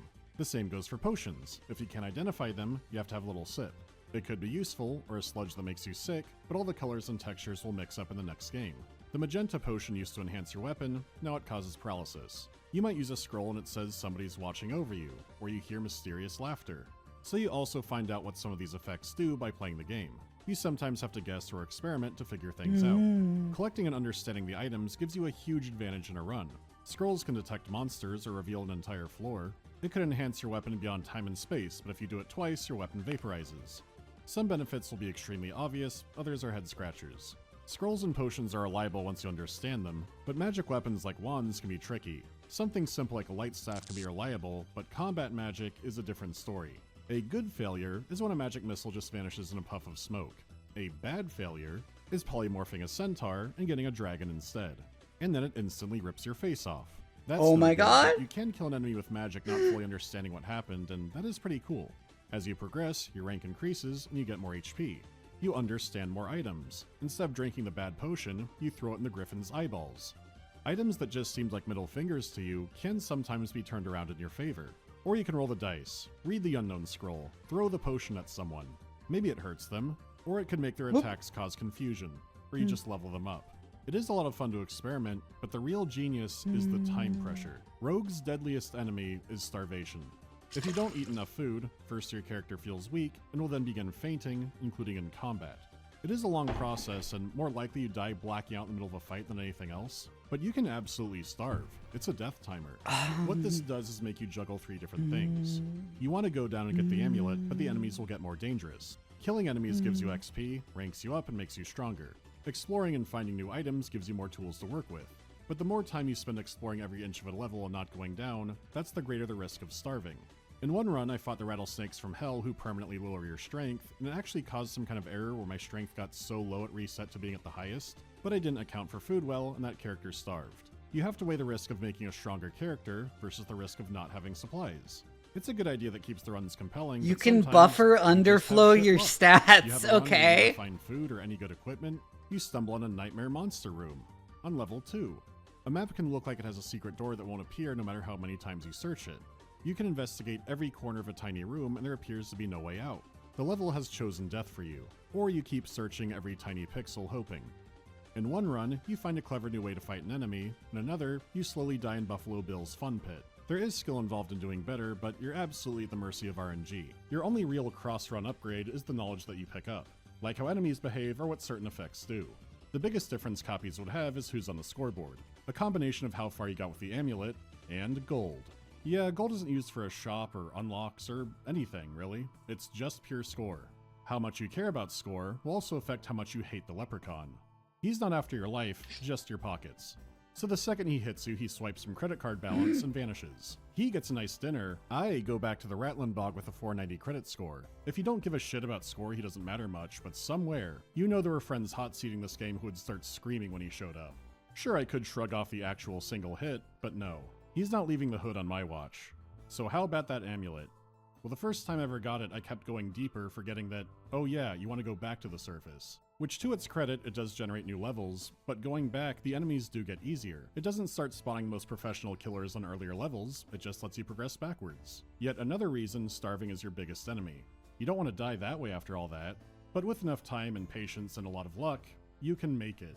You pawn all your stuff and are just now admitted to the Fighters Guild. That seems fucking steep. This is being overqualified.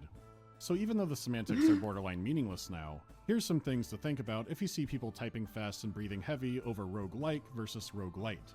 Most people pull up permadeath or procedural levels, but the game being turn-based is very core to it, even if gameplay doesn't always look like that. How about inventory management and survival mechanics? The game has a hunger meter, and sometimes you do have to decide between getting more food or getting a great weapon. You have a goal and can win, you don't just have to endure the game forever. But I guess if you want to, you could keep going deeper. And finally, no meta progression. You don't need to unlock a new I wouldn't spaceship say or that about a whatever goal, else. yeah. You always start on an even playing field, which is good in such an Because uneven Dwarf game. Fortress Adventure Mode is generally agreed to be a classical roguelike, and that has no goals. It It's is a complete neat to see how well sandbox. it's held up in a lot of ways, but if you were interested in what this game does right, there's still a lot that does it better. And I don't mean something graphically crazy, I mean something like Dungeon Crawl Stone Soup. Games that can triple down on mechanics, but don't have much for visuals. So that's Rogue. It spearheaded genres we hear about non-stop, mainly argued about by people who never played it, or even seen it before, but now you have. It's an important game that didn't need much of a story. So next time, we'll dive into something a little more narrative heavy.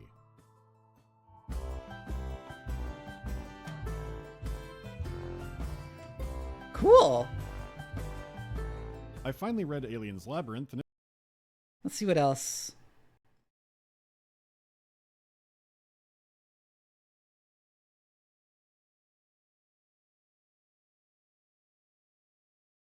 Oh, his tome? That's Tomb of Majayal, right?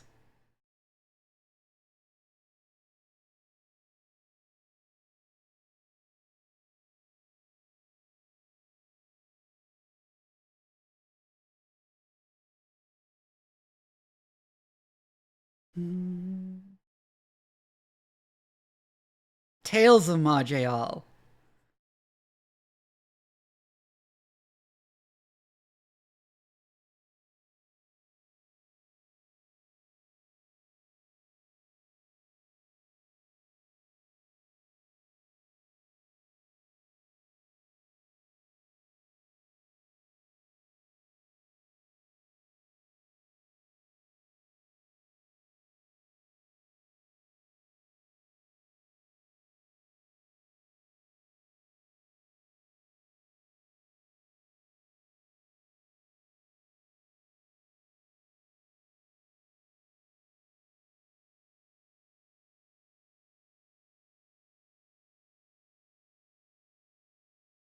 Hum-a-diddy-dum.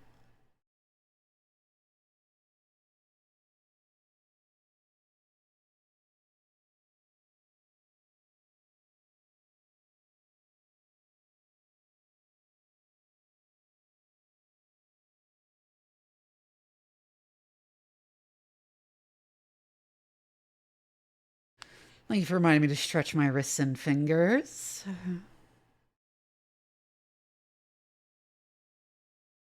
Yeah, I added it after I had that wrist trouble.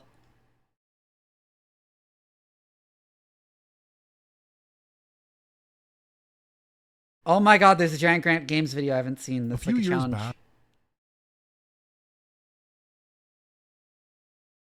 Before we start this, I'm gonna go take a bio break real quick. I'll be right back.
Yeah, that's the thing about classic roguelikes is like a lot of times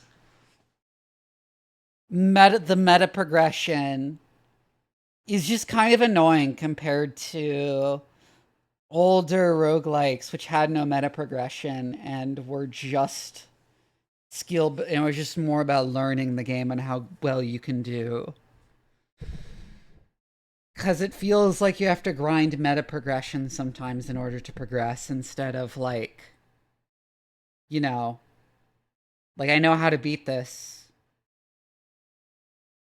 Anyways. I did a challenge run where I had to earn every StarCraft campaign achievement in under 24 hours. StarCraft has a huge variety of achievements, ranging from exceptionally difficult to almost impossible to not get, and it was a blast to perform. So today, we're going to flip the script and ask the question, is it possible to beat Wings of Liberty without earning any achievements? There are 152 achievements in Wings of Liberty, and today I deserve none of them. In this run, some of the missions are going to be a joke, some absolute chaos, and all in, the most stressful it has ever been. We begin on Liberation Day, where Jim and the boys free Marsara. But Jim's old now, so after getting 4 kills, he needs to take a permanent break to avoid getting a 5th. Luckily, we're not allowed to kill the holoboards, so he has something to watch. This mission is pretty easy. Even with only Marines, we can clean up the outpost, rescue the civilians, and let them get absolutely annihilated by the Dominion. Now that the AI won't accidentally win the mission for me, I can clean up the base on my own terms and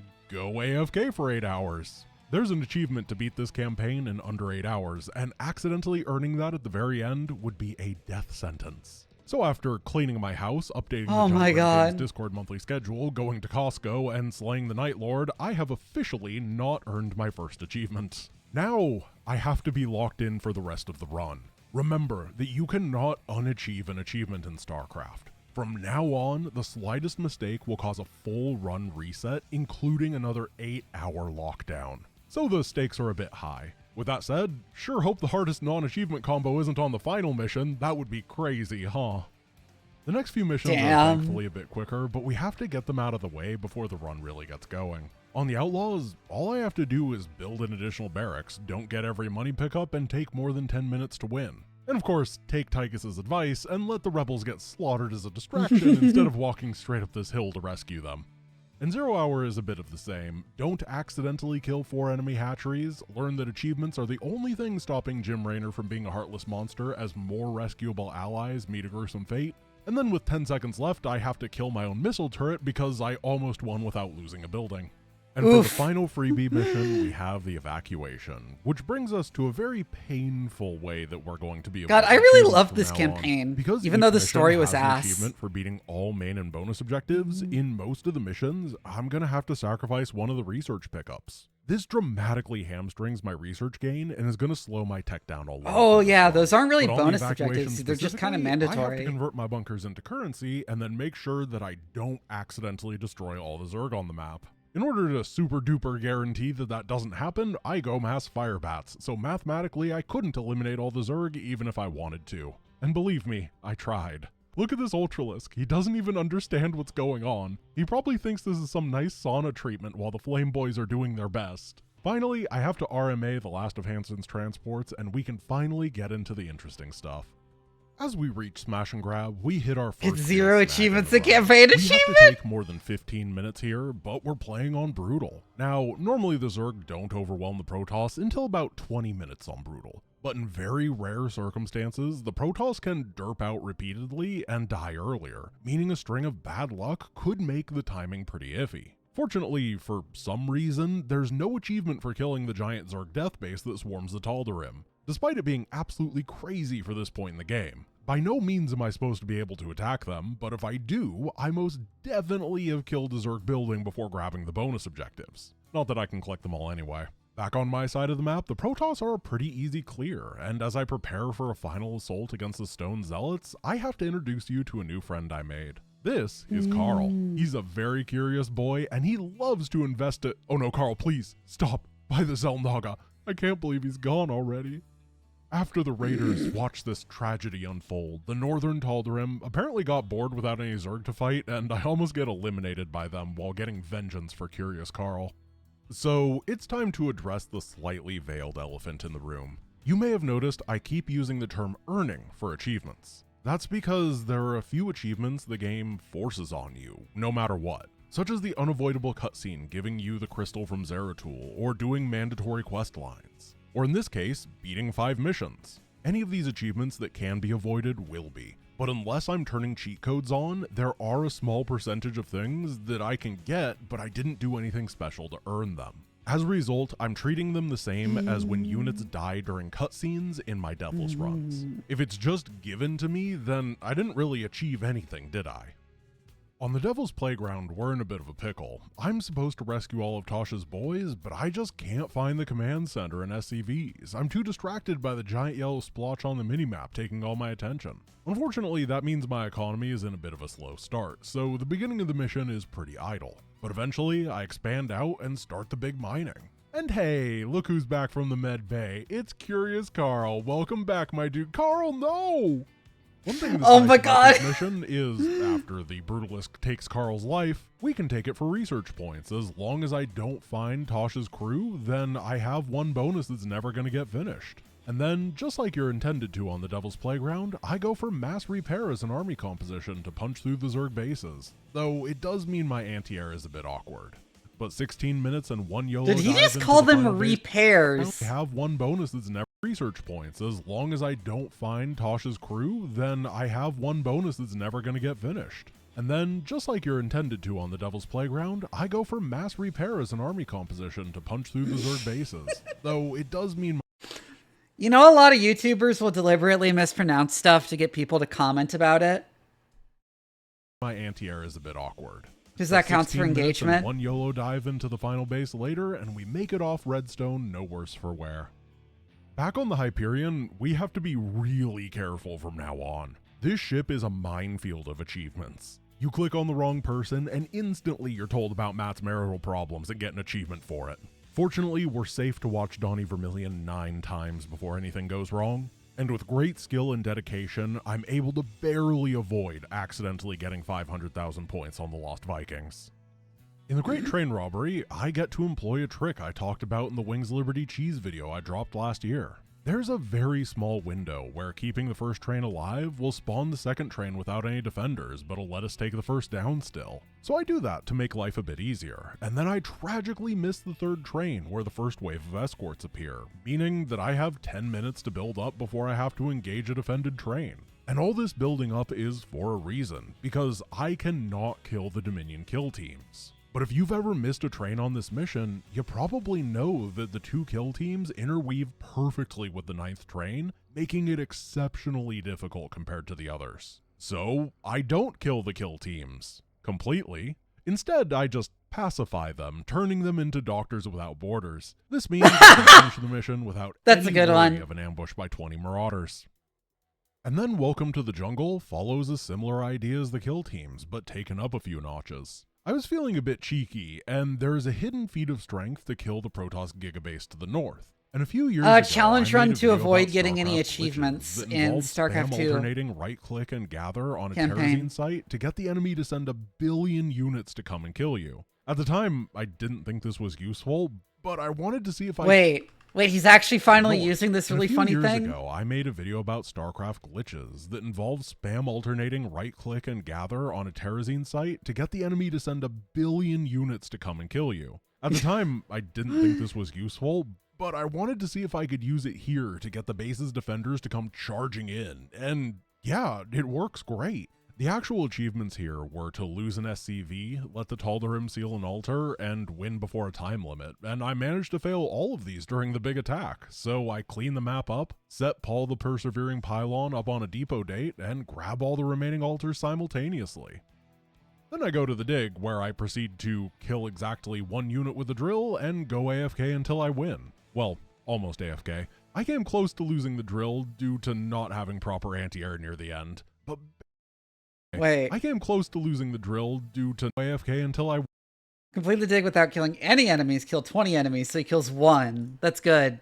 Win. Well, almost AFK. I came close to losing the drill due to not having proper anti-air near the end, but barely managed to get my way out of that one. Now comes the Zeratul missions, which I'm pretty excited about because I am in dire need of research. Whispers of Doom is first, and simply requires me to play like absolute garbage. Fortunately, I can lose all my stalkers to some well-placed banelings and YOLO Zeratul to take some early health damage. But the bonus objectives are where things start to get interesting. I want all of the bonuses here. If I can get them, then at the end of the Protoss missions, I'll have 20 Zerg research. But of course, if I finish every objective, I get an achievement. So, if I need to do all the bonus objectives, then I should just skip a main objective. The gate barring this final escape to the Void Seeker can be Blunk over. Blizzard knew this and made sure stalkers didn't have enough vision on the high ground to see over, but they forgot to check Zeratul's vision. So we can blink the stalkers over, and then blink Zeratul over. Oh my god. Skip the final temple. Then we have our stalkers get in a workplace accident and skedaddle. At the very end, it checks off the main objective as if we did it, but the score screen disagrees, and no achievements are gained. The reason that I'm putting this much effort into getting 20 research points is that that's as good as it gets. There's an achievement for getting 25 points in either tree, so drop pods, hive mind emulators, and psi disruptors are all illegal. And no, I'm not spending my 20 points on regenerative biosteel. Sorry. Compared to skipping main objectives, Hi, the next 2 McDoing10. missions are impressively boring. A sinister turn I've had requires to me change to my just fucking sit around category. and not do things, don't kill all the Protoss, so I made a pylon power couple, and slap Mars silly for 25 minutes, and don't accidentally extinct an entire species with Dark Templar. Echoes of the Future is even worse, where I can't visit 2 tendrils within 4 minutes of each other, meaning I have to set an actual timer on my phone to make sure I don't absent-mindedly win too good. But with these out of the way, we've reached In Utter Darkness, the end of the first quest line, and I can't play this mission.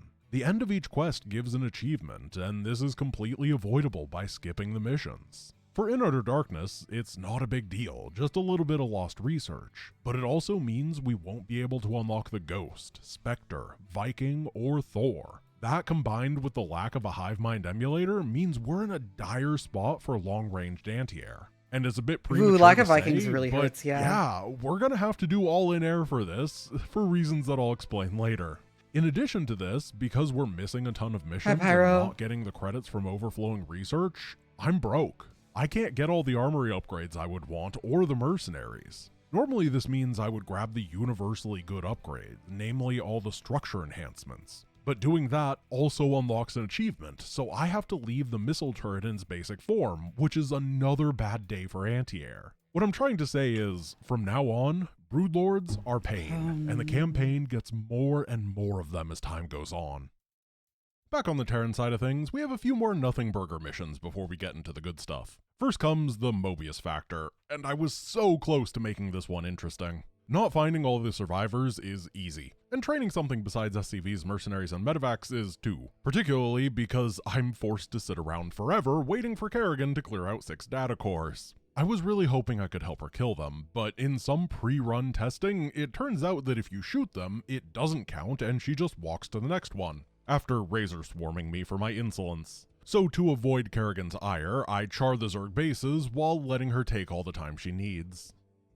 And Cutthroat is an interesting mission in that all the achievements are actually requiring you to do interesting things, meaning that the way to beat it is by playing completely normally. I can't kill Orlan early. I have to make workers before I get Mirahan, and I can't create a DMZ with spider mines. So instead I get to roam around the map with my normal army doing normal things until I recruit Mira and convert Orlan's base into rubble. On the other hand, Outbreak is truly the most difficult mission in the run. I must survive the Zerg onslaught for 5 entire nights before claiming victory. This was a trial of the ages. The unending tide of infested causing this to be the single most challenging mission I have ever— Oh man, I almost accidentally prematurely killed the final structure with planetary splash before night 5 ended. Somehow I legitimately almost did myself in here and forced an entire run reset. I would have actually cried.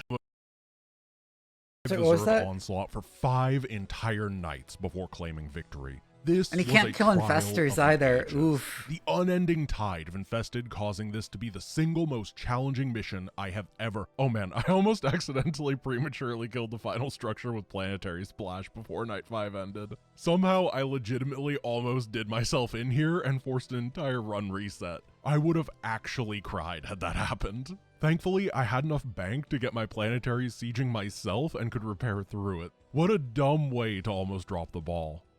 In Engine of Destruction, we need to let the Odin take some damage. A lot of damage. Not only do we have to repair over 5,000 hit points, but also make sure it drops under 30% health, which is honestly kinda sketchy. The 5,000 is impossible to track, and the difference between 30% and dead on Brutal is not much. So I do the completely normal thing, and instead of letting the Odin rampage and then healing him up, I trap him. And then, like a completely well-adjusted person, I proceed to bombard the Odin for a couple minutes. Yeah, I was just like, he's gonna have to damage it himself, and then isn't he? after Yeah. the Odin of Theseus has been completely replaced with new parts multiple times, I have a nice little force of my greatest anti-air unit to support. The Wraith. Wow. And then they all die to a single Seeker missile, which is great. I love this unit. Fortunately, we hit the Odin so much that it built up an immunity to bullets and can crush through the bases even when I can't provide much aid. I remember how the reason there's a bunch of like AoE anti-air stuff in StarCraft specifically is because in the original StarCraft before Brood War, it was actually really overpowered to just stack mutas on top of each other. Like you'd exploit the pathfinding so that they're all just like in a single stack in the same space. And so to discourage that, when Brood War came out, they added a bunch of units that do anti-air splash damage. And that kind of carried over into StarCraft 2. And next would be Media Blitz, if I was allowed to do it. I really want the Thor, and any sort of long-range anti-air is going to be essential. And they have the bulk to back it up, but unfortunately, it was not meant to be. They're not the end of the Rebellion questline. The secret mission Piercing the Shroud is, so we avoid that achievement. But unfortunately, Media Blitz has no bonus objectives to skip, meaning that if I do jump in, I'm guaranteed an achievement. Unlocking Piercing the Shroud being a secret instead of a bonus objective is killing me here.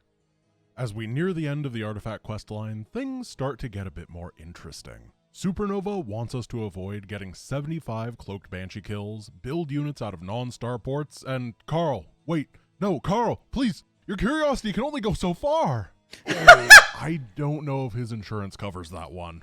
The rest of the mission is equally as rough. With my only air-based anti-air starting with a W and Banshees not being able to get kills while cloaked, I need to start slowly crawling through the map with ground units. The tried and true Marine Marauder medevac tank serves me decently well here, but I'm consistently strapped for cash and have to completely avoid the middle base. I'm really starting to feel the pressure from having no armory upgrades due to the credit crunch and not having laboratory tech. But the Terran special of pulling the boys is a tried and true way of clearing through the Protoss as always. Fortunately, I get a bit of a break because I don't have to get the bottom right research, so I can push the top instead. This allows me to doom drop right into this chasm where the Protoss can't reach me with Zealots or Archons, and my life gets a lot better. From now on, even if I don't say it, just assume that the fights against the enemies are consistently an uphill battle with the lack of tech, unit unlocks, and laboratory research. It's all tough. Well, besides Maw of the Void. Needing a break after getting out of the burn ward, Curious Carl takes a trip to his vacation home on the Zelnaga world ship, and oh no Carl, now you're being dissolved at the atomic level. You were so lucky we never finished the colonist quest line, so Dr. Hansen is still on board the ship to put you back together. This is getting ridiculous. After our first tragic casualty, I grab 3 bonuses, ignore the Protoss base, ignore the Ripfield generators, ignore the mothership, and introduce the fancy Zelnaga box to a Yamato cannon. On to Char.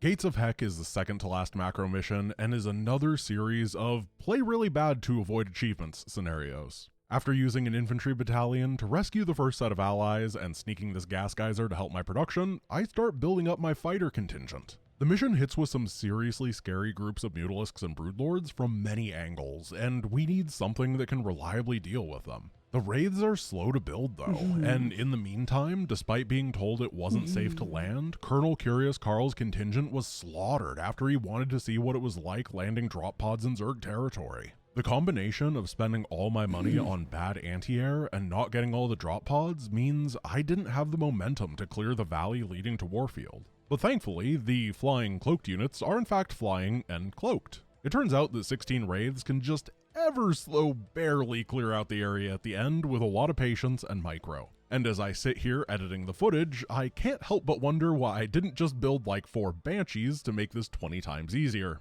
I'm already struggling enough here, I don't need to add extra imposed challenges on myself. Oh my god. Now we have the choice to go into the sky or tunnels to disable flyers or niduses for the final mission. While I'm pretty sure that both versions are possible for this run, all in air is significantly more consistent than all in ground, and significantly more difficult. Unfortunately, I cannot take the risks that are associated with the ground version. Not this late into the run. Not another 8 hours of waiting if I mess up. I don't need to go to Costco again. So, into the tunnels we go. The majority of this mission is pretty normal. Don't accidentally get the one-shot achievement with Raynor that's really tough in normal play anyway. Have the boys show Jim what it's like to shoot a friend in Shark Cave. And finally, don't get 100 kills with Flaming Betty. This achievement is not easy to track. The kills don't go over to Swan or anything, and each Betty has a new kill count, but the achievement is cumulative between all of them. So I genuinely don't feel safe using Betty. Sometimes I let her attack, sometimes I drop her to tank and have her attacking me, but mostly I don't use her at all. And boy do you feel it when the tankiest member of the team is suddenly missing. While part 1 was okay, the second area with infinitely spawning Nidus worms is nightmare fuel. This is by far the easiest place for Betty to stack up kills fast, and it is where this is a fun mission. I love the boys on their own can missions where you get a bunch of heroes infested as fast as they spawn. And without Betty's area damage, it's almost impossible. It kind of felt like playing Warcraft 3 After again, 3 minutes which is of like a almost huge making nostalgia negative game progress, for me. the event with the Ultralisk and Apparition happens, and this is too much. Swan and Jim are taken down, and I have to flee. Normally, I like to leave my non-hero soldiers in the back during these events, because they often get more in the way than they help, but I have to bring everybody on a rescue mission so we can barely grab our downed friends, push to the Niduses, and stop the spawning.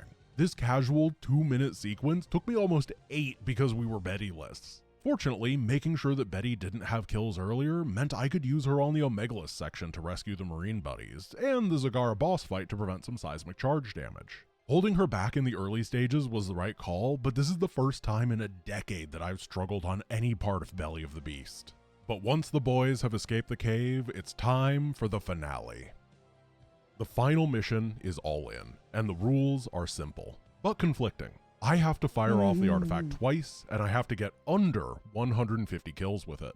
This is an enormous issue, and is why all in ground. That's why it's so hard. Jesus. The Artifact Nova one-shots everything in its radius, and then leaves a lingering damage over time for 30 seconds that will continue to massacre low durability Zerg. It's incredibly easy to get over 150 kills with a single shot, let alone 2, which is why the ground version of this mission is a no-go. An unfortunate Nidus unload, unlucky Nidus spawns, or inopportune ground attacks right after hitting the Nova would be game over and run over. I need consistency, even if it ends up spiking the difficulty and making this one of the scariest all-ins I have ever done. My plan is simple. Shore up my defenses at home and then push the perimeter out, secure outposts on the map so I can fire off the Nova while stopping the Zerg from entering the area. But the execution is not nearly as easy. As I build up a majority Marine and Goliath composition, I hold the first Nova for Kerrigan. The first time she attacks, the game slows down the aggression, so I know this is the only time things will be clear. After that, the timing becomes very strict. Because of my poor anti-air, I have to act fast. The second Kerrigan is easy, but I don't have a good answer to the subsequent attacks after she unlocks Razor Swarm on her third assault. The Leviathan will eventually show up, and Broodlord waves require a huge amount of attention to deal with. So I have to get everything prepared perfectly before the third Kerrigan. Goliaths are good against small numbers of Broodlords because they can shoot the Flyers and the Broodlings at the same time. So I bring them over and establish a bunker line. Fortunately, I learned this area actually aggroes groups from the other attack side too. Unfortunately, it's hitting me from behind, so I end up taking losses, but manage to get the first fort anchored down. But I'm already feeling spread thin. I need both main entrances covered, the back and the front get hit by flyer waves, and now I have a fifth point where I can be hit from both sides. So the idea of expanding into a 6th area is horrifying. I'm already lacking firepower. That means that my losses in each area are building up significantly faster than I'm comfortable with, and this culminates with the second Kerrigan assault, which I only have 30 or so supply to engage her with. I lose a lot. I've been dropping mules like crazy this entire time, so it looks like I have a great bank, but my mineral fields are already starting to wear thin. Moving out to the 6th defense point, the second outpost includes Yeah, I was thinking about that and how basically you have like abandoning the ultimately north limited and hoping a resources. half-hearted defense can hold on. I have to rush, but I manage to get the bunkers up, push back an attack wave, and everything looks clear. I blow the second Nova and no achievement. I did it. But unfortunately, that was not the hard part. The third Kerrigan reaches me and I'm spread thin. She starts wrecking havoc. My lines are busted and I try to fall back from the outpost, but I had to wall myself in and I have a weird Sim City. Everything is falling into chaos. I managed to not get the achievements, but I'm broke and my mineral fields are starting to deplete with 10 minutes left in the mission. All my work means nothing if the setup left me too vulnerable to actually win the mission. So of course, it's time for the Leviathan to appear.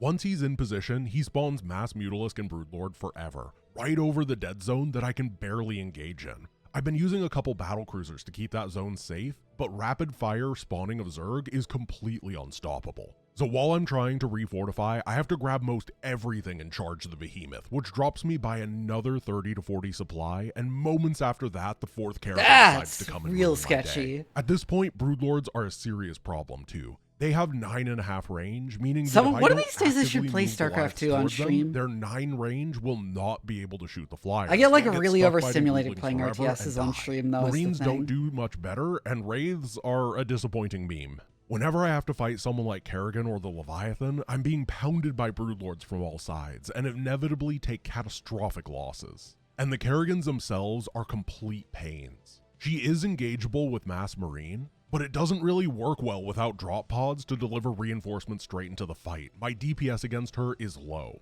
My walls are broken, my mineral fields have gone from 20 to 4, and I'm down 60 supply. But I can't give in here. I got so lucky that this setup worked. Everything went so well at the beginning, and any repeats is an immense risk where a bad Zergling wave ends me. So I press on. I spam bunkers and missile turrets, getting medics into the action and aggressively diving the Broodlord waves because I can't afford repairs anymore. The end of the mission is chaos. My buildings are floating, my army completely demolished, an income of 0 gutted from the front and back and sides with only a single reprieve. Of course The he's final doing the Kerrigan cheese of opted like to strike moving the my base buildings. instead of going after the artifact. As the mission ends, I breathe an immense sigh of relief. And while it does feel a bit weird to end a no achievement run with an achievement pop-up, I can stand proud. Because this was one of the wildest, most chaotic, and scrappy all-ins that I've ever had to do, with the highest stakes I've ever had, and I pulled it off without earning an achievement. Thanks for watching. It's nice getting to do a StarCraft challenge really run every crazy, once in a while, actually. even if original ideas are hard to come by these days. If you're hankering for more StarCraft challenge content, on July 12th, I'm going to be doing a live run on this YouTube channel where I try to beat all 90 StarCraft 2 missions on Brutal in under 12 hours, which maths out to a casual 8 minutes per mission, including load times. So I'm not sure that I can do it, but I am looking forward to trying. I hope to see you there. Peace.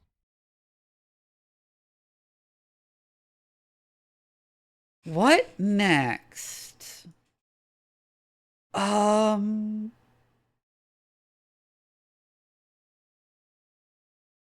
think I'm gonna wrap up early. I could keep going. Remember, I have a Discord.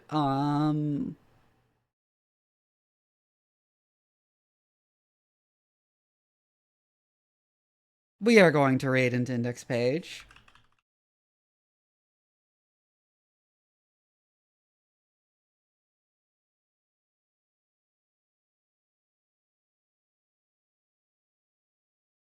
The raid message is this.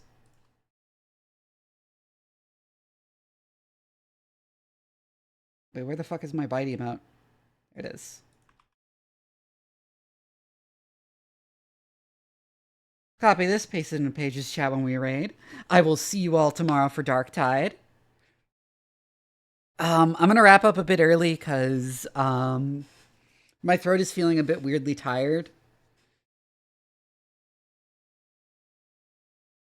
And I kind of got stuff I need to get done before I